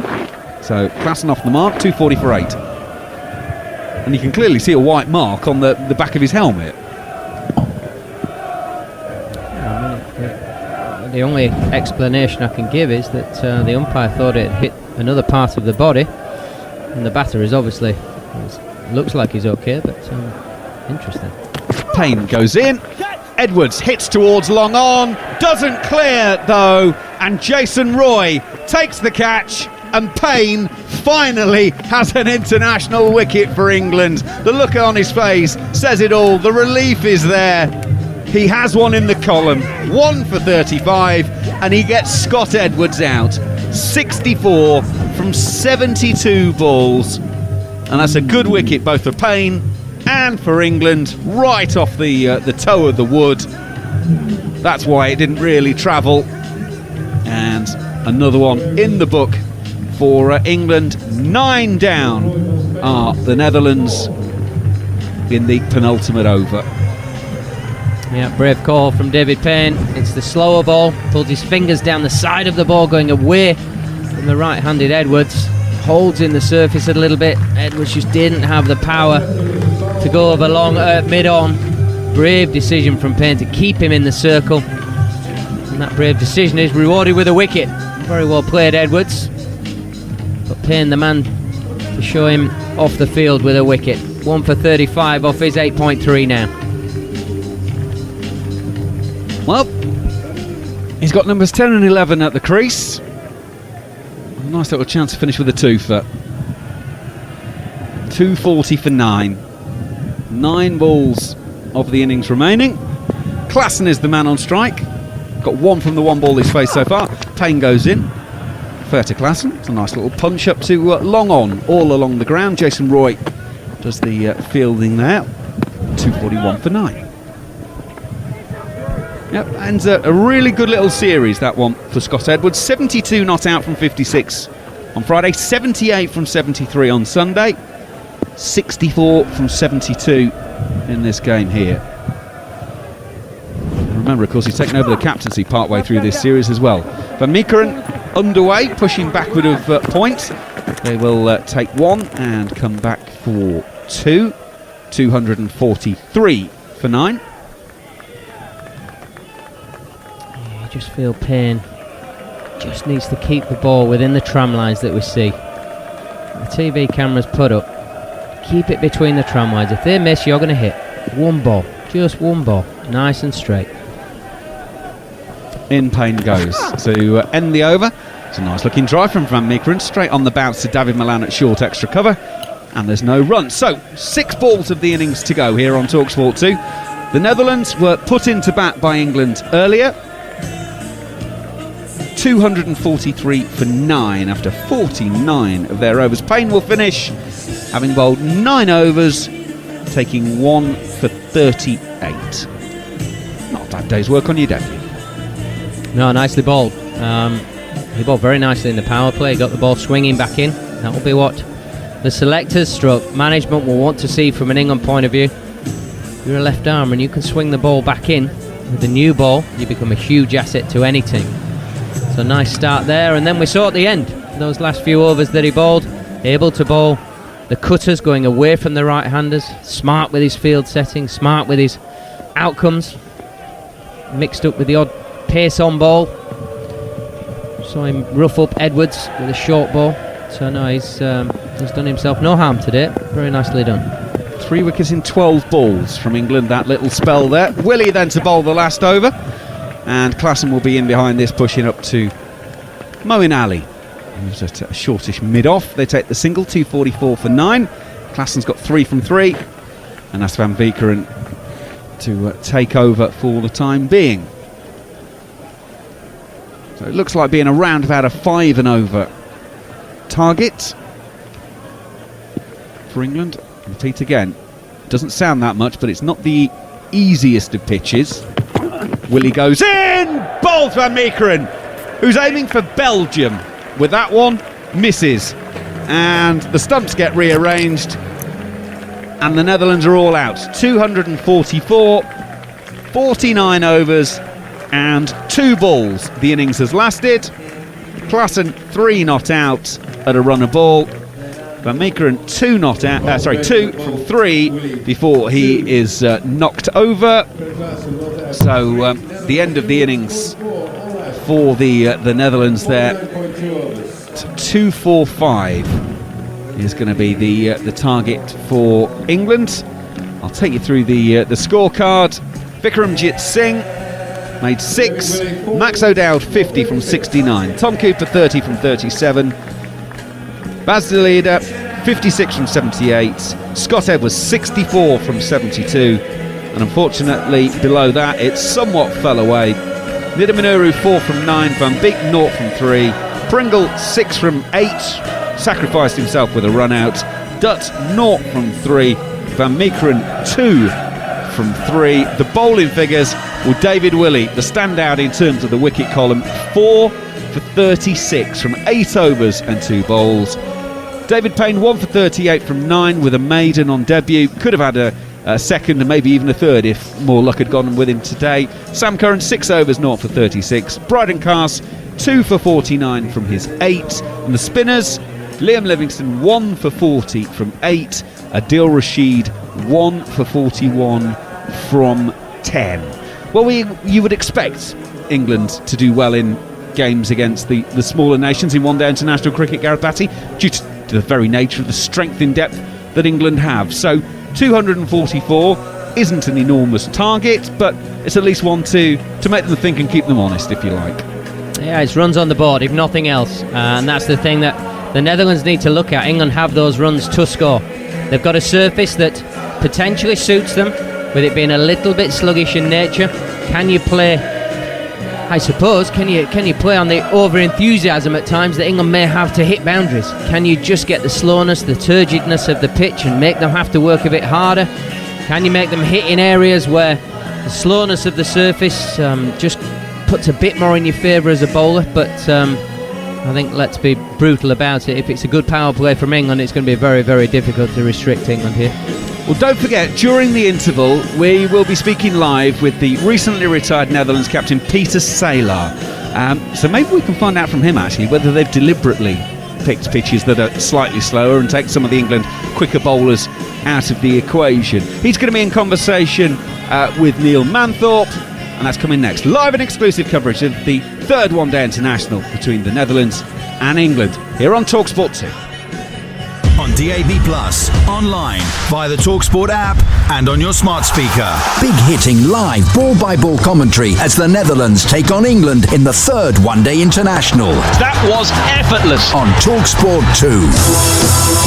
2. Joining People's Postcode Lottery is easy. Your postcode is your lottery ticket, and there's still over £118 million of prizes to be won this year. To play in the July draws, sign up before midnight on the 23rd of June. PPL managed lotteries on behalf of good causes. 18 plus conditions apply. Play responsibly. Not available in Northern Ireland. Same plans as last weekend. And the one before. And the one before that. Or are you reserved for more?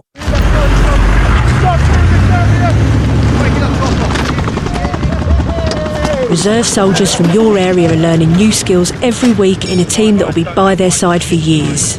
Do more, help more, be more. With paid part-time roles from 19 days a year. Army Reserve. Be the best. Every day, all across the world, millions of people open up their homes to guests with Airbnb. And you could too, putting that place of yours to work and earning some useful extra income.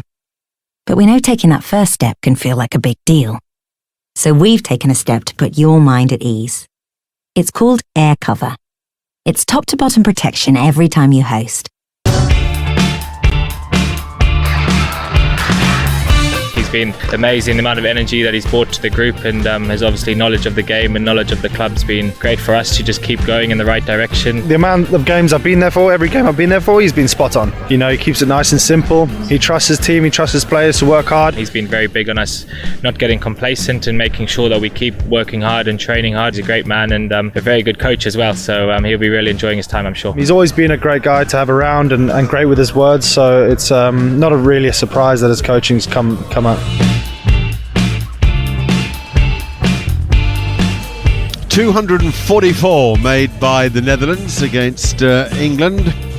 Is it enough? You suspect not, particularly as they collapsed quite dramatically. At one stage, 203 for 3 and falling to just 244. It was the guys near the top, Max O'Dowd, what an interesting player he is. Tom Cooper, Baz de Leader, Scott Edwards, the outstanding player again, made 64. They all did their bit without ever pulling away from England. Of course, England have that sort of professional edge to their defence when they bowl first, and I thought they were very good at the death, primarily with changes of pace and cutters and getting the ball into the pitch and making it hard to force the issue. So, yeah, I think Matt Mott will be pretty pleased with things. It would be a surprise to all of us if England didn't make good this chase. Jason Roy and Phil Salt getting ready. It's not the easiest pitch, I have to say that. It's very slow and very dry, but the boundaries are shortish, the outfield's super quick. Anyway, it's a great pleasure to watch Netherlands play, and also that England are playing a fully fledged bilateral one-day series against them. It's been too long in coming. Won't do Dutch cricket any harm at all to have England there, and there have been mainly good crowds, slightly fewer today than in the previous two games, but the Dutch side get together for a huddle, and the English batsmen make their way to the middle. Steve Harmison is alongside me. I thought England showed sort of nous, really, didn't they, towards the end of the innings? Yeah, I think they've done that on this whole 3 games so far. They've shown professional qualities. The decision making has been very good. You mentioned the change-ups at the death, knowing what the right ball to bowl and executing it. I think you can see that's the biggest thing, the difference between the two sides. I agree. I don't think the wicket is one that England's batsmen will have it all their own way and go out and play the sort of big expansive shots that Jason Roy and Phil Salt do. But I think they'll make here while the ball's new and coming on. And the power play will be huge in this run chase, and that's where England have been strong. If we're in the 2 games previous, England have been very, very good in that first power play. Jason Roy's fantastic record, averaging 3,700 runs, And of course he gets some of the blistering pace when Roy is in and going. He may not be Butler unstoppable, but he's not far off. And Phil Salt is a very imaginative, you may say extravagant stroke maker. Made 100 in the first game, moved from Sussex to Lancashire, and thoroughly enjoying his time at Old Trafford. Much stronger seam attack today for the Dutch side, and it's going to be Fred Klassen who plays for Kent in England, going to come with the new ball. We're pretty much ready to go. It just means so much for Dutch cricket to make a successful defence of this. I don't think it's impossible. I don't think it's the worst score. I know that England have a power batting lineup, but I just think if you get a couple of early wickets, cause a few tremors, hold England off a bit, make the rate difficult to access, I think we could have a game. If England get away to a flyer, it'd be very difficult to have a game. Here we go then. Fred Klassen to bowl to Jason Roy. No slip in place. Pretty defensive field from the off. Both fine leg and third man are up. The sweepers are at cover and square leg. And the tall, slim Klassen now left arm over the wicket, reaches the crease.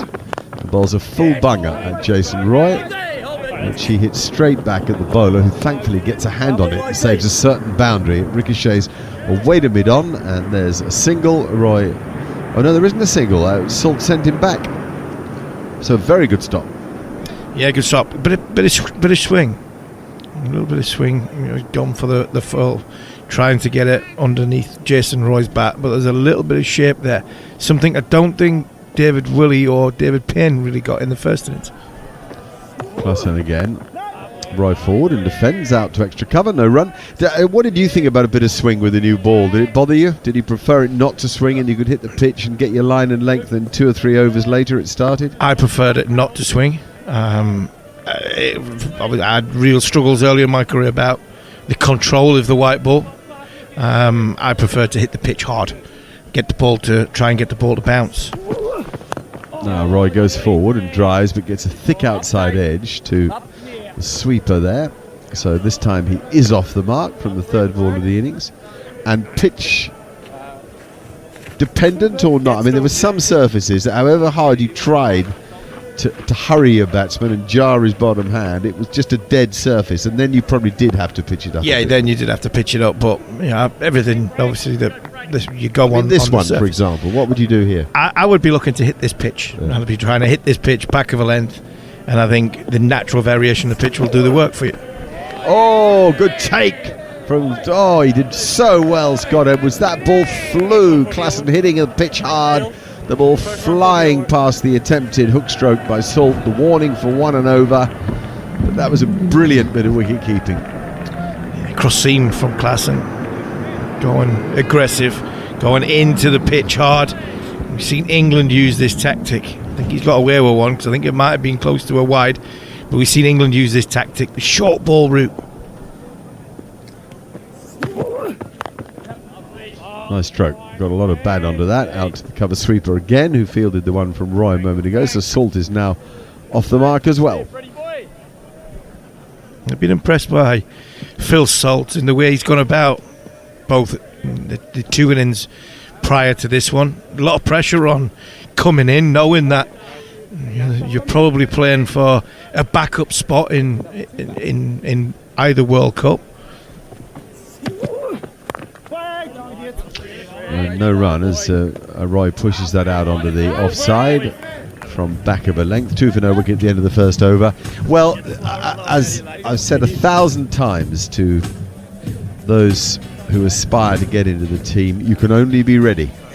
100%. I think he's said to Owen Morgan, if you need me, I fit into the team plan. Confidence that he'll get from getting that 100, getting that first international 100 in game 1 will be huge. This team's got ridiculous batting up resources. When you think Bairstow and Stokes will definitely come back into the group, Root possibly come into the group from a 50 over competition point of view.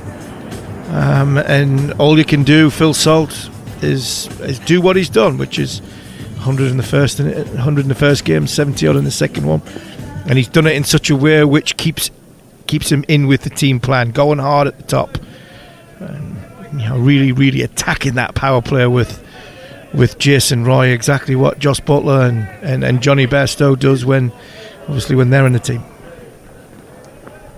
Yeah, Bairstow, Root, Stokes makes you think, doesn't it?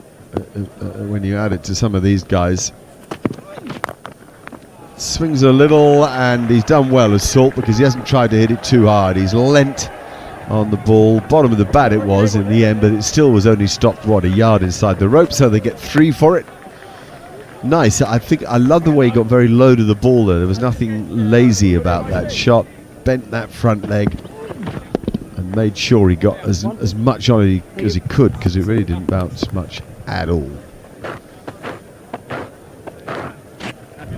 Remember that the target is 244. The Dutch are at one stage 204 for 3, but England held onto them nicely, picking up the last 7 wickets for 41 runs, bowling them out just inside the 50. Van Beek is about medium fast rather than fast medium. Nice lively approach to the wicket, and then a little jump into his action, but no movement from him as yet. No, he gets the most out of his action. Quite like he's got a good wrist position. He stays tall at the point of contact when his front foot does land. That straight front leg where he gets his pace and power from. Here he is again, and back goes Roy, trying to work a space on the leg side. Doesn't manage to get it quite as square as he wanted it, and so there's no run. Mid-wicket does the fielding. Roy just stretches his hammies a bit, has a look around, takes a deep breath, gets ready again. Yeah, if for example it was Roy, Bairstow, Root, Butler, Stokes, Livingston, can you imagine? And now a lovely stroke off the back foot. Fantastic. He stood tall, cut it away with enough power to reach the boundary. It's a man with a bit of form about him, good off front and back foot. Yeah, beautiful time from Jason Roy. Back foot shot, back foot punch. We've seen that many times. One shot stands out for me. I remember of Jason's career, Trent Bridge, where he just back foot punched it into the crowd for 6, and he does play that shot very well. And when he plays that shot, from a bowler's point of view, it's very difficult to bowl. And now he's down the pitch and works it away leg side. Wonderful batting. Knowing the bowler daren't bowl short again, he just shimmies down the pitch and gets a lot of blade on an excellent stroke through mid-wicket.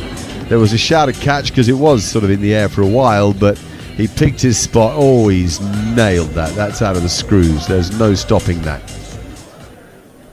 You see in a replay, Pringle's look on his face. Oh, he goes now, steals the single. He noticed that mid-on was loitering a bit on his heels, and he took off like a sprinter and made it comfortably. A very good over for England. 2 gone, 14 for no wicket. Yeah, the look on Pringle's face was as to say, wow, what a shot that was. Beautiful timing through mid-wicket, and it's typical Jason Roy. Beautiful hands through the line of the ball, bang. So I just said Roy Bairstow, Root, Butler, Stokes, Livingston. Now, I didn't say Morgan.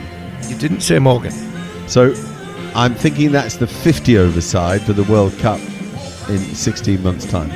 Yeah, I think there's more chance that. And then no Root for the 2020, and that's where Morgan might play. Fits in, yeah. So no Milan. Moeen Ali and Sam Curran down there at 7 and 8. Wow. Heck of a side as Klassen bowls back of a length there, bounds his follow through and goes, I should think, 4 or 5 yards up the pitch in it actually. Has a quick look at Roy, who tried to hit him off the back foot through the covers but not timed it, so there's no run. Now as Klassen walks back to his mark, he tucks in his pants. I suppose you would call them, you certainly can't call them cricket flannels or whites anymore. They're the most powerful orange colour. As Roy defends nicely from the crease out onto the offside. England in this new shirt, I like it a lot, a dark blue colour of top and bottom, but the shirt at the front has some pale blue markings on it and the sponsor's name, and I think it's a good look. It looks athletic and dominant and looks like they mean business to me in this gear. I think I prefer it a bit to the paler blue, the lighter blue. Another bumper, but this time, oh yes, he saved it again. What a stop. Scott Edwards is leaping like a salmon as a wide is called after that bouncer. He's not only has he batted well in this series, he's kept well as Scott Edwards. It was a wide. It's flying over Jason Roy's head, a good foot above his head, and there's a great one-handed leap from Edwards.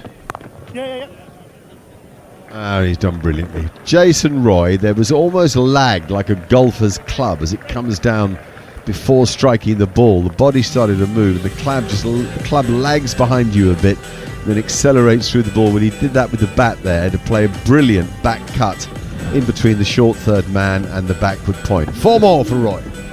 You mentioned before about the T20 World Cup side. You mentioned Roy, Morgan, where Morgan fits in.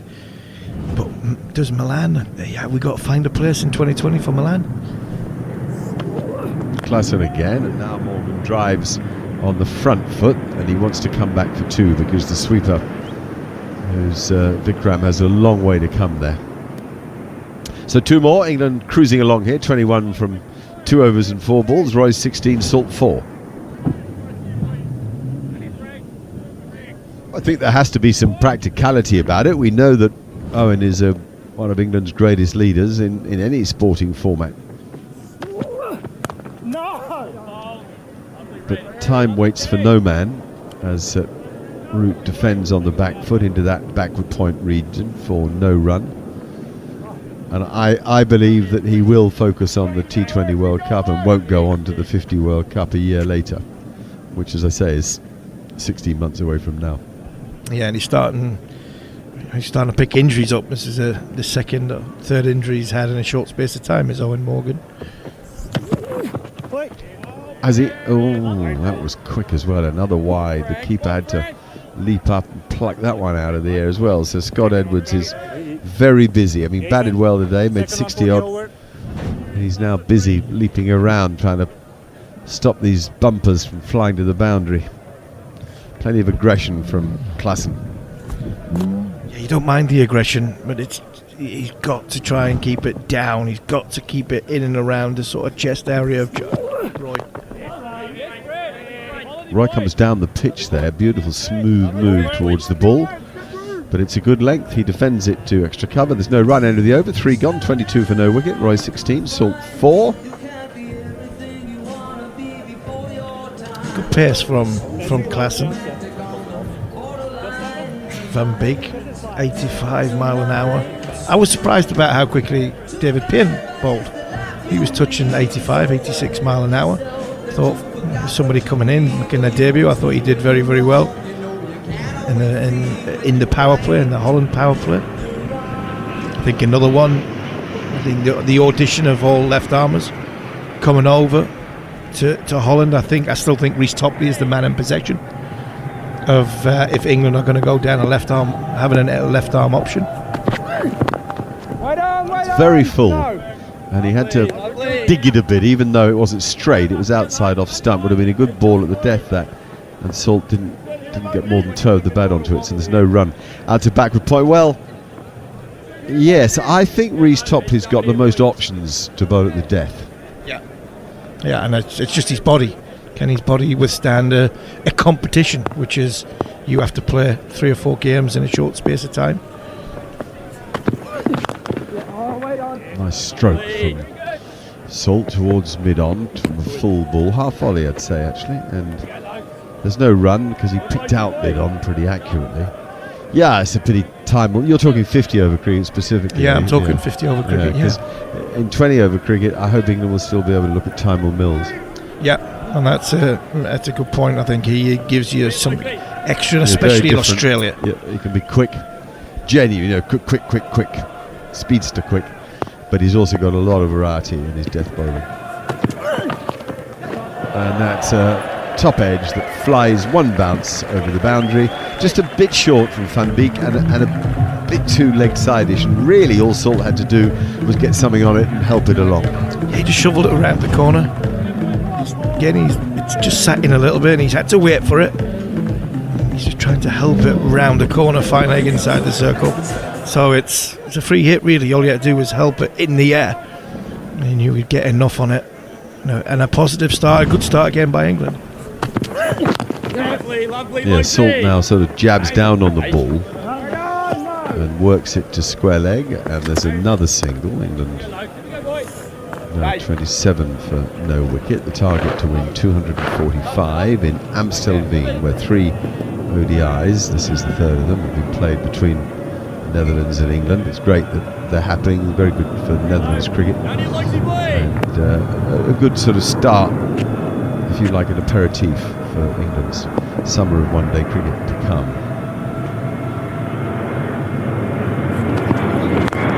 Oh my goodness, what a lovely shot for nothing. Roy with a beautiful stride forward, bent front leg, high elbow, full face of the bat going through the line of the ball, but he picked out the man at extra cover.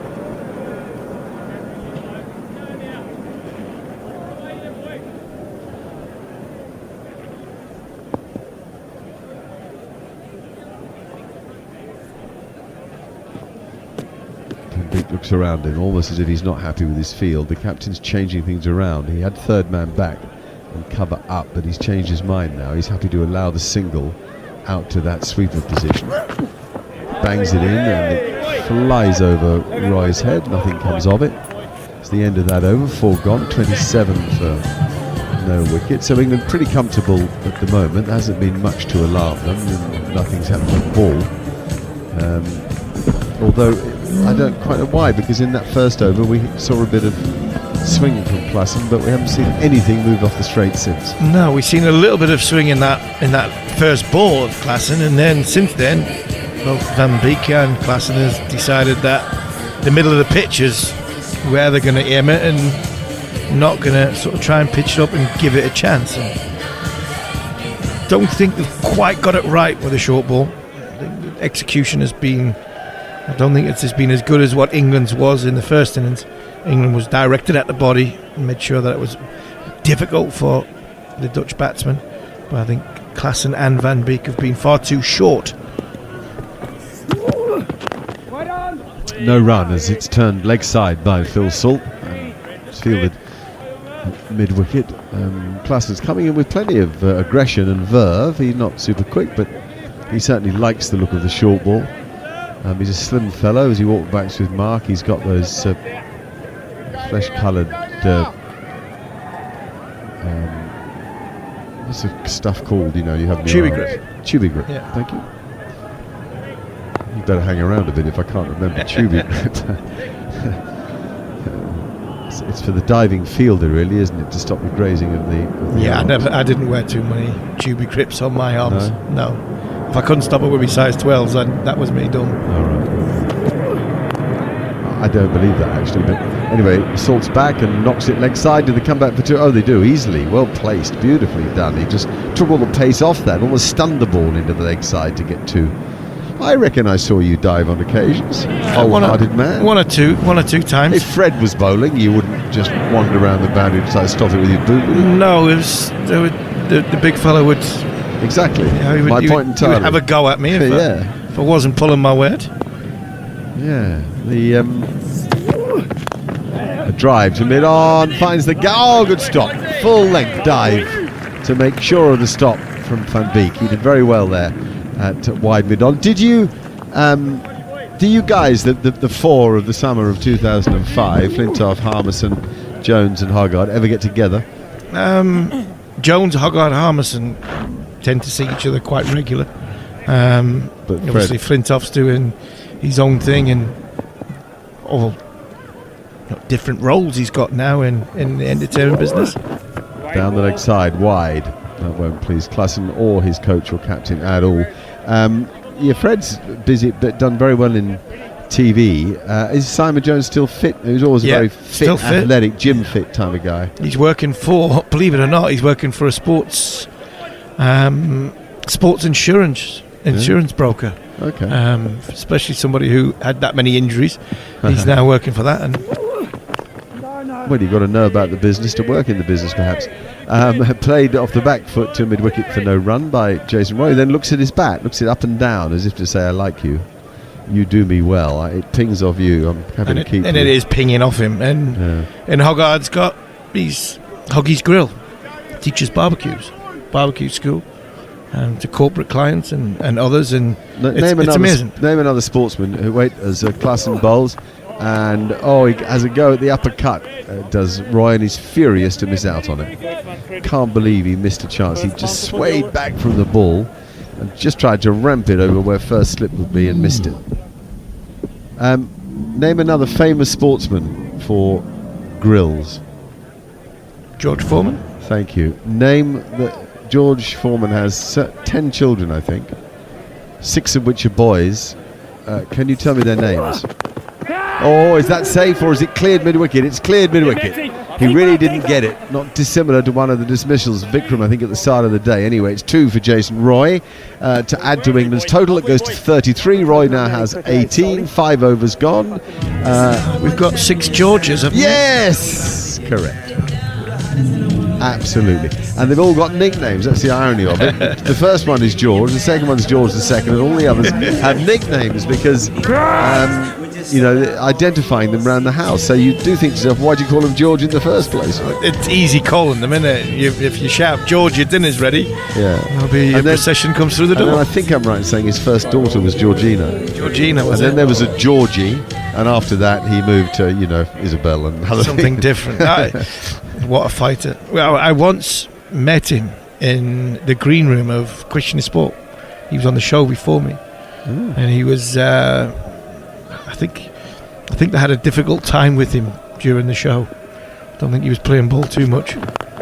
Oh, thrashed. Absolutely thrashed through wide mid-off by Phil Salt for 4. It was full and it was wide, and he gave it a full Monty. England 37 for no wicket at the start of the 6th. Great shot by Phil Salt. Good balance. Excellent hands through the ball. Van Beek's gone. Sort of try and find a happy medium here, do the Dutch bowlers. Going far too short or over pitch full.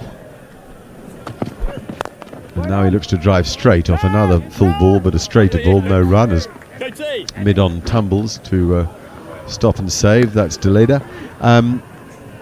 Harmy, were you on the same show as George Foreman, or just crossing paths? I was on the next show. You were on the one after. Yeah, he was on the one before. I was on the same show as Ronnie O'Sullivan, and that was I was on the same team too. It was such good fun.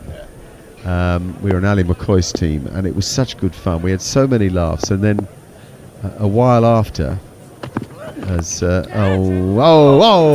might have been a chance. I think a better. It's quite a difficult position, that short fine leg, and someone a little bit more athletic.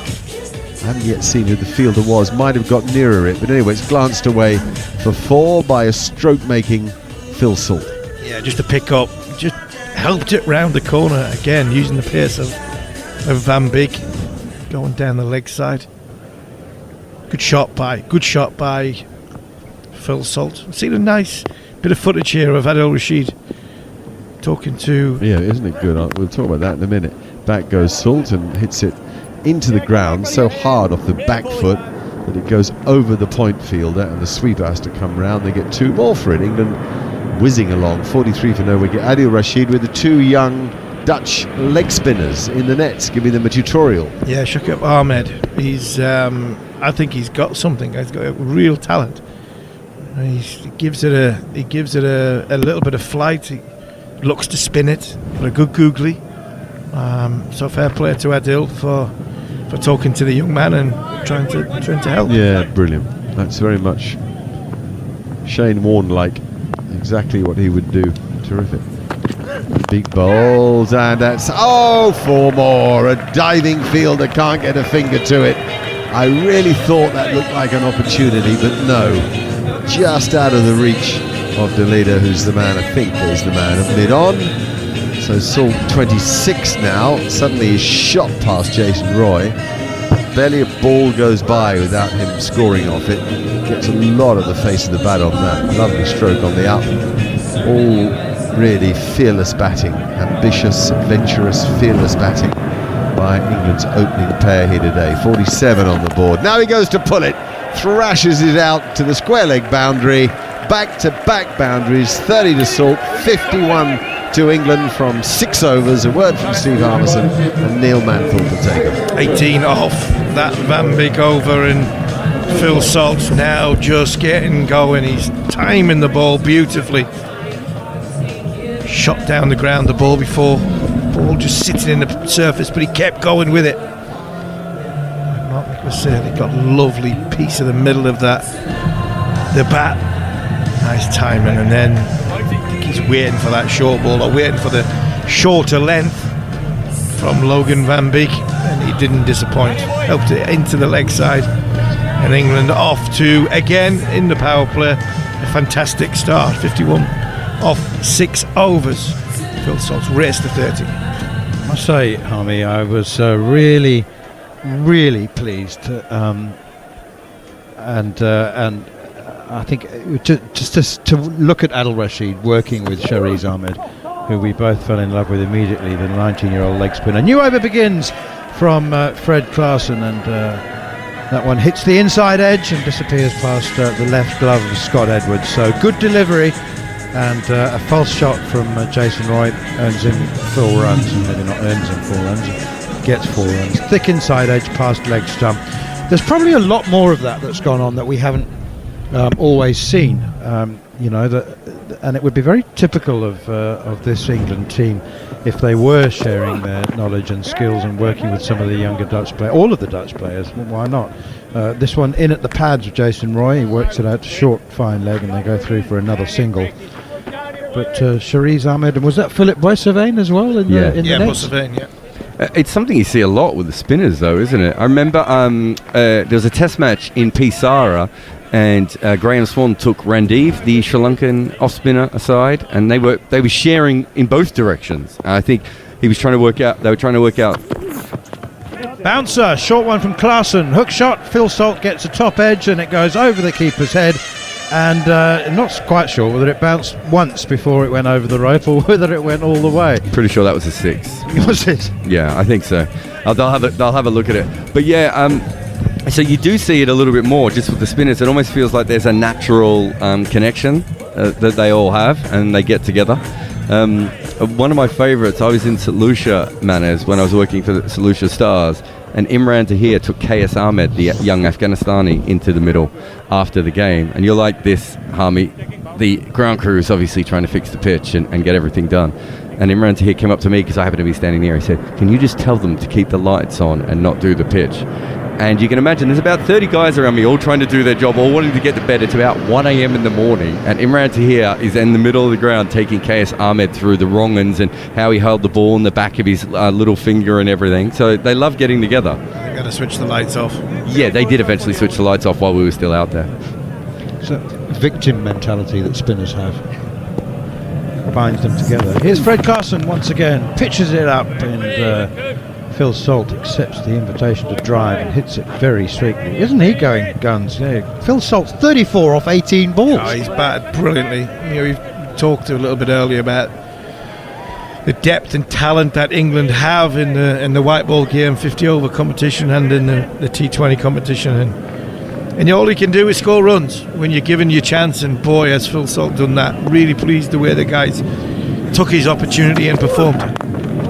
Slightly slow one, I think, from Clarkson, driven up towards mid-on and straight to the fielder, and there's no run. It's a good job that Jared Kimber and I are not in the business of third umpiring, because they've actually given that as 4. It looked like a clear 6 to both of us, but because the third umpire said that he couldn't determine, they've gone the route of caution, and they gave it as a 4. Andrew McKenna gave it as a 6 as well. I'm just throwing him under the bus so it doesn't just like we got it wrong.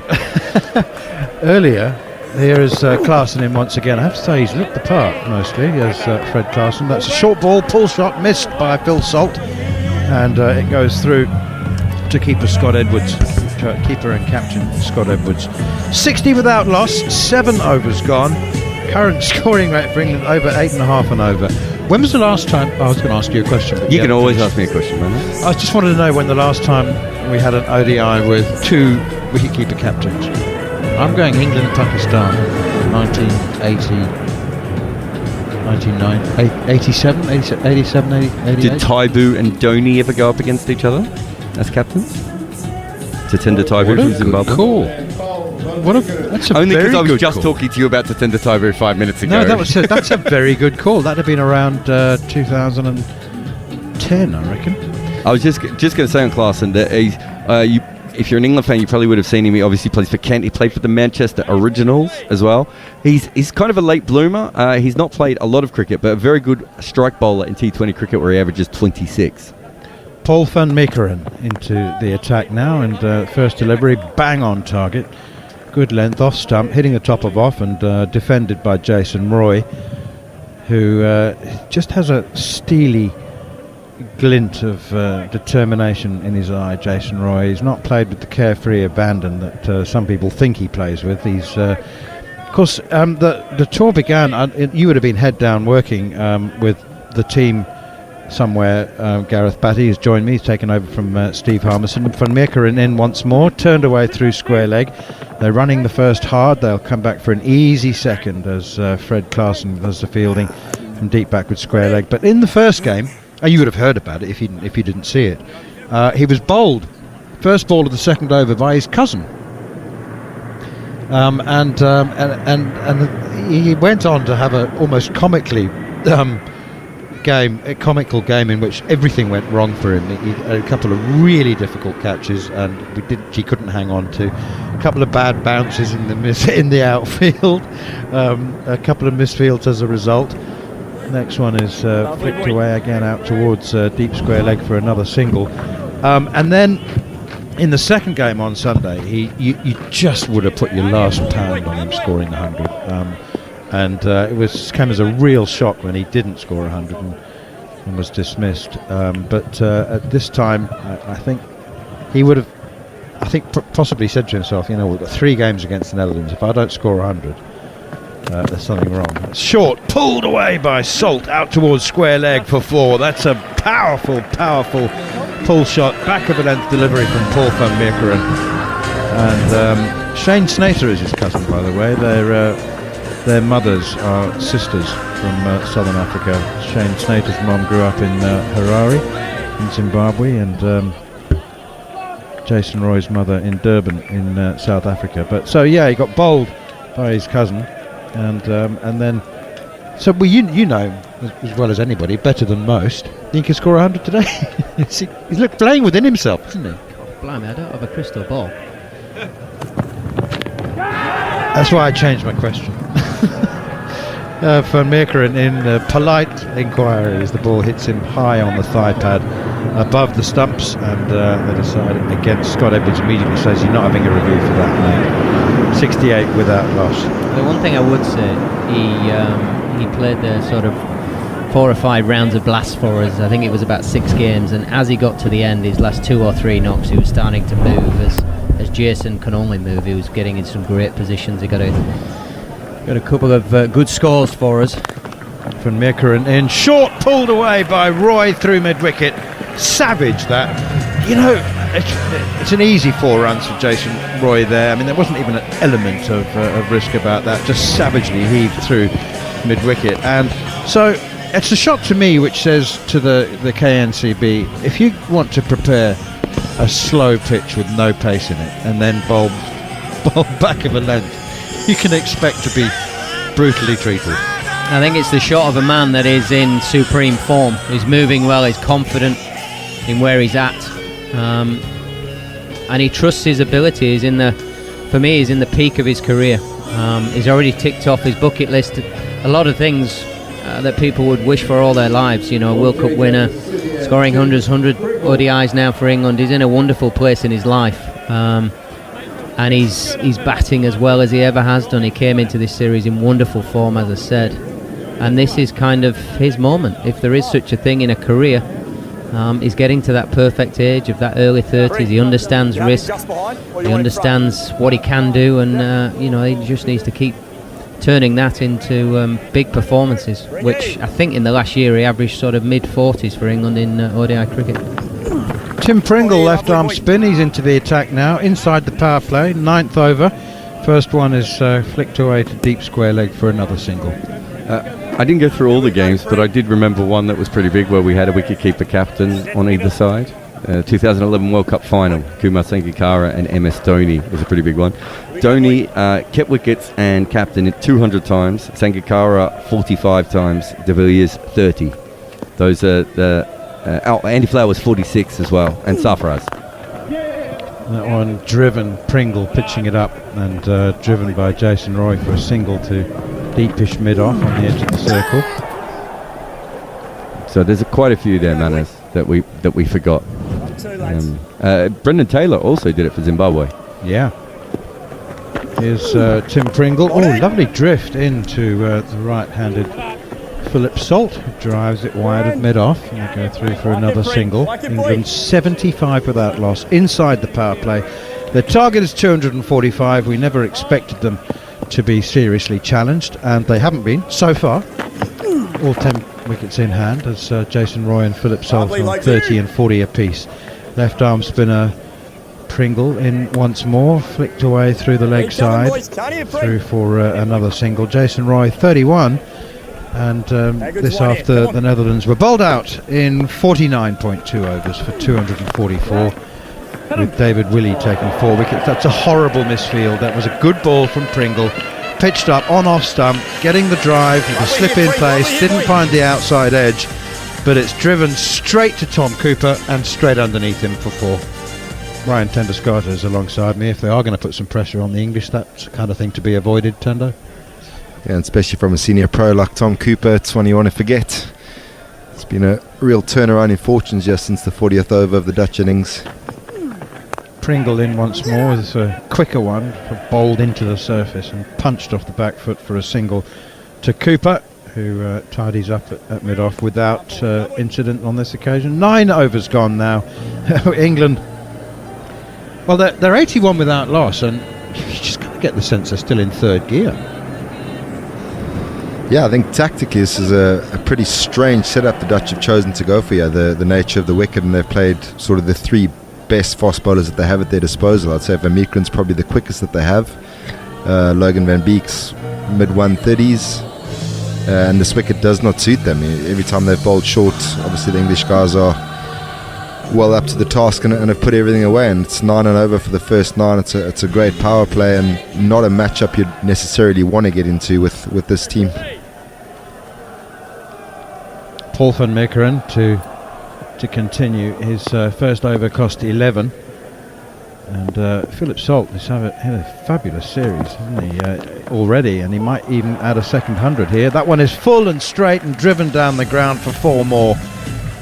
Perhaps I'm wrong, Gareth Baddy, but it just, I mean, it's not like you could say that England have been improvising and being creative and looking to score quickly. They're just playing the ball on its merits. Yeah, I mean, this is a wonderful shot from Phil Salt.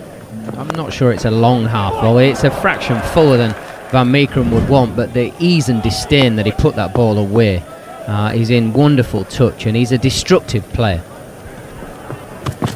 Van Meekeren in once more, and that one is cut to backward point, nicely fielded. It did go straight to Logan van Beek, but he's fielded it very nicely. It took so long for Philip Salt to get international recognition, didn't it? I mean, for years and years he seemed to be scoring runs every week for Sussex. I think it's sometimes the stigma of players that don't always play lots of red ball cricket. He's not played a huge amount of red ball cricket back in the day. He was seen as a bit more white ball dominant, which, people have their thoughts that if you can't transfer over all facets. Wait on. Philip Salt pulls one now straight to Nidamanuru at mid-wicket, no run. If you can't do that across all formats in domestic cricket, how do you transfer that internationally? I think that's a little bit outdated way of looking at things, because there is such a distance between the formats and the skill sets required. He's certainly somebody in the Southern group playing for Sussex in the Blast. He's been one to watch for a good few years. He really is disruptive. one of many players who have left Sussex in recent seasons. Bowled him. Van Meekeren's got through Philip Salt. We've done him. Talking about what wonderful touch he's in, and unfortunately commentator's curse is not a myth, it's a real thing. And unfortunately Van Meekeren, well, not unfortunately for him, Van Meekeren deserves that wicket. That's good delivery, quick, clip the top of middle and leg, or top of leg stump. He's gone between bat and pad, and Philip Salt has been dismissed for 49.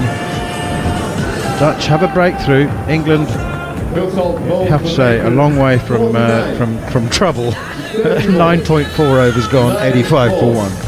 I'll tell you what, credit where credit's due. This is a fine piece of bowling from Van Meekeren.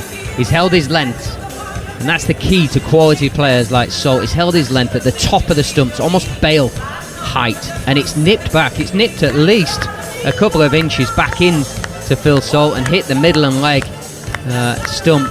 Wonderful piece of bowling, great length, great bit of movement. Deserves a wicket there, Van Meekeren. If he keeps that up, it's not going to be easy batting for a while. David Malan comes to the crease. 2 unbeaten innings in the series so far. He's been there as England have won both games. Sorry, he was out in the first game for 100. Ryan Tenderskada, who are there any players on the domestic circuit in England who just command universal respect that haven't been recognised by England? I mean, Philip Salt now, of course, has been, but there are some players that, I don't know what it is, they get to a certain age, perhaps they've been, performing great numbers, amongst the top run scorers or wicket takers for year after year after year, that just never get the phone call from the national selector. Yeah, there has been throughout the ages pretty much. The first guy that springs to mind for me in the current era is someone like James Hildreth at Somerset. He scores runs year in and year out. He's probably missed the boat now, but certainly through the 2005 to 2015 era, he scored runs every year and I think got on one Lions tour maybe. But there's also there's a skill set that's demanded at international level, or should I rather say perceived to be demanded at international level. So I think the ECB maybe sometimes wrongly sort of exclude guys before they even give them a chance. So obviously pace is one of the criteria for the bowling set, and a lot of guys who take a lot of wickets don't have pace. Here's Van Meekeren once more to David Malan. First delivery, and he almost walks into the defensive push towards point, and there's no run. So I think of someone like Jamie Porter at Essex, who's taken 55 to 60 championship wickets. Such a horrible perception of it. Everyone says, "Oh, he lacks pace, lacks a yard of pace." Yeah. The ECB have now come up with 4 criteria they want from their bowlers. So it's either pace. Here's Van Meekeren. Bowled him! He's bowled him! Short delivery. Didn't get up as Milan thought it would, and he's gone for the pull shot, and it's just snuck underneath the bottom edge, and it's bowled him round his legs. Well, what a shock. 2 wickets in an over. Van Meekeren has 2 for 15, and it certainly adds an element of interest. What was he doing so far outside his off stump? I think it's hit the top of off stump from round his legs. I was going to say it's a great chance for the Netherlands to slow the run rate down, but Milan obviously today wanted to be a bit more proactive. He's gone across his stump second ball and missed one down the leg side, which has come into, again, the top of middle and off stump, like that was saying about the length you want to hit here. Sorry, just go back to that point about fast bowling. So it's either pace, bounce, lateral movement, or accuracy, consistency. And that's how they sell it to the bowlers, but I think essentially pace sits very high on that list for bowlers. The 4 obvious things that they want from any bowler. Typical ECB judgment, I would suggest. Is that somebody justifying their job? I feel like it is. Okay, guys, here's a checklist of Sounds like a pretty good bowler, that. If you can do, any of those things, you're a chance, aren't you? 10 overs gone. Power play completed. England's target is 245, and they are 85 for 2. So another 160 runs will do it. Jason Roy's still there on 31, and is the new man at the crease the best white ball batsman in the world at the moment? Joss Buttler. Is he who? In fact, if he's top 3, he's got to be top 3, isn't he? Who are the other 2? Well, you'd have to say 2020 he has to be after the IPL that he had, and there'll be some very disappointed batsmen that you put your name on that one. But I mean, there are some wonderful players around the world with exceptional numbers. The thing about Butler is you can bat him anywhere from 1 to 7. There ain't many players that can do that. So like Jason Roy's right up there, wonderful player, but he only bats up top. Actually, hang on. Taze, can you swap with Bussy? Yeah, I mean, I know that like Virat Kohli's one of the best white ball batsmen of all time. I'm just talking about right now. Would you have to say? You'd have to say he's top 3. He's just scored 162 off 70 balls in the first game of this series. As Tim Pringle is in once again. That's a thick outside. I'm going to review that. I'll have to. Was it a thick outside edge? Because Jason Roy seemed, as he played the shot, went through wide first slip, as if he had opened the face of the bat. Yeah, he was definitely looking to hit it a bit straighter than that, but he has opened the face of the bat, a little bit of turn, and goes inside a third man. I think it's fair to say that it was an edge of some sort. Is there any thick edge? A moral victory from Pringle, shall we say?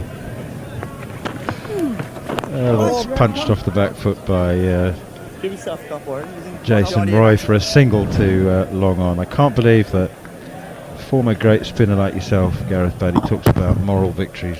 How much do they mean to spinners? Anything at all?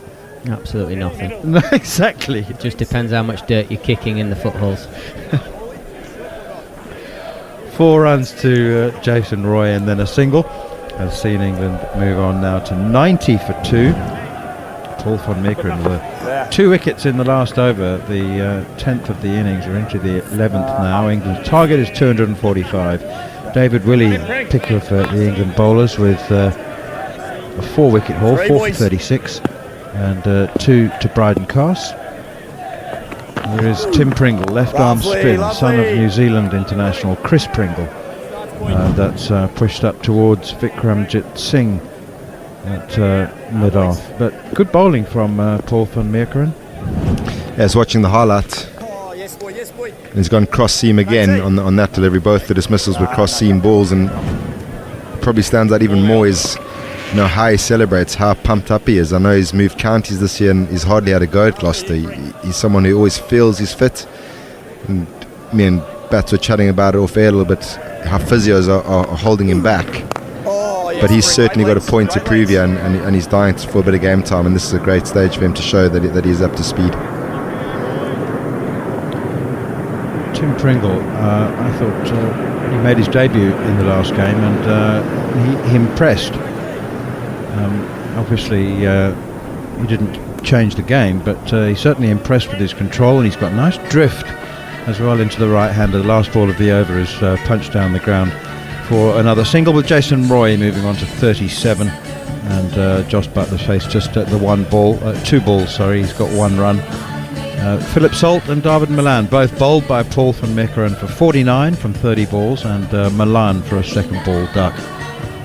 Who was the best player of your generation, Gareth Batty? And your generation, of course, spans 20 years, so it's a long period. A playing career. But who was the best player you played with or against who didn't get a national call-up, who deserved one? I think David Sales was the best I saw that never played. Hampered with some knee injuries that he did on an England day tour as a youngster. Possibly didn't always help himself from a fitness point of view.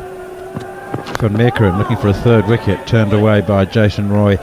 Nice straight bat for a single to deep square leg. But I've never witnessed anybody consistently winning games off his own bat in white ball cricket for his county, Northampton. When it was his day, it was his day. Wow, he would get big hundreds and win them games off his own bat. Before probably Northampton became a bit more of a force in white ball cricket that they have been in recent years.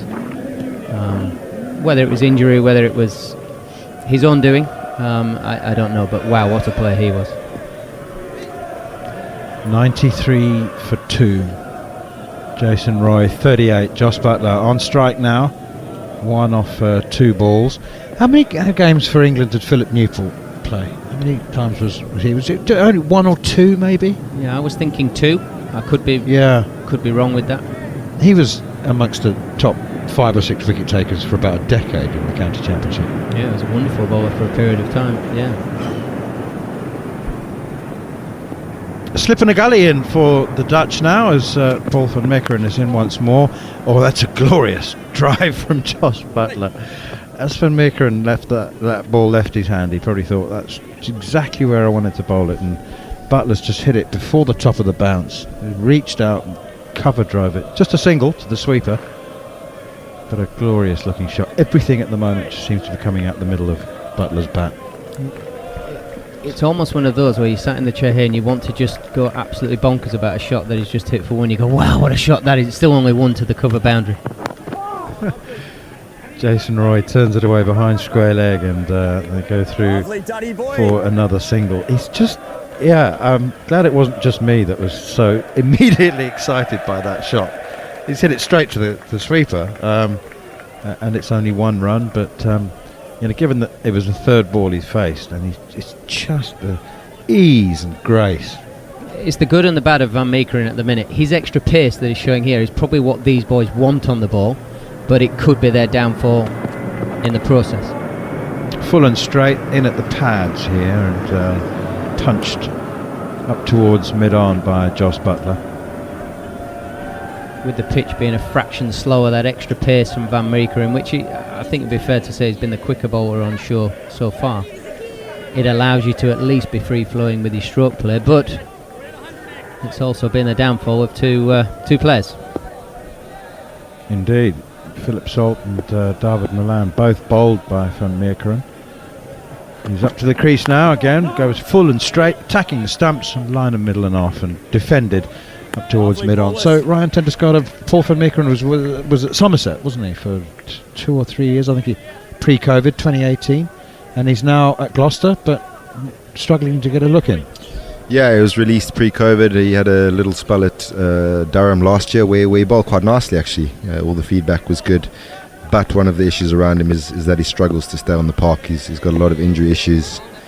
And he started quite well at Gloucester. Punched away out towards backward point, fielded by Logan van Beek, has a shy at the stumps. Doesn't make contact. 12 overs gone. England need 245. They're 95 for 2. Just before I leave, Andrew Kenner will take over from me. Question for both of you, Gareth Baddy, Ryan Tenterscott. 2 questions actually. Did you ever carry drinks in your periods as captain? And if not, B, did you ever play with a captain who wasn't actually in the 11 who carried drinks? Because that's what Owen Morgan's been doing today. He's had the bib on all day, and he's been out there every drinks break with the pre-mix energy drinks. Yes and yes. I took drinks out as captain. I left myself out once. Yeah, I think I got banned from a game. I wouldn't have missed many games in that 5-year period, but I remember being banned against Notts, and I'm pretty sure I would have helped out with the drinks at some stage. Bad boy. Pringle to continue then. 95 for 2 England after only 12 overs, trying to make 245. Jason Roy 39 not out, and he's got the left arm spin of Pringle coming around the wicket. Jason Roy just waits, plays back down the pitch, no run. Roy 39 from 34. 6 fours he's hit so far. Pringle always hit hard into the cover sweeper. Just for a single though, he gets out there so quickly. 96 for 2. He's bowled very nicely, this young Pringle here. Got quite a high action. Comes over the top of the ball. It looks as though he's trying to give it a decent rip. He's in once again around the wicket. Josh Buttler is deep in his crease, pushes out to the cover sweeper. Like he's shelling peas, really.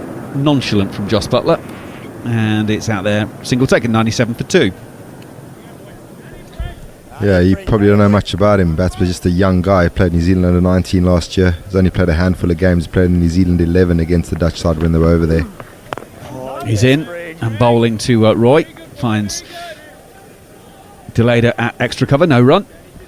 It certainly looks a prospect, and obviously with Peter Saylor's retirement, they're going to need a left arm spinner going forward, and he looks a good replacement. around the wicket. Oh, Roy goes on the reverse. Gets it straight to Nidamanuru at backward point. No run. Plenty of wrist in that shot, though. He got a decent amount of power in that, Jason Roy. Yeah, but it's no run. Smart piece of bowling as well. He went very wide on the crease. He saw that Jason was doing something different. Watched him. Went right out on the return crease. Pringle is in. Roy paddles it around through square leg and will finish the over with a boundary. Well, 2 singles up until that point, and it was looking a nice tidy over, but all of a sudden Jason Roy paddles one round. He goes for 4 and brings up the England 100. And all of a sudden, just like that, a decent over all of a sudden becomes an England one. So the 100 comes up in 12 overs and 6 balls, 13 overs. Therefore, the Netherlands 100 as comparison is the first ball of the 21st over. Gives you an idea of how much England are in the ascendancy. They need 144 more to win here on TalkSport 2.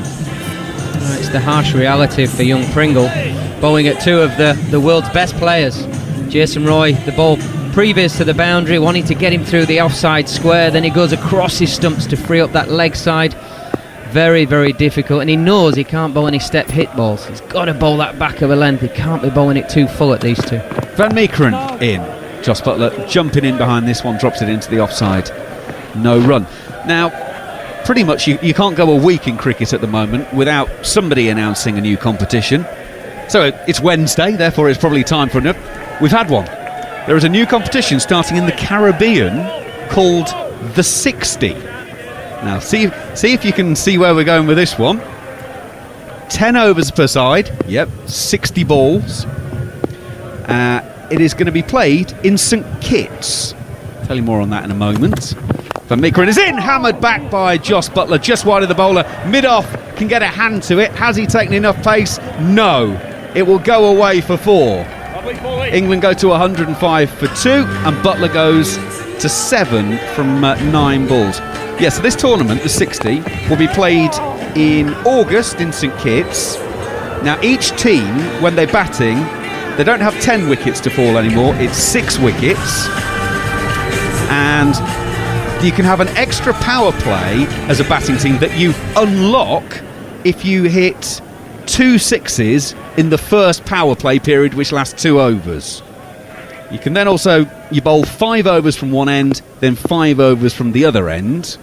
I'll finish this off in a moment. Van Meekeren is in once again, and Jos Buttler hammers this over wide, long on, 1 bounce, 4. Jos Buttler's taking a fancy to Van Meekeren here. Back-to-back boundaries. He goes to 11. England 109 for 2. Just to finish these off. So yeah, you bowl 5 overs from one end, then 5 overs from the other. If you don't bowl your overs in the allotted time, then you get a fielder removed for the final over. No, he's not electrocuted, Jared. You get a fielder removed, and fans will also be able to vote for a mystery free hit via the competition app or website. I think that's about it at the moment, so there you go. Van Meekeren is in. Buttler turning past the backward point fielder. They'll take 1. Are they going to turn for a second? No, they won't on this occasion. So 4-4 single, England 110 for 2. You fancy a bit of that, boys? The 5 overs at each end actually makes sense, because your best fielders shouldn't be going from long on to long on and using all their energy to run between overs. The rest of it is fun, I suppose, if you're playing a backyard competition. Isn't it Formula E where you can give the yes, you can vote and give someone a power boost? So it's basically right. Stolen from Formula E, isn't it? It's essentially, yes. It's getting fans and social media involved. Van Meekeren is in. Jason Roy will work off of his pads down to backward square leg. Arian Dutt does the fielding, and it is a single 111 for 2. You'd really only want to give the free hit to like the number 11, wouldn't you? Like literally the person who can't bat at all. That's the person you want to give it to. Anyone else, it's not fun. It's but you'd like to do that. What was the unlocking thing and the locking thing? Can you explain that to these 2 captains? Yes. So if you hit 2 sixes in the initial 2 over power play, then you unlock a 3rd power play period in the innings. I think I played that video game once. Yeah, it does feel a little bit.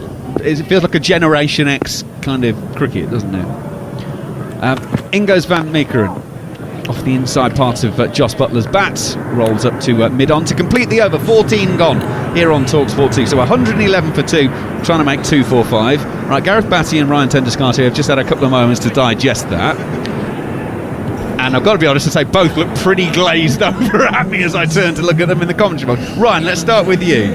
Your thoughts? My first thought is, where's the time for another competition, is the first thing. And my second thought would be, I guess tactically it brings a new element into it, but I really don't think we need any more variations on the game we love so much. I think it's confusing for spectators, particularly if you're trying to get a new demographic of spectators. We've already got the T20, the 100, the T10, which is essentially what the 60 is.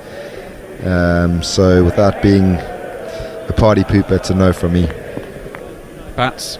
Oh my God, you look completely Bats will love it. over. He only just worked out T20. Roy is facing this one and hammers Pringle to the extra cover field and no run. Still unbeaten, my friend.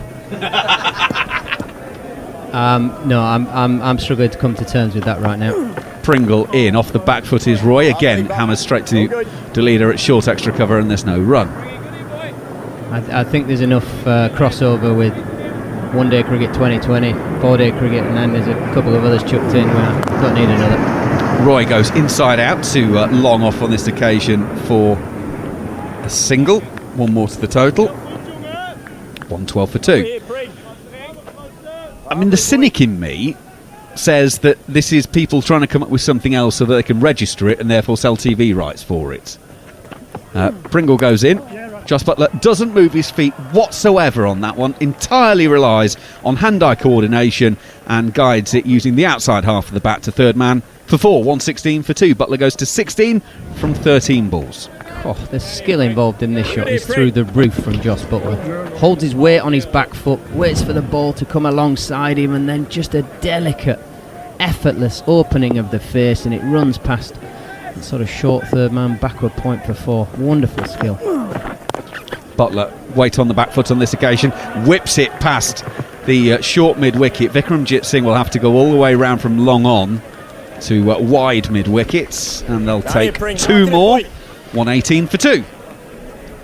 Just seen on the screen there a visual of Adil Rashid talking to 2 young Dutch leg spinners. I don't know how me touching it right in the beginning of the series, but I think the way England have conducted themselves here is a testament to this team. And that little chat there will be invaluable. They'll be asking him all the questions, what's made him so good. And for him to pass his knowledge on there halfway through the last game, it's a lovely touch and really nice to see.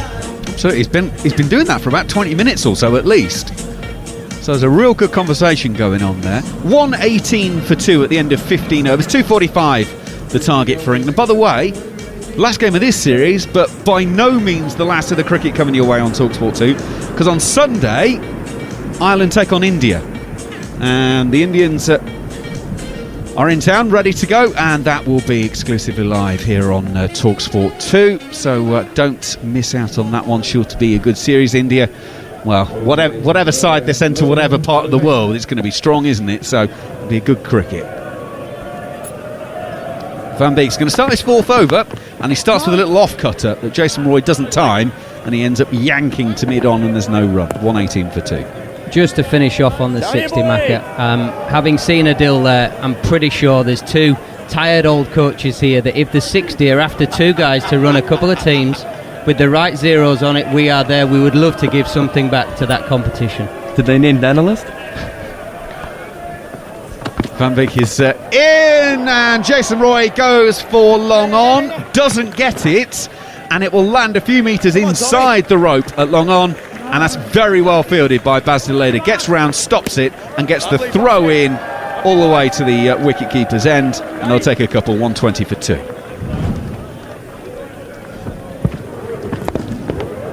Well, I think I'm just trying to read that and talk at the same time. I get the feeling it's organised by the same sort of people involved in the CPL, Jared. So I think you might know a lot of the people involved already, which may or may not be a good thing from your future employment.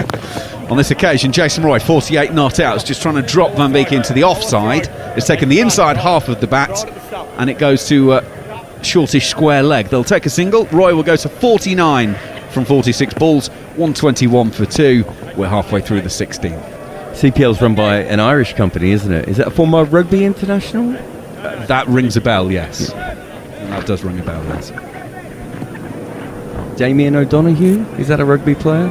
You know rugby. I'm just going to say names until you nod, which is good radio. Keep throwing names at me. And then we can unlock the third name. Yes. Butler. Waits. Bat raised. Van Beek is on his way. Bowls an off-cutter. Oh my goodness. That is beautiful from Jos Buttler. It's a push drive. Perfectly. Through extra cover. All along the floor. The man in the circle didn't have a chance. The man on the boundary didn't have a chance. It goes for 4. 125 for 2. Now the balance and the poise of Jos Buttler. I mean, this is exquisite. Nothing overtly ambitious about that. He's just got in a good solid position with his feet and thrown his hands through the ball almost in slow motion, and the ball absolutely rattles off through extra cover. That is why, as Neil Manthorpe said, arguably the best player in the world right now in white ball cricket. He's waiting for Van Beek. Takes one from off stump, pushes to short mid wickets. Neda Munuru does the fielding, and there's no run. Such a good player, Jos Buttler. Such a good player. And it's seamless how he goes up and down the order. 1 week he's opening, next week he's at 4 today. Well, he's getting a short one, which is under edge from Van Beek on this occasion. Didn't time that one, which is probably the first time he's not really timed a ball this over. It goes away for a single, 126 for 2, and Van Beek has now bowled 4 overs for 43 in this 50 over game. In a T20 you've seen bowlers get treated like that, not so much in one day internationals, and that's the situation. 244 all out the Netherlands with 4 balls of their 50 overs to go. England 126 for 2 after 60 here on TalkSport 2. Yeah, it's difficult for the bowlers. It's not a big playing surface that we've touched on. We're talking about the best of the best out here, and England are playing with a freedom, with a licence to try and take the game forward. Jos Buttler in an interview only a few days ago was talking about the want for this side to be the ones who get the magical 500. They're not going to be able to do that today, but it's really staking and putting an intent across that they're there to entertain, and it's an entertainment business, and that means 4s and 6s, and somebody is going to be on the receiving end, unfortunately. A couple of these fellas have and are on it at the minute, but it's certainly not a slight on them. I think they have to put it into context. We are talking about the best of the best. In all seriousness, do you think 500 is going to happen, chaps? I mean, Arian Dutt, by the way, is coming on to bowl the off spinner. Jos Buttler's just canting up the fielders and exactly who's where. Come back to that point in a moment. Dutt to bowl over the wicket. Jos Buttler bends at the knees, gets himself nice and low, and hits off the back foot into Van Beek at short extra cover, no run. Is it an inevitability now, Ryan? We're getting closer and closer all the time. It is. Don't forget the previous record that England had was against Australia, so it's not like that you can only do it against the weaker associate teams. Dutt in. Buttler hurries onto him, actually. Takes the bat up near the stickers, pushes back down the pitch, no run. Even the previous record before that was against Pakistan, so it is worth remembering that.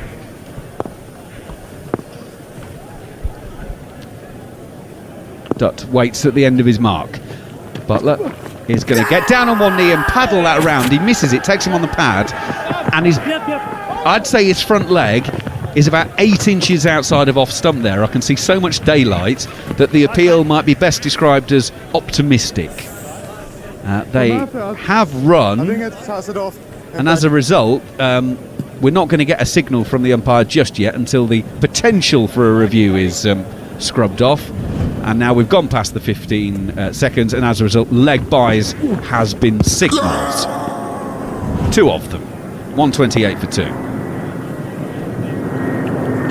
Dutt to Buttler. This occasion, he waits and hammers it to square leg. Toledo will do the fielding. 2 more. 25 now to Jos Buttler. 130 for 2 England in the 17th. Just to go back to the 500, Maccas, you need the perfect storm, really. We can imagine Roy and Salt batting the first 20 overs of a game and getting England to, say, sort of 160, 150 even. It's only 7.5 with this batting lineup like this, they could easily do it. Dutsy's in. Oh, Butler's beaten on the outside edge through to the keeper. No runs. He's whipped off the bails. Yeah, I've used this analogy before. That they used to call the New York Yankees baseball team that had Babe Ruth in and a whole. They used to call them Murderers Row because if number 1 didn't get you, number 2 got you. If number 2 didn't get you, number 3 got you, and it was all the way down. They could all hit home runs. This England cricket team feels a bit like Murderers Row at the moment. Yeah, and if it's not this team, the next generation, they'll do it. The game is moving forward. It's evolving. In this game, what happens tomorrow, the day fourth, it's going to happen. It's coming. Dutt to bowl. That's an incredible shot from Jos Buttler. Off the back foot, he's played it over the top of long off for a 1 bounce 4. Weight going backwards and just extends his back so he's almost an S shape, and then plays with a full swing of the bat over long off for 4. 134 for 2 after 17. Logan van Beek bowls now.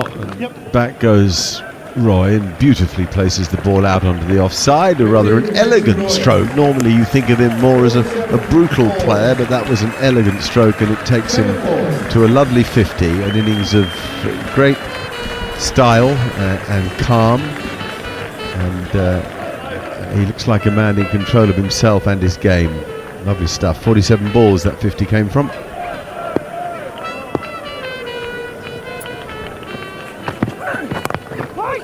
Butler goes back and punches the ball down as if he were in the ring, jabbing his opponent. Thou shalt not pass.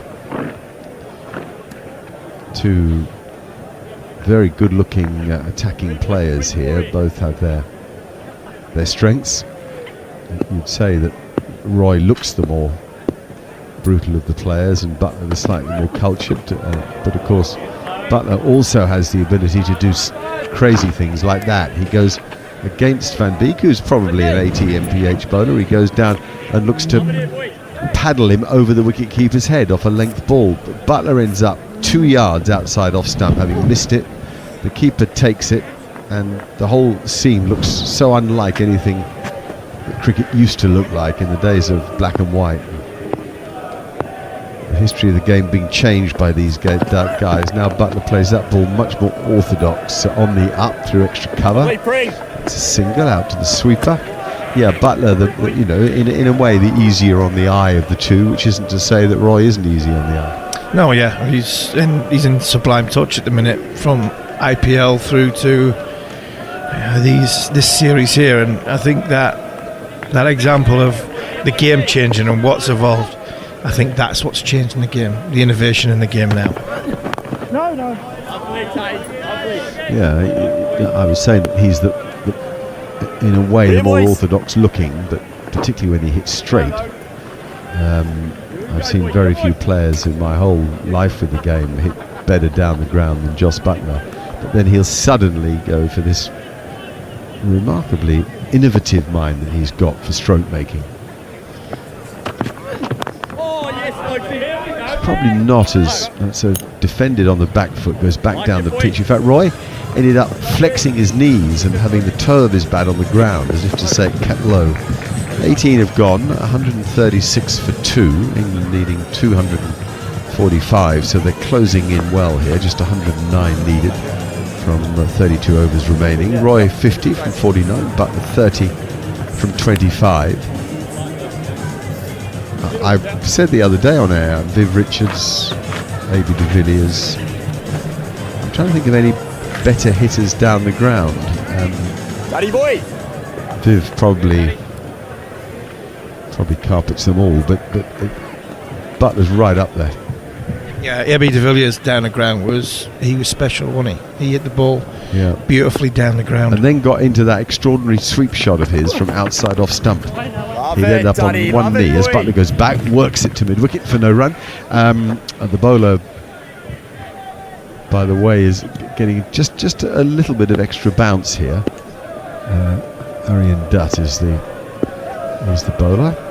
Pretty orthodox sort of off-spinner, reminds me a bit of the Indian Washington Sundar, tall, slim man. That's a bit short and cut away for a single out to the cover sweeper. Kevin hit the ball nice down the ground. Peterson, he had the big stride in, powerful yes, he did. down the That's ground. dead right. Yeah. Whereas you think of Gilchrist as being more mid-on and mid-wicket. I'm trying to think of the other great ball strikers down the ground. Chris Gale. Oh, he's dropped him.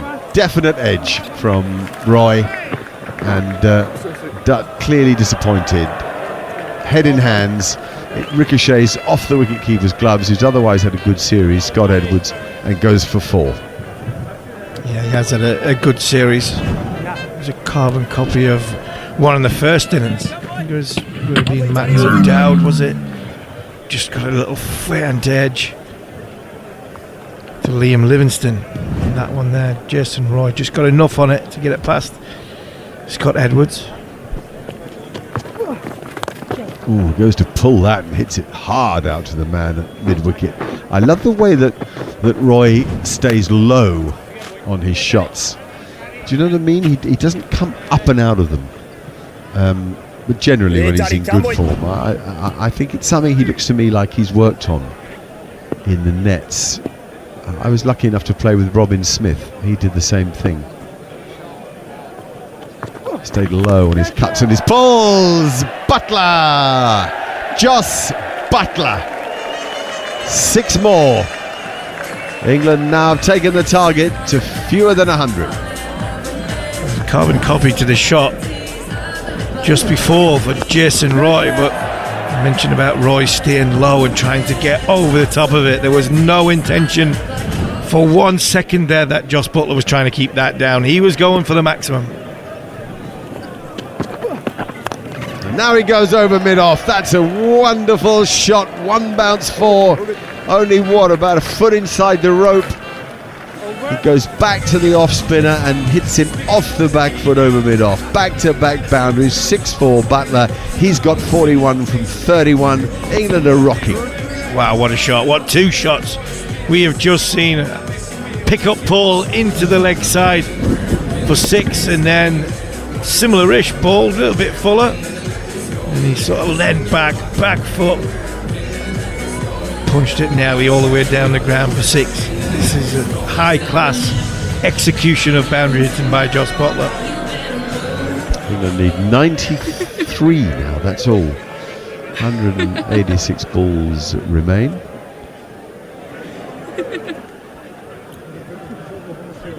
Lovely day over there in the Netherlands. I was in Amsterdam the week before last. Most stunning city. City made up of canal, thundered to mid-off by Roy, who's 55 from 51 here. There's no run from that shot, by the way. Is almost paling alongside Butler's assault.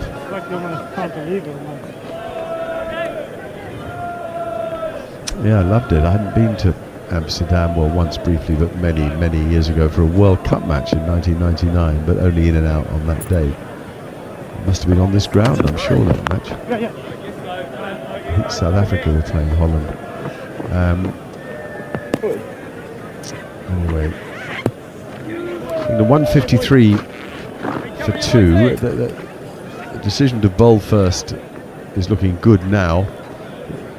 The Dutch just fell a bit short. They were 204 for 3 and looking like 275, 280 was on. But they were bowled out for 244. England bowled very well in that last 10 overs. Real mixture of stuff. It's a slow pitch, takes a bit of spin and cut, and they made life difficult for the Dutch batsmen to accelerate. There's a view of the recently retired captain, Peter Seeler, doing a bit of boundary riding.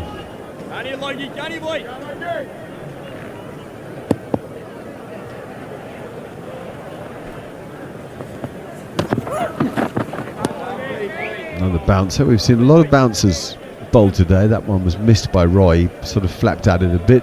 The umpire pull rifle signals 1 for the over. But no question that the bowlers have tried to mix it up as much as possible. I can't remember seeing quite so many mixtures of balls in 1 over. Yeah, spot on. And I think England went to that tactic very early, short ball. I think probably because the ball's just sitting in the surface. So the shorter, the better, because you obviously timing it, cross-batted shots. It's worked square. And is worth another run. The wholehearted Logan van Beek has figures of none for 48 from what will be 6 overs after this next ball, and you really don't think he deserves to have figures like that. I wouldn't say he's bowled at his best, but he certainly hasn't bowled 6 overs, none for 48 stuff, 8 and over. Wow. Shows you how hard it is to bowl at this England top order.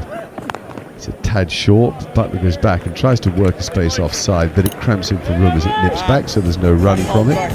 Butler looked a bit cross with himself, but he perhaps even he didn't realise quite how much it nipped back.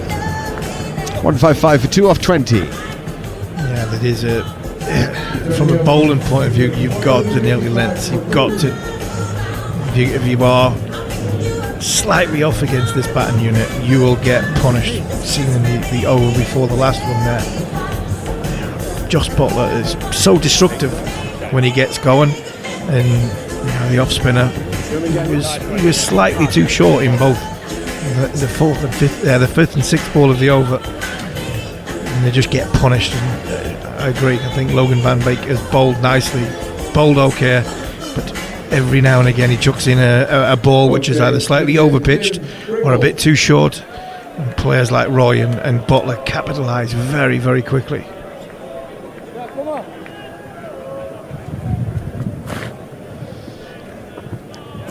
Tom Pringle comes back into the attack. Blonde, fresh-faced chap with spectacles on. Looks quite tall.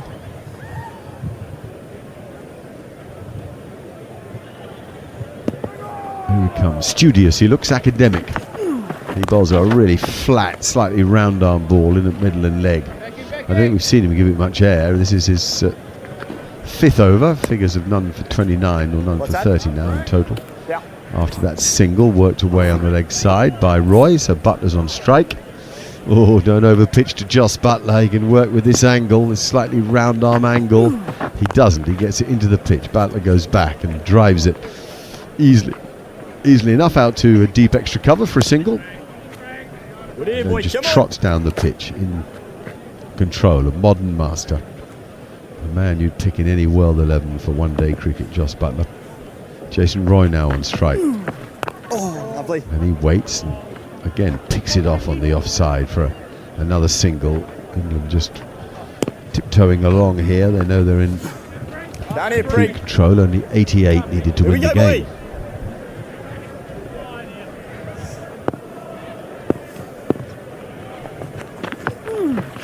Lovely. He threw that up a bit outside off stump. Butler got low to flat batted on the front foot out to deep mid off. Another single. Here we go, Pring. Here we go, boy. This has been good from Pringle. He's not given anything above the eye line, driven it into the surface.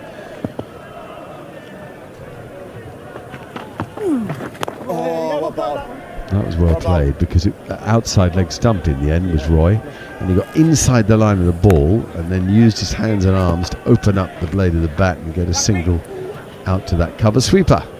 Coming here, boys. Three's coming here.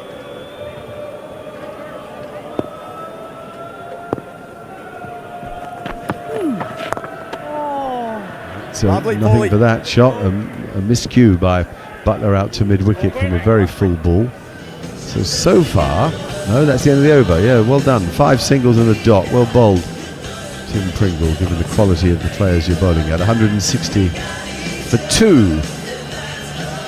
What are they going to do about this bowling attack? If they were picking an attack now for a major tournament, difficult. Assuming the people who are presently injured are still injured, who are your first choices given what they've got available? What they've got available, I think we can throw in that Mark Wood, Ollie Stone, possibly Saki Mahmood will be fit and available for World T20.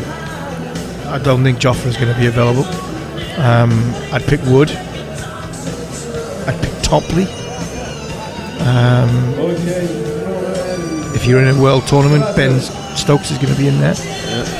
2 spinners we know, Rashid and Moeen Ali. And I still, as much as it's still a little bit of what's his best role, I still think the little fella's got a huge amount to give in Sam Curran. Yeah. Oh yeah, you've got to be there.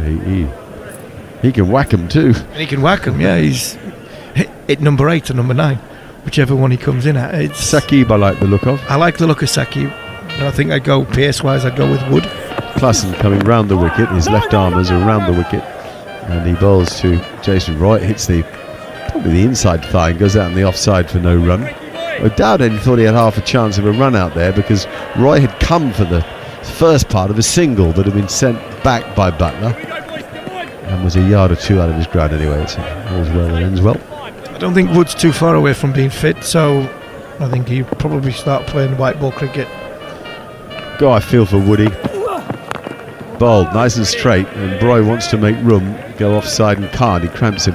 I love Mark Wood. I think that all the spirit of cricket is written across Mark Wood. I love his enthusiasm, and I just feel bad that he has these injuries. I'm sure it's because of the strain of his action, that leap, and the amount he puts into every ball bowled. And I just don't think the human frame can withstand that.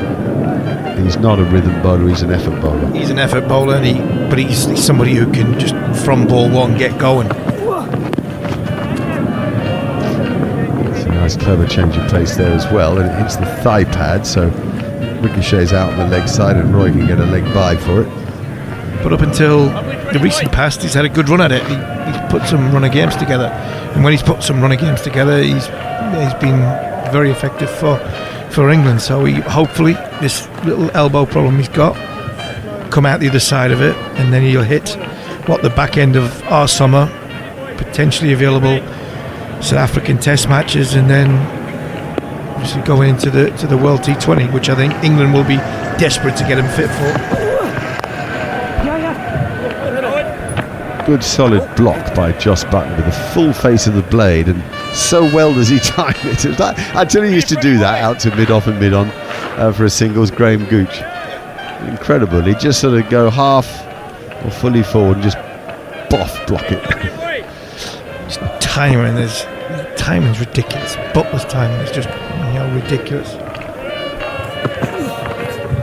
Whoa, what a great take that is. Dancing down the pitch was Roy. This good angle from Klassen. Impressive stuff round the wicket with his left arm quicks, and it misses leg stump, that ball. Roy danced down to hit him over the top, but he missed it, and Scott Edwards had a lot to do down the leg side, got two hands to it and took it sweet as you like in the soft part of the palm of his hand. And now full stroke to the men. There are two of them actually out there, mid-wicket and square leg on the boundary, so Roy just hit it down towards them and settled for the single. 22 gone, 163 for 2. 82 needed to win the game for England. Roy has 61 and Butler 45. It's nice and easy for two very, very experienced players. Roy in his 101st ODI, just Butler his 151st ODI with the stripes. He's got the armband on today. England are going along nicely. Klassen's trying his very, very best just to mix his length up, mix his angle up, just trying somehow to get a breakthrough. Scott Edwards will be desperate, the Netherlands captain, just to break this partnership and see where it could take them. Oh, under edge, that's going to go for 4. Reverse sweep. And these big bats, you get an under edge sometimes on these bats, and it goes away as fast as it used to go with a perfectly timed straight drive with the old bats. Yeah, the beautiful bats, and the big. Some of the edges are bigger than some of the middles that you had. I remember first coming into this sort of England setup, and Nasser Hussain, he was like wafer thin edges on these bats. He had terrible bats. Yeah. And now an orthodox sweep goes quickly to the fielder, and they decide not to run. Lovely print. 65 now for Roy, 167 for 2. 78 needed to win the game. England all over the Netherlands here. Lovely print. Butler goes back and drives off the back foot out to deep mid-off, where the fielding is safely done, and they cruise through for a single, which brings Butler onto strike. I don't want to wish ill on Tim Pringle at all. He looks a good, hard-working left-arm spinner, but I'd like to see him get one up in the air a bit. But he did too, and Butler blocked it. Exactly the sort of ball I was waiting for, and Josh just blocked it back to him. nice and comfortable. Butler's probably waiting for the quicker ball. Tim Pringle's ball a lot flatter, driven it into the surface.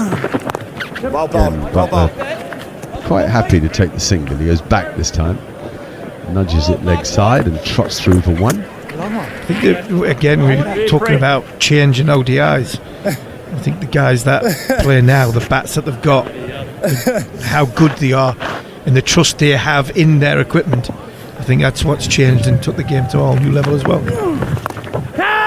Oh, that's a good hard sweep shot. Brilliantly played, really, by Jason Roy. He had to use his wrists at the last minute, so he gets down on one knee. The ball's a bit closer to him than he thought.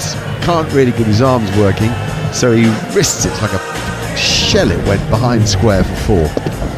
Oh, that was a good ball, good area from Tim Pringle. A lot flatter, a lot fuller.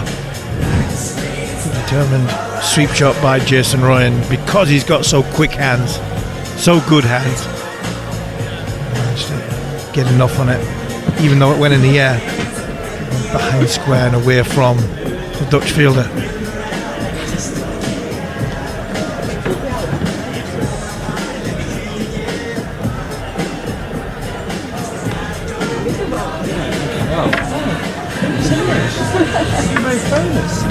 Roy needs 30 for 100, England needs 72, so he doesn't really want Butler getting too feisty here.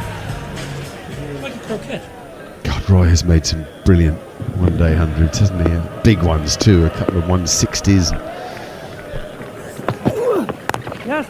Back goes Butler, single out on the offside again. He's milking it at the moment. By his standards, he's playing well within himself. I think with Jason, there was I think a moment between sort of 20 and 30 caps where he went from this here for a good time, a quick time, and not a long time, to going through the sort of 60s, 70s, 80s, and then getting 100. And I think from then he's got more and more hundreds because of well, another couple probably here. No, they decide against it. No, Butler looks to me like he's decided that he's going to stay here to win this game. He don't want any little hiccups. So he's turned down one or two second runs that on another day, if he needed 15 and over, he might sprint through. He's taken some singles on another day. He might look to smack it to the boundary. He's just looked to keep England ticking.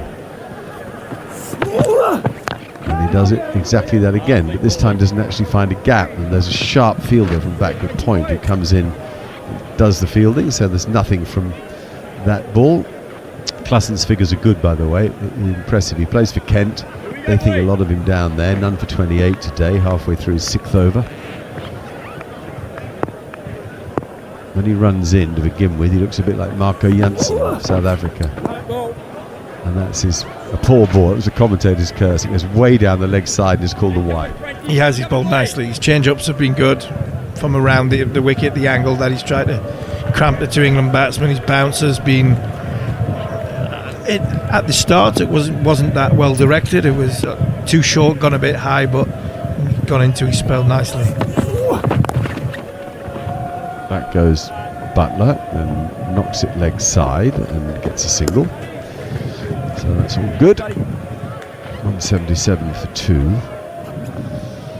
68 needed. 71 Roy and 48 Butler.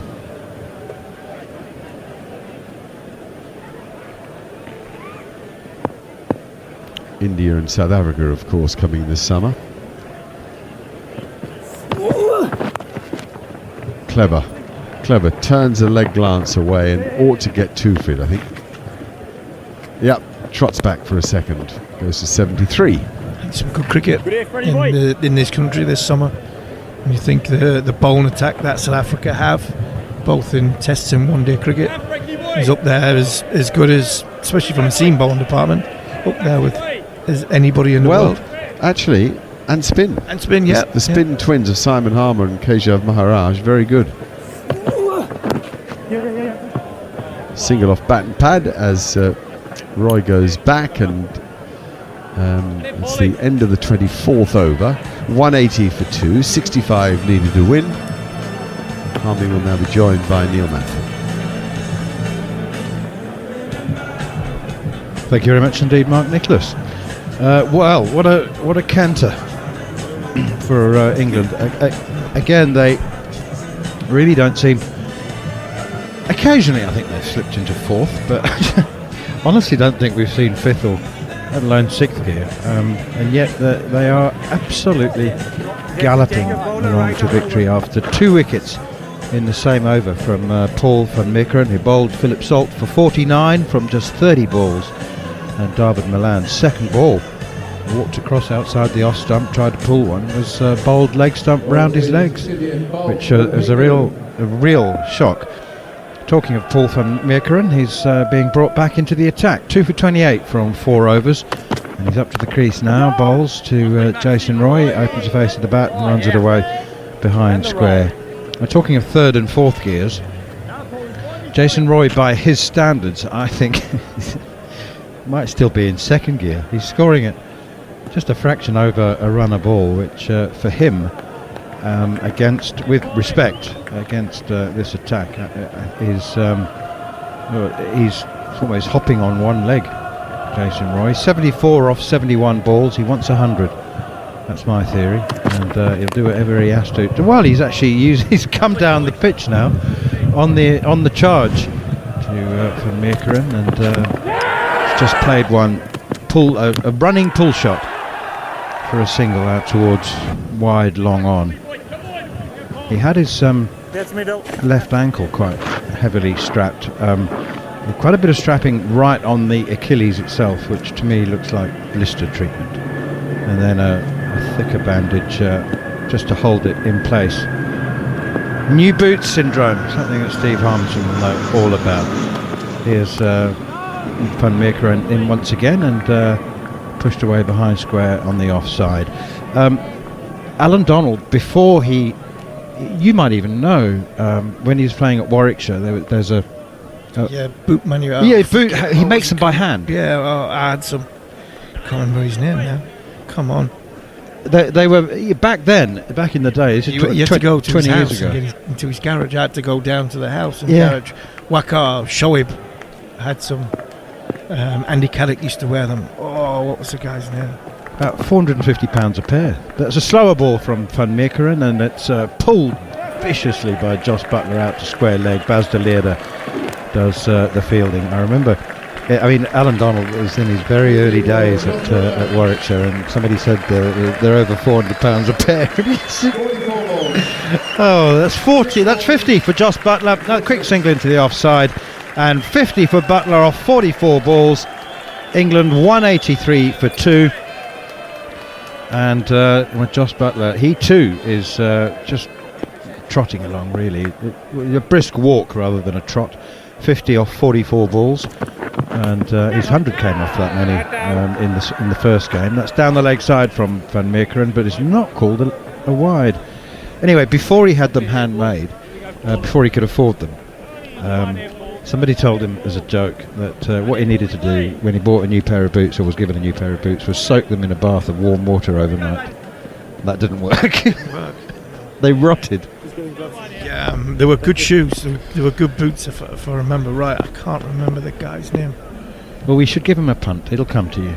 We should, if anybody fancies. They probably cost £1,000 now, 20 years later. That's right up in the block hole. Dug out up towards Tom Cooper at mid-off, and there's no run. We're at the halfway stage in terms of overs, but not in terms of runs. Just 62 required. Jared Kimber looks like he knows the boot manufacturer in Birmingham. He hand stitches boots for fast bowlers. It's funny you say that because I don't. Paul van Meekeren was playing for Harmies Durham last year. Yeah, he came in late on, didn't he? Yeah, Did he come on loan, or did he? I think he might have. Yeah, he took 14 wickets in 7 games in the one dayers. He was also obviously more well known for Somerset, where he's played for a long time. Netherlands, across all list A games, he averages 27 with an economy of 4.5. They really have trouble with him in associate cricket because of his height and pace. And when him and Brandon Glover, and I'm missing, there's another one as well, another Netherlands fast bowler they had during the World Cup qualifiers in the T20 last year. They completely bombed out the UAE. I think they had them 30 off for 6. Ryan might remember the details, but at that stage they had probably the fastest associate bowling attack that we've ever seen. Obviously it's a bit more banged up these days, but Brandon Glover's still a decent bowler. He's a little bit younger than the other guys. Is it Albert Whitey? Does that ring a bell? No. No, not him. No, okay. No. Have you ever seen Reservoir Dogs when the old guy's going through his thing trying to work out who everyone is in his phone book? Not saying that this is at all like that. Okay, 25 overs gone, 183 for 2. England needs 62 from 150 balls. And is that a drop catch? Fred Clarkson into Jason Roy, and he's pushed it straight back. Slower ball, well bowled, induced the error, and he's put the return catch down. Oh dear. Never an easy chance coming back to the bowler. Just beautifully just run his fingers across the seam, completely deceived. Jason Roy turned the face. Got a leading edge straight back to Klassen, who's just shelled it. Pushed out on the offside here. No quick single for Jason Roy. Got his fingers confused, didn't he? He had them sort of pointing up because of the way it came back. Last time I checked, Manners, 55% of caught and bowls were dropped. It's the highest percentage of any fielding position. It's not even really a fielding position, is it, Harmy? I think it's the hardest thing from a bowling point of view. Is the caught and bowl that comes back at you. Clarkson in again, drops it short. Jason Roy pulls with power and intent out towards the man sweeping on the square leg boundary, Logan van Beek. And they go through for 2, actually. I think that was all formats combined. That was all international cricket at the time. It was about 3 or 4 years ago. In T20 cricket, you'd think it would be higher as people are just getting actually hit. 100 partnership between Jason Roy and Jos Buttler. Jason Roy 77, Jos Buttler 50. Oh, that's a glorious off drive. That's gone all the way for 6. What a shot from Jason Roy. He senses he is within sniffing distance of the finish line being the end of the game and his 100. And he might just, it's another little off-cutter from Fred Clarkson, but just gloriously dispatched by Jason Roy. He's been walking at a gentle pace around the buffet bar, helping himself to the odd lettuce leaf for the innings so far, and that's down the leg side from Clarkson. A push, a glance and a miss. Paul Rifle signals wide, but he's decided to go for a few king prawns and the odd lobster tail now, I think, Gareth Baddy. Why wouldn't you? And why don't you dip a few in a bit of sauce as well? I mean, the shot that Jason just played there, it's all about his balance. He's got so much power, his power for all to see. Clarkson in once again to Roy, and he pushes it out on the offside into a gap past Vikramjit Singh, and they go through for an easy single. It was a 5th ball of the over, so I wonder whether J. Roy might be looking at a little bit of strike maintenance as well. I think that we see that with all the great players, don't we? It's like Joss has done it for a period of time. He's just faced enough balls to make sure he's got his nose out in front, and then there'll be Jason's go. Oh, and Jos Buttler says, no, I'll have the strike back, thanks, and he pushes it to mid-off and pinches it back. A little bit of gamesmanship between the 2 England batsmen here, both of whom want to stay in, and the game's all but won. There won't be any shocks or any wheel wobble from here. 192 for 2. I think they both fancy hitting a couple into the Amsterdam bush, the forest which surrounds probably half or maybe just less than half of this ground, with a stream which has swallowed over 15 balls, 15 white kookaburras during the course of this series. 192 for 2. Target 245. Steve Harmison is, I'm going to just tell him, he's just left his microphone. He's been replaced by Gareth Batty, as you hear. Steve Harmison? Yes, got it. In 1. It's not my work. Our producer Scott Taylor's been Googling. Ian Mason. So if you fancy, I don't know whether Ian's still working, and this is a long time ago, that he used to hand make bowlers boots for those who could afford them, but they were absolutely magnificent. Soft leather, no cutting out big holes for your big toe with Ian Mason bowling boots. Here is Paul van Meekeren once more, and it's punched off the back foot up towards extra cover by Jos Buttler.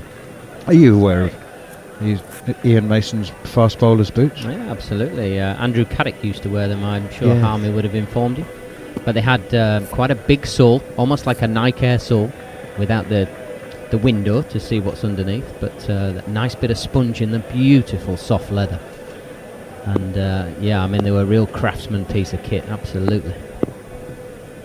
Jos Buttler on 51. England closing in on victory now with 53 needed off 142. That one's driven by Buttler again. For once hits the fielder direct all the way along the ground. Max O'Dowd does the tidying up. So England went to Amstelveen with the express objective of collecting 30 points, which all but guarantees their place with less than half their games played in the World Cup Super League, and that's exactly what they're going to do. They're going to return home with 30 points. But Gareth Baddy, what else? Who else has put their hand up? That one again pushed out for another dot ball towards the covers.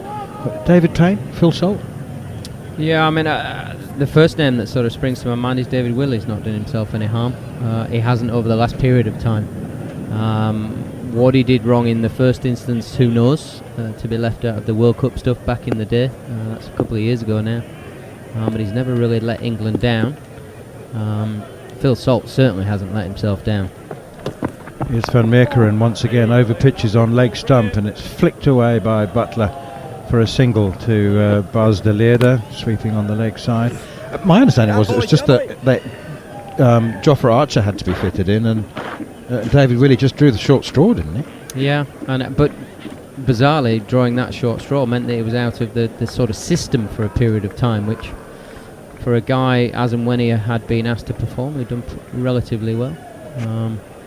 Another positive from an England point of view, Sammy Curran getting some overs under his belt, coming back from that stress fracture that he's had for a period of time. Whipped away off the back foot through the offside by Jason Roy, and we normally associate the whip shot with the leg side, but it was just a whippy flick of the wrists kind of shot that you would play at an irritating fly at a picnic. He's just whipped that out through the offside and backhanded it for a single to the man sweeping on the cover boundary. 27 overs gone, 194 for 2. Tell you what, one thing this England tour has certainly achieved is a little boost for the Amsterdam economy, with over 5,000 English supporters taking either a long weekend or a week off, and what a place to do it. Yeah, I think from what I gather, certainly the players have covered themselves in glory, both on and off the field, with how they've conducted themselves, and I hope the travelling supporters have done the same, and got to grips with the different cultures, and made themselves very friendly, getting to know the locals, etc. It's a good thing for cricket. It's a very good thing to go to some of the emerging nations and go about it in a proper manner. We've now seen the famous little social media video of some of England's test players celebrating their victory at Trent Bridge with a visit to Mega Munch in Nottingham city centre in the early hours of the morning. Don't think that England's players quite deserve the same kind of celebration for winning these 3 matches. As Jason Roy's tried Bas de Leerde into the attack for his first delivery, and he bowls a much heavier ball than it looks like he's going to when he runs up. He looks like he's going to be a medium pacer. Even when he bowls, it looks like he's a medium pacer. But he's bowling mid-80s, and Jason Roy there tried to force it through the offside, and he's bottom-edged it onto the toes of his right foot, and just momentarily that stung, and he's hopping around a little bit. Here's Bas de Leerde once again. That's half volley outside the off stump, and Roy has missed out on that. But I certainly know from experience that Amsterdam is exactly where you need to be if you do get an attack of the munchies at 3 o'clock in the morning. Yeah, I'm sure it is. I went there a long time ago on a rugby tour, and I'm ashamed to say I've not been back. Just never seems to be enough hours in the day. Especially not with your current job. Here's Bas de Leerde. That is dismissively dispatched over wide long on by Jason Roy. He didn't get quite as much of it as I thought when it left the bat, and it's actually just fallen a couple of feet short of the boundary rope, but it's back of a length outside the off stump, and he's fetched it 2 foot outside off stump over long on. Yeah, I think this is something to do with the ball before. The ball that he chopped onto his toe. You spend enough time throwing to Jason Roy in the nets and you hit him on the leg, or if something hurts, the next ball he's trying to absolutely smack it out of the ground, and that's what he did. This ball, he's got his arms free, it's a 1.5 foot outside off stump, and he launched it into long on. Bas de Leerde in, tries a short one, and it's again just pulled with great ease by Jason Roy out towards deep mid-wicket. And he moves on to 88 not out. Josh Butler 52. Have you been asked this already? I haven't asked you the question, but have you come to terms with, or are you comfortable with England playing concurrent Test and ODI cricket? I think it's the way the game's going. There's such a congestion backup of fixtures that need to be played. But now that the precedent's been set, I think it was always going that way. I think if we're being honest, I think we have to move with the times, that there is getting a significant gap between red and white ball and what you're going to choose. Some guys will cross over, absolutely, but somebody somewhere is going to have preference for periods of time, because the Test boys will want certain. De Leerde in again, and Butler finds Max O'Dowd at cover, no run, 199 for 2.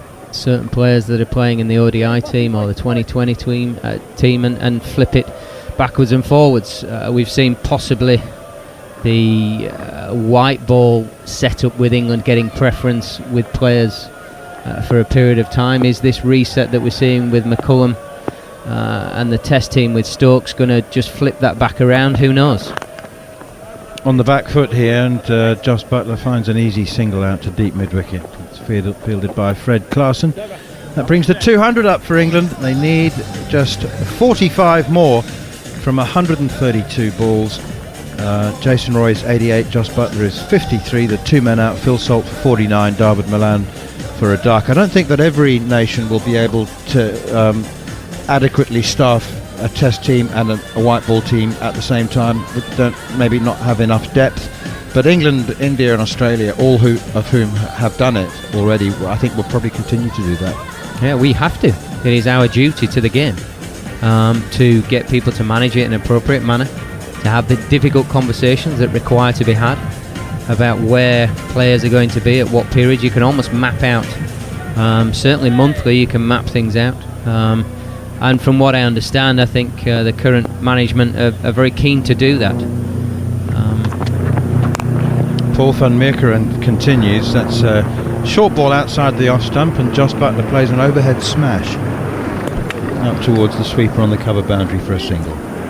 Ultimately, it's living in the present and giving the best account of the England cricket team, whether you're playing in the blue kit that we're seeing today or in the white kit that will start tomorrow. We want England to be dominant in all forms of the game, which will mean there are some crossovers. There are some guys who just stick to one and some stick to the other. It is the modern way, and it's only going to get harder and needing more management, but that's why they paid the big bucks. Van Meekeren in. Oh, Josh Butler's got underneath this one. It's gone high. It's gone very high. Has it gone long? Of course it has. It's landed in 6, 7, 8, 9, ninth row of the semi-permanent stand at deep mid-wicket.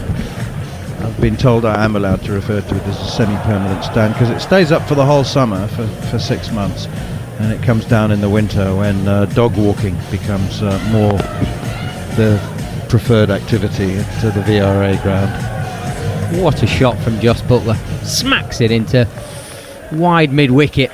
The bit I'll never understand, the people in the crowd are trying to catch this. This has travelled 90 metres with a lot of velocity on it. Somebody's going to get hurt one day. He tries a short one again, does Van Meekeren, and Josh Butler this time dispatches it along the ground. out to wide long on for 4 more. Van Meekeren, he's got a look of a man who's just been told a joke. He doesn't understand the punchline. He's just looking very quizzically at Josh Butler as if to say, I'm sorry mate, you'll have to explain that one to me, I don't get it. Is he asking for a fielder in the stand? I think he's sort of looking at the wicket-keeper captain who's just beyond Josh Butler. Let's give him the benefit of the doubt. Let's take Josh out of the equation for 1 second. As he took that ball a bit earlier and got it over sort of straight mid-wicket, you can see why he's confused. I mean, it's not a bad ball, it's just a wonderful shot again. 12 off the first 3 balls, down the leg side, slower ball, nicely disguised actually, and unfortunately it's a wide, and I think he'll have to bowl that one again. Jared's been picking up his microphone and putting it down again for an over and a half. What nugget of prize information do you have for us? It was so long ago I forgot. No, just that while Australia was losing to Sri Lanka in the one-day series at the moment, in the nets you could watch footage of Mitchell Starc bowling with a red ball to Steve Smith just behind the game, and you would say that Mitchell Starc is probably still, although he had a bit of a rough World T20, the best white ball bowler Australia has, and he's bowling with a red ball in the nets. Oh, hello, that's a slower ball bouncer, and Josh Butler's come out, slipped out of the bowler's hand, and Josh Butler has... But he's perfectly entitled to hit it, and he did, and it's looped up into the air. It's harmless. Many an umpire might have considered calling that a dead ball, but Josh Butler got to it before the umpire could think about it, and he smashed it into the stands for 6. Oh, blimey. It's a double bouncer. Oh, he's tried the back of the hand, and he's literally bounced on his toes. Just got to Josh Butler. The presence of mind for him to address his feet and walk to the next wicket where the ball ends up and smack it into the crowd. I mean, most people would be laughing at this point. Not Josh Butler. Isn't a double bouncer a no ball? I don't know the rules. I think they changed the rules, the laws of the game. I think a double bouncer is supposed to... Yes, it is. Free hit. There you go. Oh, and he smashed it for 6 more. It is a no ball. A double bouncer became an automatic no ball a couple of years ago, and the laws of the game were changed. So he's hit it for 6. He's got a free hit. He's hit that for 6 as well, and I've lost count of how many runs have come off this over. It literally is a no ball. They've got no balls left. They just keep flying out of the ground. What a shot. This has gone miles over the sight screen. A massive black expanse of a sight screen at that far end, and Josh Butler has cleared it by about 30 metres. Absolute exocet. More balls, please. Paul Van Meekeren just looks so upset they found that ball. I've managed to add up. It's 24 off the over with a ball to come. 24 off the over. So remember that, boys and girls. If you bowl a double bouncer, you will be no balled. It's an automatic thing. Because a couple of years ago, Warwickshire started doing it on purpose, didn't they? I've seen people in the nets Ricky trying Clark, to do wasn't it? Ricky Clark, yeah. Anyway, so they quickly outlawed that as a tactic. And Josh Butler keeps the strike for himself with a single off the last ball of the over. Do you think there's a little side bet on who can score most between Jason Roy and Josh Butler? Because he's taken a single off the last ball. You got the impression he could have hit that last ball wherever he wanted. 19 to win off 126 balls. We had 29 overs. England at 226 for 2. It would not surprise me if they've got some sort of bet going on. A private. Some of the things I've read in the last few days, what the England boys are saying. Livingston was talking about playing in his back garden and how many sixes he could hit when England got the 498. You just think they're playing on a different level. They're playing on a different planet to the Netherlands, and I mean that with the utmost respect. We've just got to acknowledge how good some of these England players are, stroke the England team, and the Netherlands are on the receiving end, unfortunately, from their point of view. But they've given one heck of an account of themselves. There's been some really good stuff gone on for them. It's certainly not all doom and gloom. Here's Baz de Leerde. Will this be the last over of the innings? It's a wide full toss outside the off stump, and Butler decides not to leave it alone and take the single. Do you know, I don't think in any way, at any point, have England in any sense been disrespectful. I mean, you know, they haven't treated it like a benefit match. Because you're hitting 25 off and over doesn't mean to say you're being greedy or disrespectful. No, they'd do that against anything. Exactly. They'd take no prisoners. exactly right. That's my point. Baz de Leerde in, back of a length, outside the off stump, slapped away down through mid-off. Tom Cooper can't get there, or try as he might. Or is that Fred Clausen? It is Fred Clausen. No, Tim Pringle, third time lucky. He ran across from long on, dived long off, just couldn't get there. That's 4 more runs. Now Jason Roy's decided he better get a move on if he wants 100. And he better make sure that he gets it this over, because otherwise Josh Butler's going to finish the buffet off in the next over. So Jason Roy into the 90s, 92 not out, 83 balls, 13 falls. I wonder if he's ever got to 92 not out before without hitting a 6, because he hasn't yet. He needs 2 4s for his 100, Jason Roy. 231 for 2. 14 needed for victory. De Leerde in down the leg side. Jason Roy looks quizzically as that one passes by, and he knows that he's going to have to bowl it again.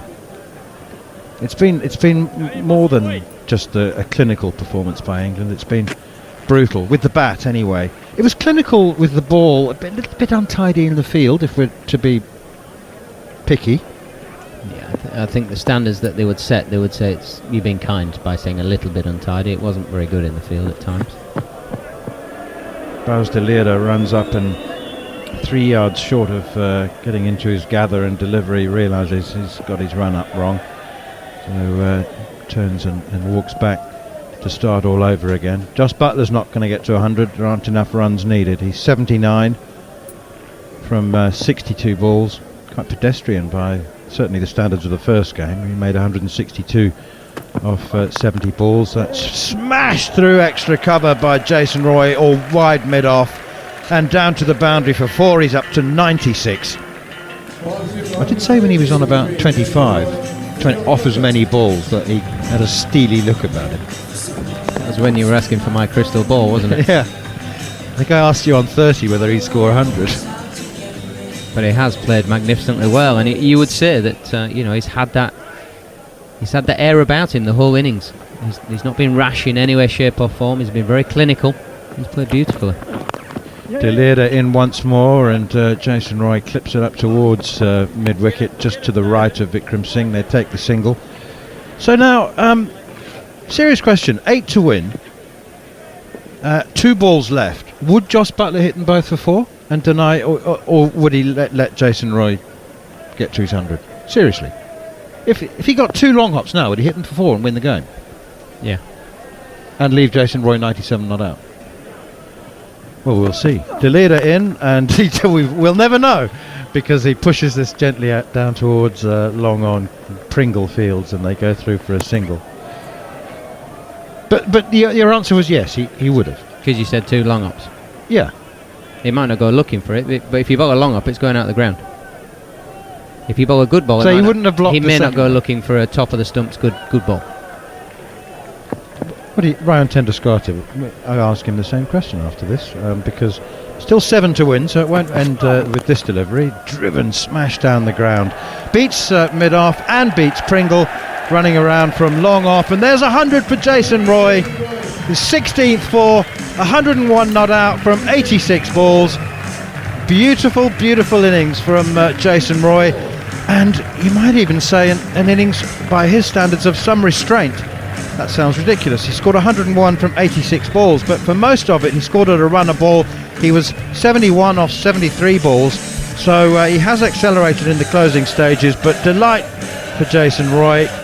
After an inauspicious start to the series, he's played brilliantly, Ryan Tenduskarte. Yeah, 2 scores to follow up the low score in the first ODI. He looks in good touch. I know this is not the be-all and end-all, but he looks in good touch for the rest of the summer and the rest of the blast, more importantly for Gareth Barry and the Surrey team. But even just that celebration, we talked about humility, and there was a genuine sense of joy there from Butler and from Roy. It's not like, oh, this is just another sort of club game and we're not going to respect it. I think it means a lot to them, and that's a good sign for me. Well, England need 3 to win off 120 balls at 30 overs, and there goes Josh Butler, flick nonchalant.